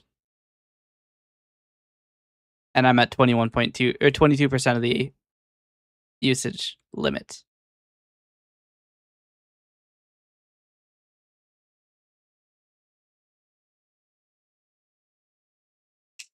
And YouTube wonders why people don't want to stream here. I can't even make a fucking chatbot because I can't even make a moderation system because it's going to run me out of quota almost immediately. My Firefox crashed. That's how much I can't believe that.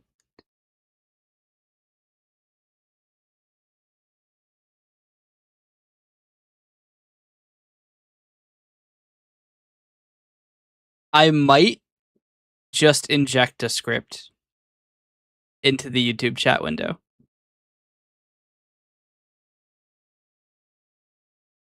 Theoretically, if I can run Tamper Monkey, I can just extract the things that I want.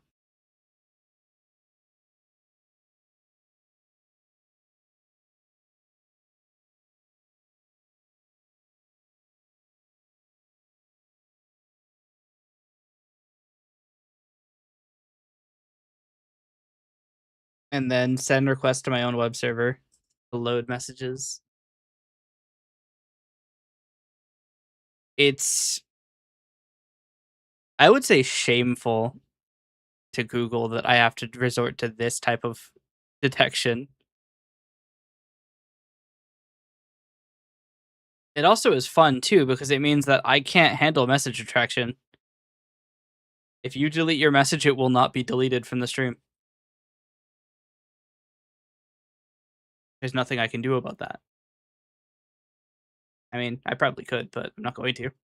I'm not required to.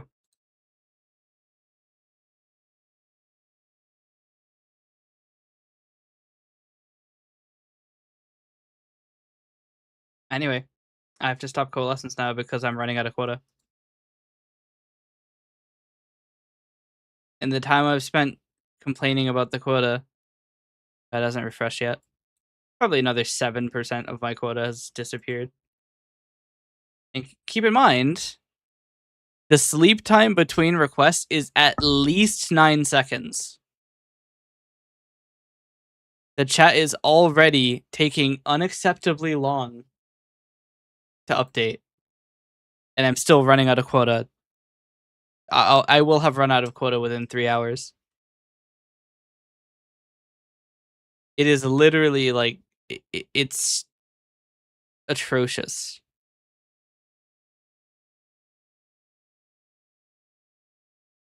I'm just going to uninstall the YouTube system entirely.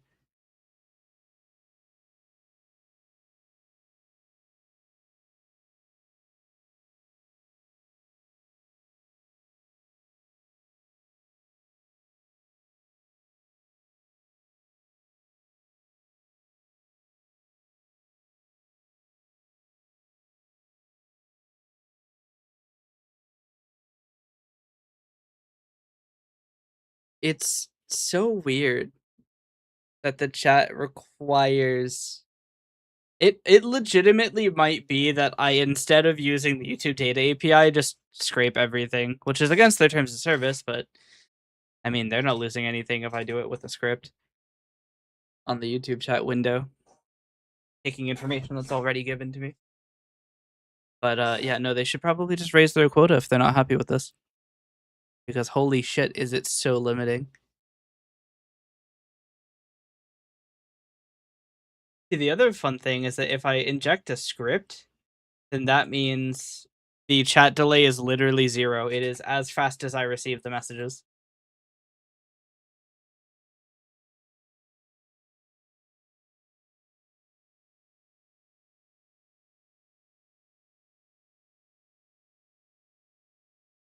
Now the hard part is actually sending the data. But yeah, it might turn out that we've spent 5 hours and we made no progress. Which is just fucking grand. I love YouTube. Love this website.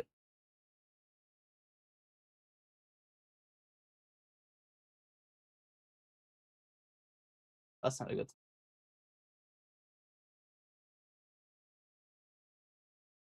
The ticket for the unlimited everything. Strangely enough, I didn't receive that message for like 2 minutes. What's the ticket for the unlimited everything? I go to Google and I beg. That's the only option I have. So instead, I'm taking the secret second option, which is fuck Google. I'm just going to do it my way. Anyway, I will be back. I'm going to go run to the bathroom.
Okay.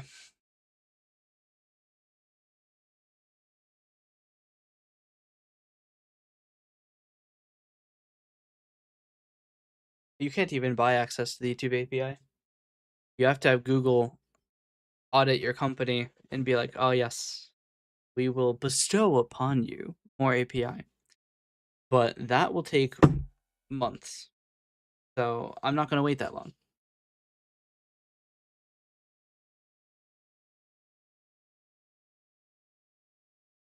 They have to, you know, they want to audit my shit. They're probably going to ask for access to Coalescence's source code.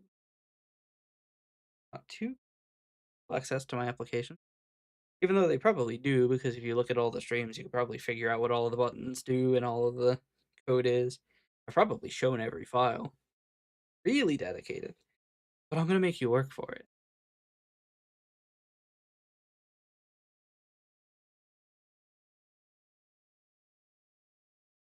Coalescence will probably not have automod for the. I mean, it could have automod for the YouTube chat, actually.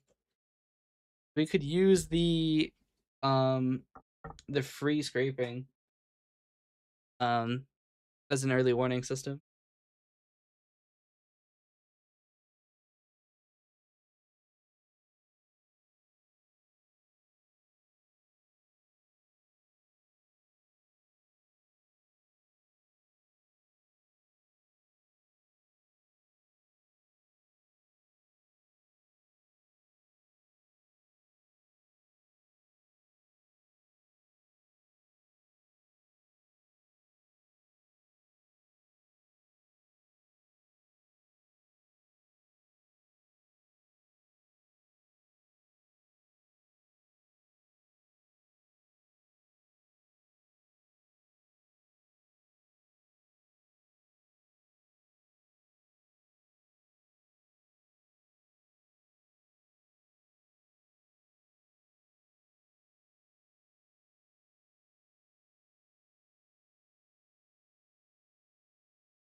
All right. Um. Yeah.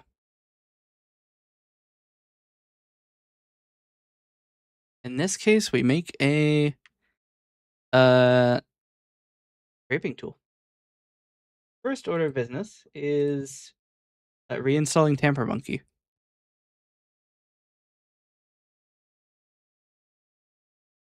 Match. Uh.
Does Windows 7 product key still work after a downgrade? I don't know.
Mm.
Hmm.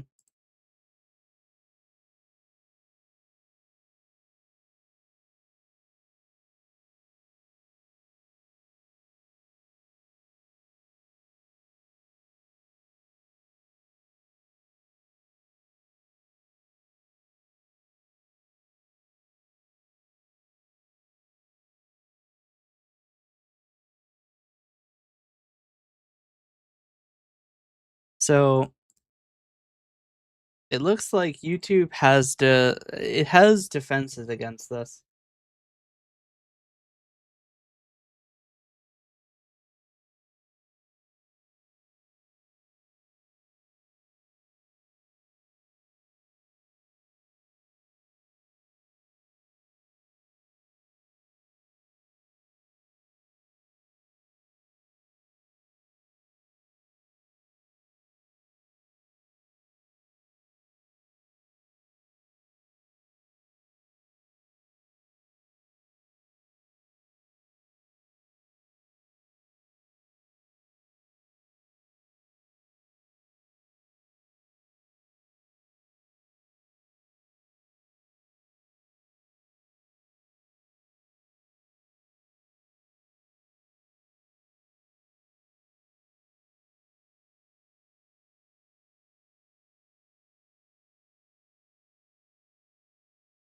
Hmm.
Hmm.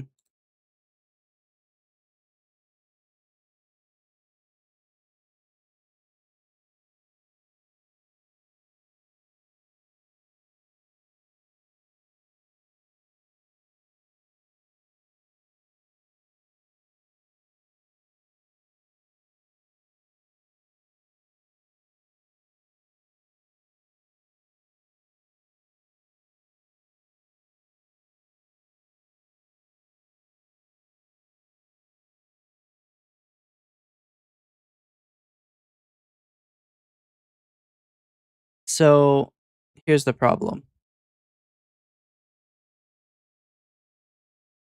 YouTube sets content security policy headers which prevent tamper monkey scripts from running. Now, you can get away with actually deleting the content security policy headers, but for tamper monkey's settings, I have to do that everywhere.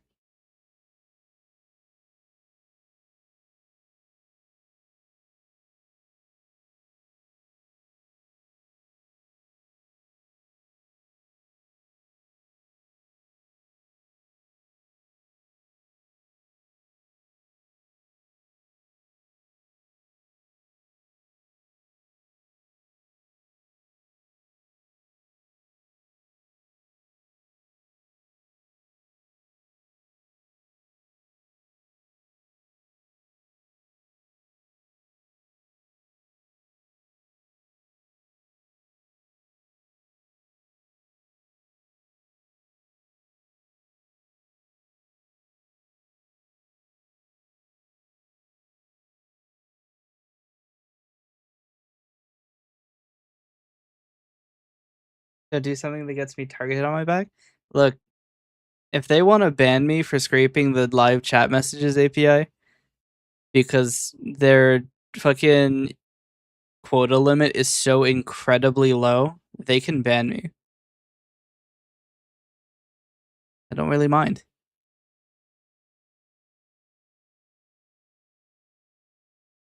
I don't lose anything. I just lose my YouTube account. And it would be incredibly petty for a problem that they create and refuse to fix.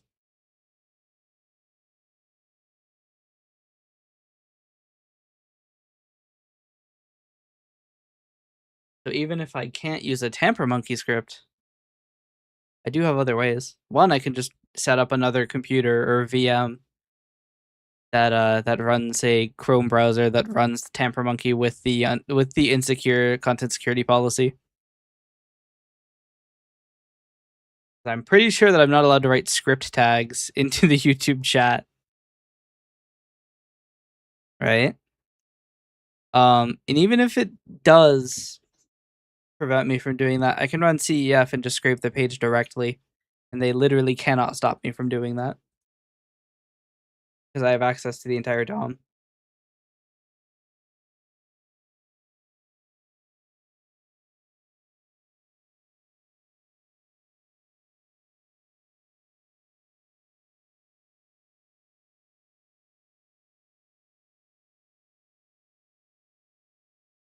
And even if that fails, I can probably just use OCR on the Windows output. And they literally can't detect me doing that, so that would work. Alternatively, I could use this library I found.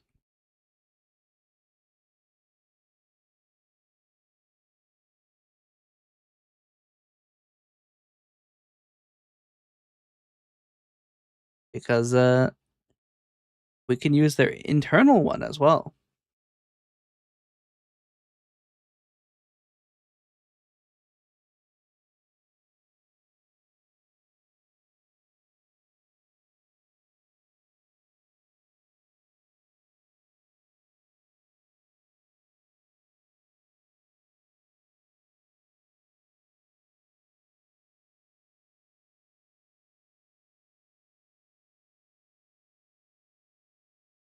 Well, let's see how good this is.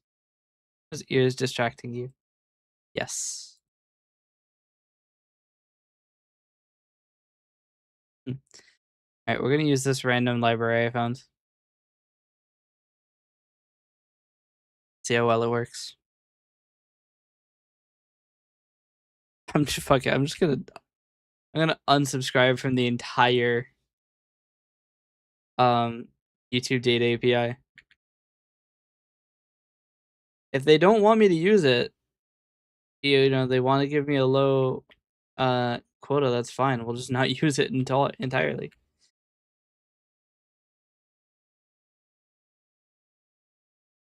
Don't want us to run you out of internal resources, well, we won't use it at all.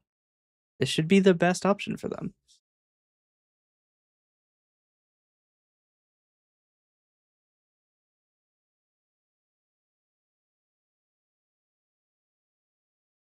We do actually need the streams ID though.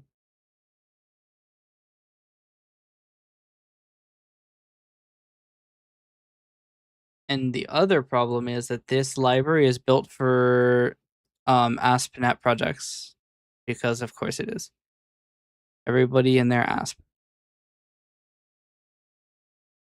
What is the guy's name? All right.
Yeah.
All right.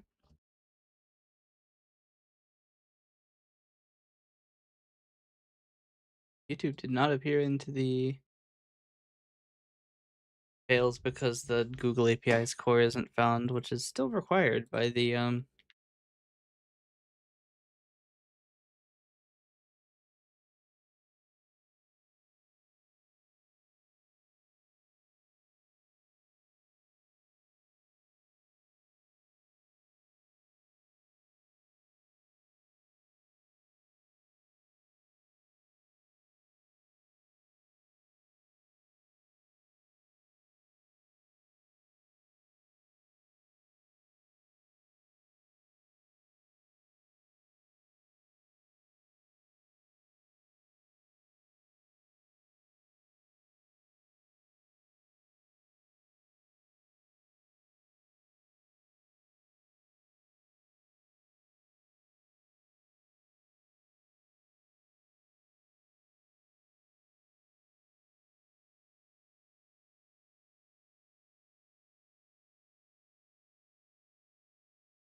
oh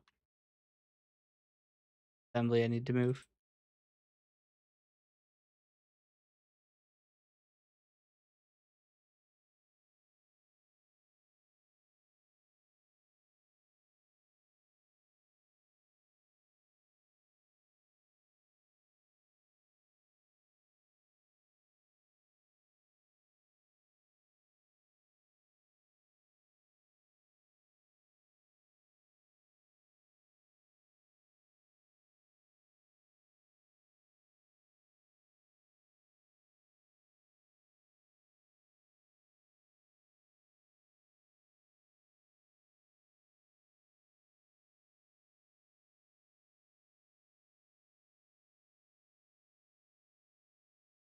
All right. Now we see if this works.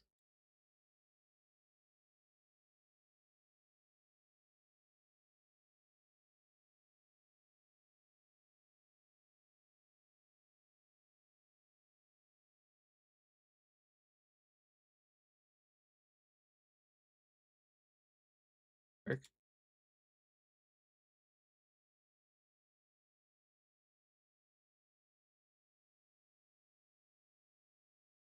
Did not work.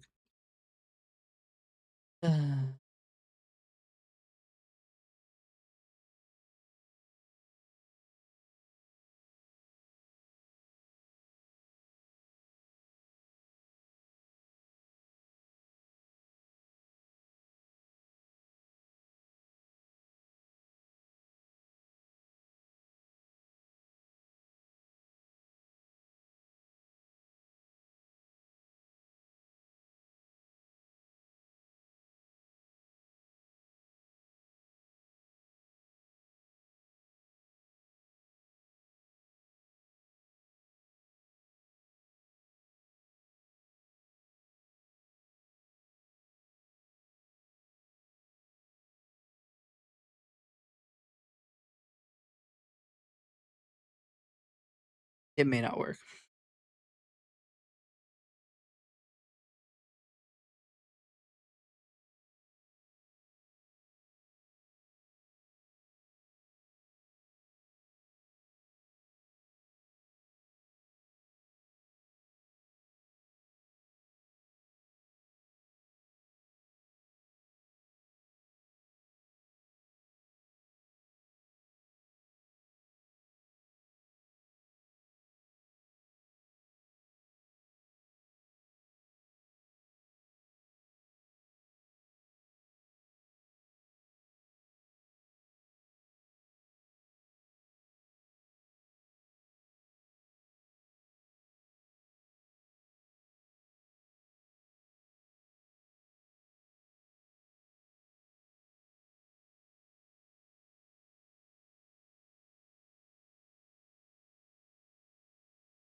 Failed to connect.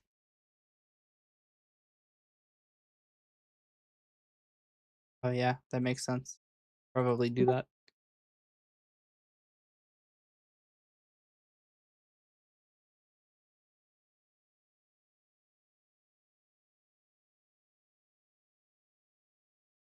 XP cap. Um,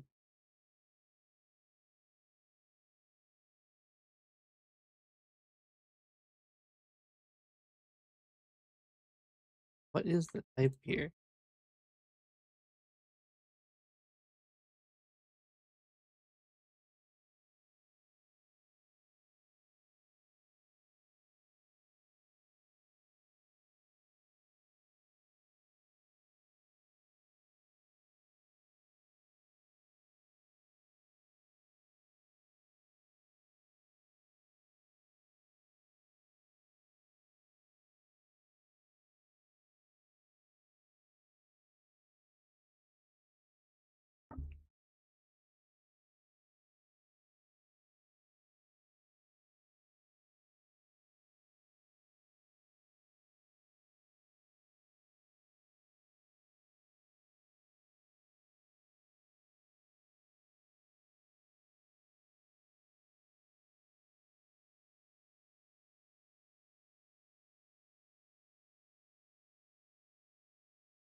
Gonna be a while.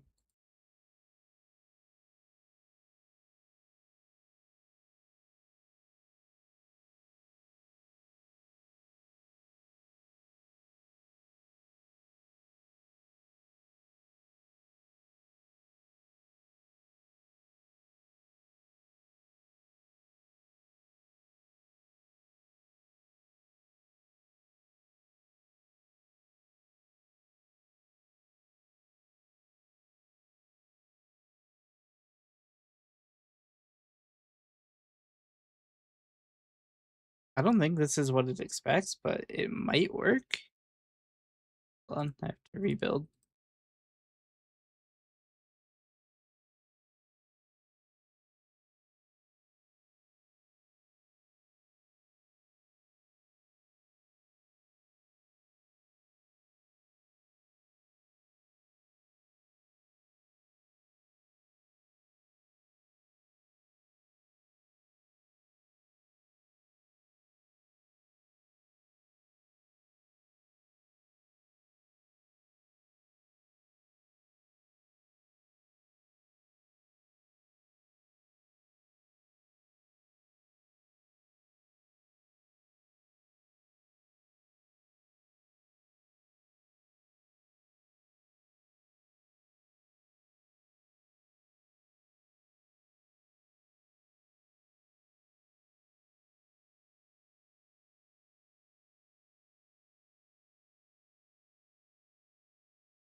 Man, they really don't like this fucking URI. All right, well, I'm gonna have to put this in a try catch so I can keep trying it.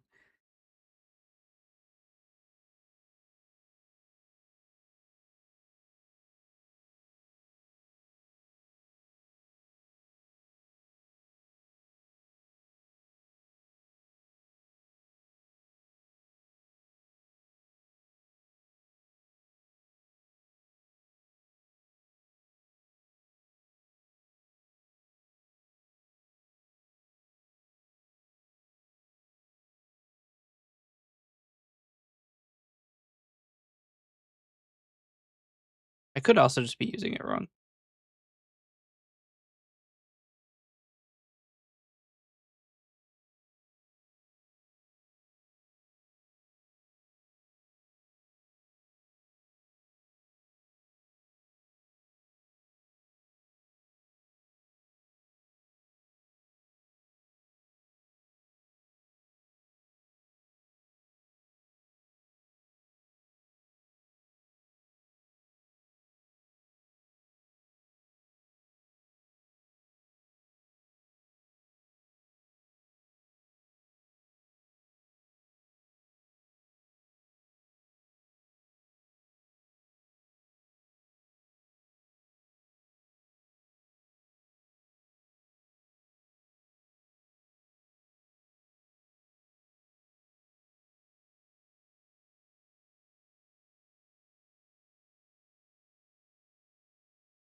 So do I actually have to set YouTube's URI?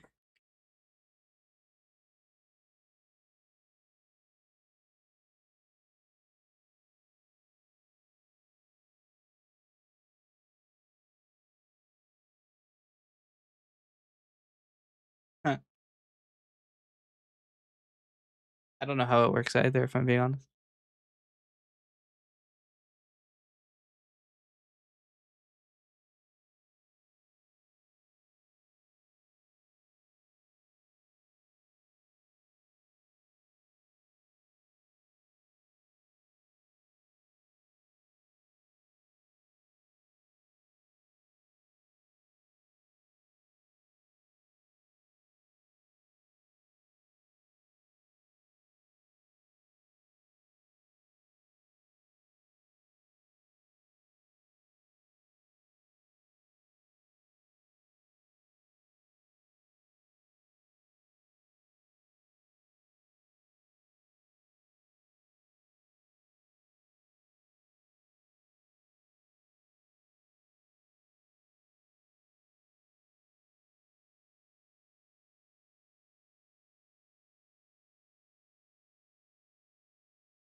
Is this not loading?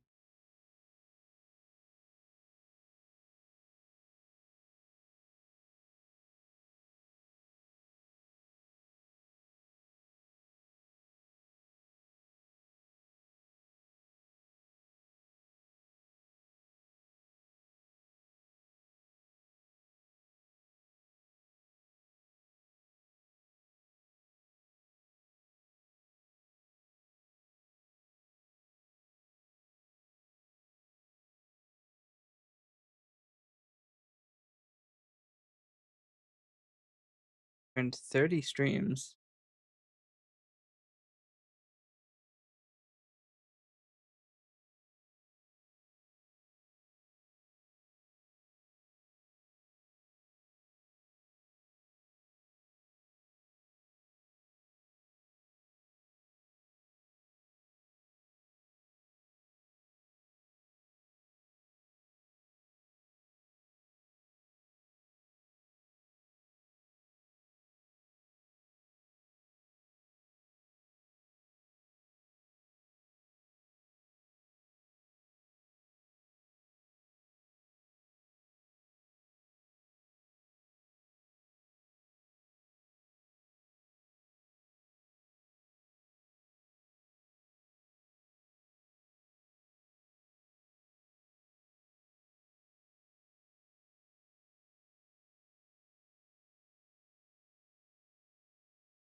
I think XP is probably limited.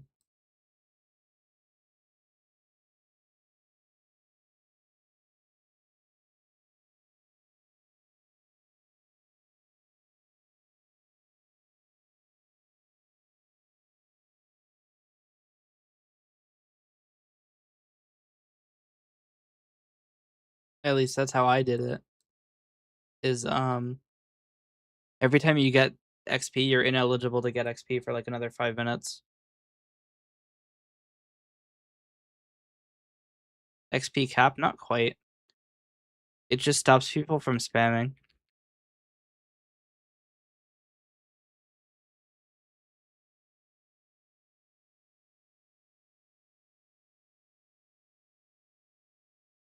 Otherwise, you just have people sending like their entire life story to get number one. Whereas this system actually requires you to actually stay chat for a long time and hope that the number one guy has to take a pee break.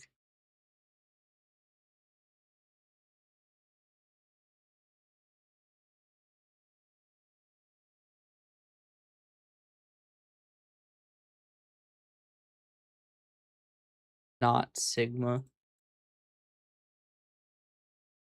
This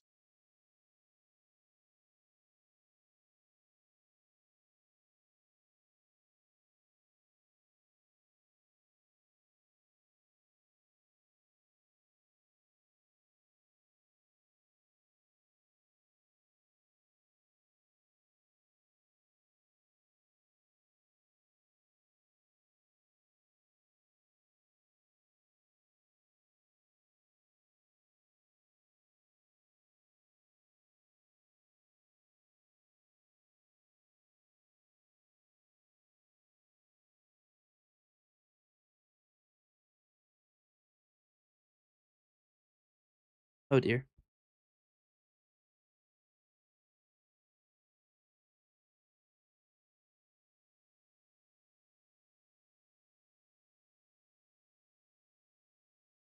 I don't know. This library works though. It's a little freaky to set up, but once you get it in, puts in the work.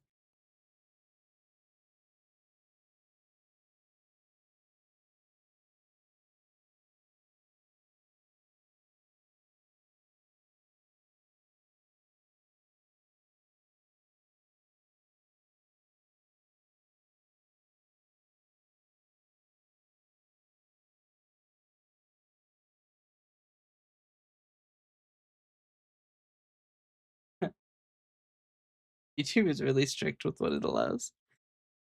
That got cut.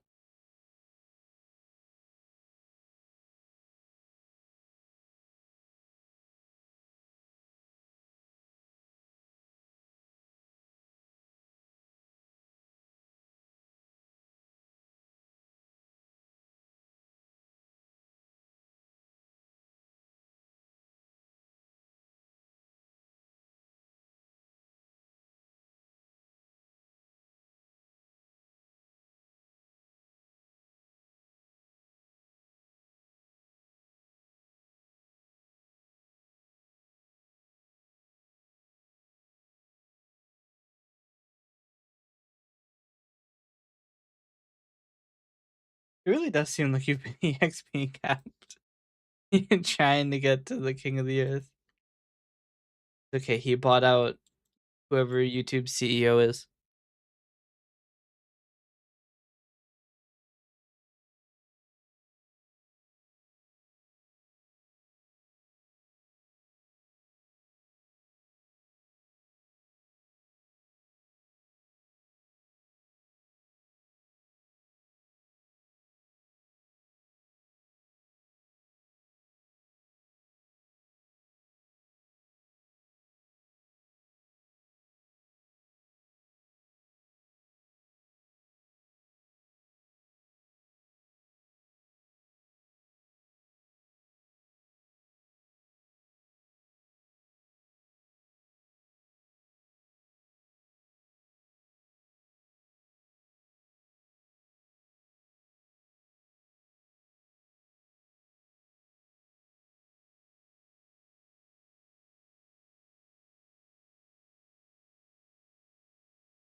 All right.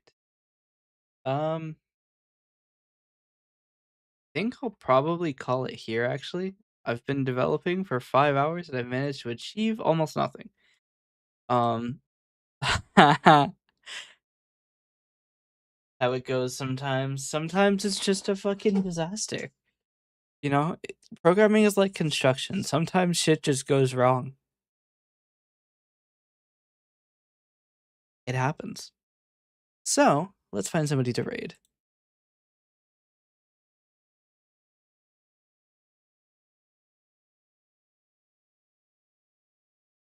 Um,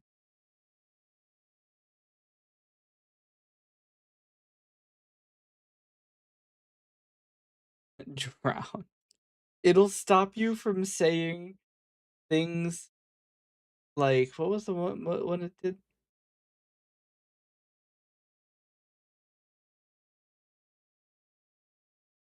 It took one of your like innocuous messages, but the word drown is not a command to die is not taken. Crazy. I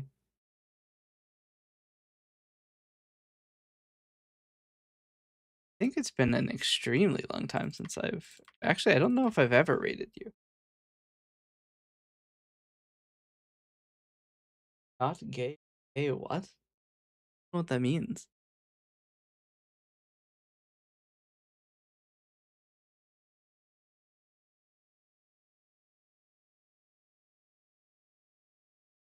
Holy shit, this library is fucked.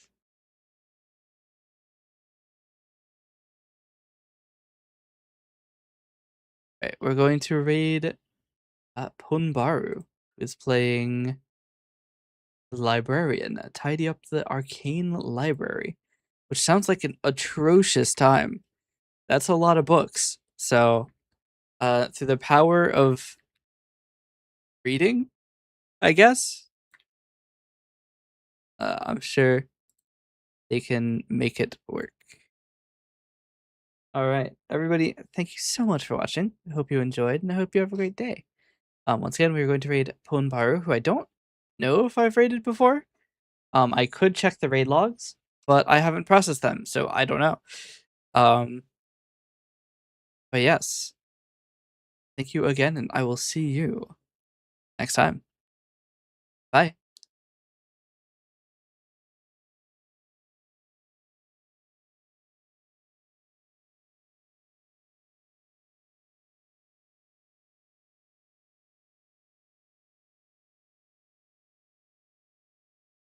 See ya.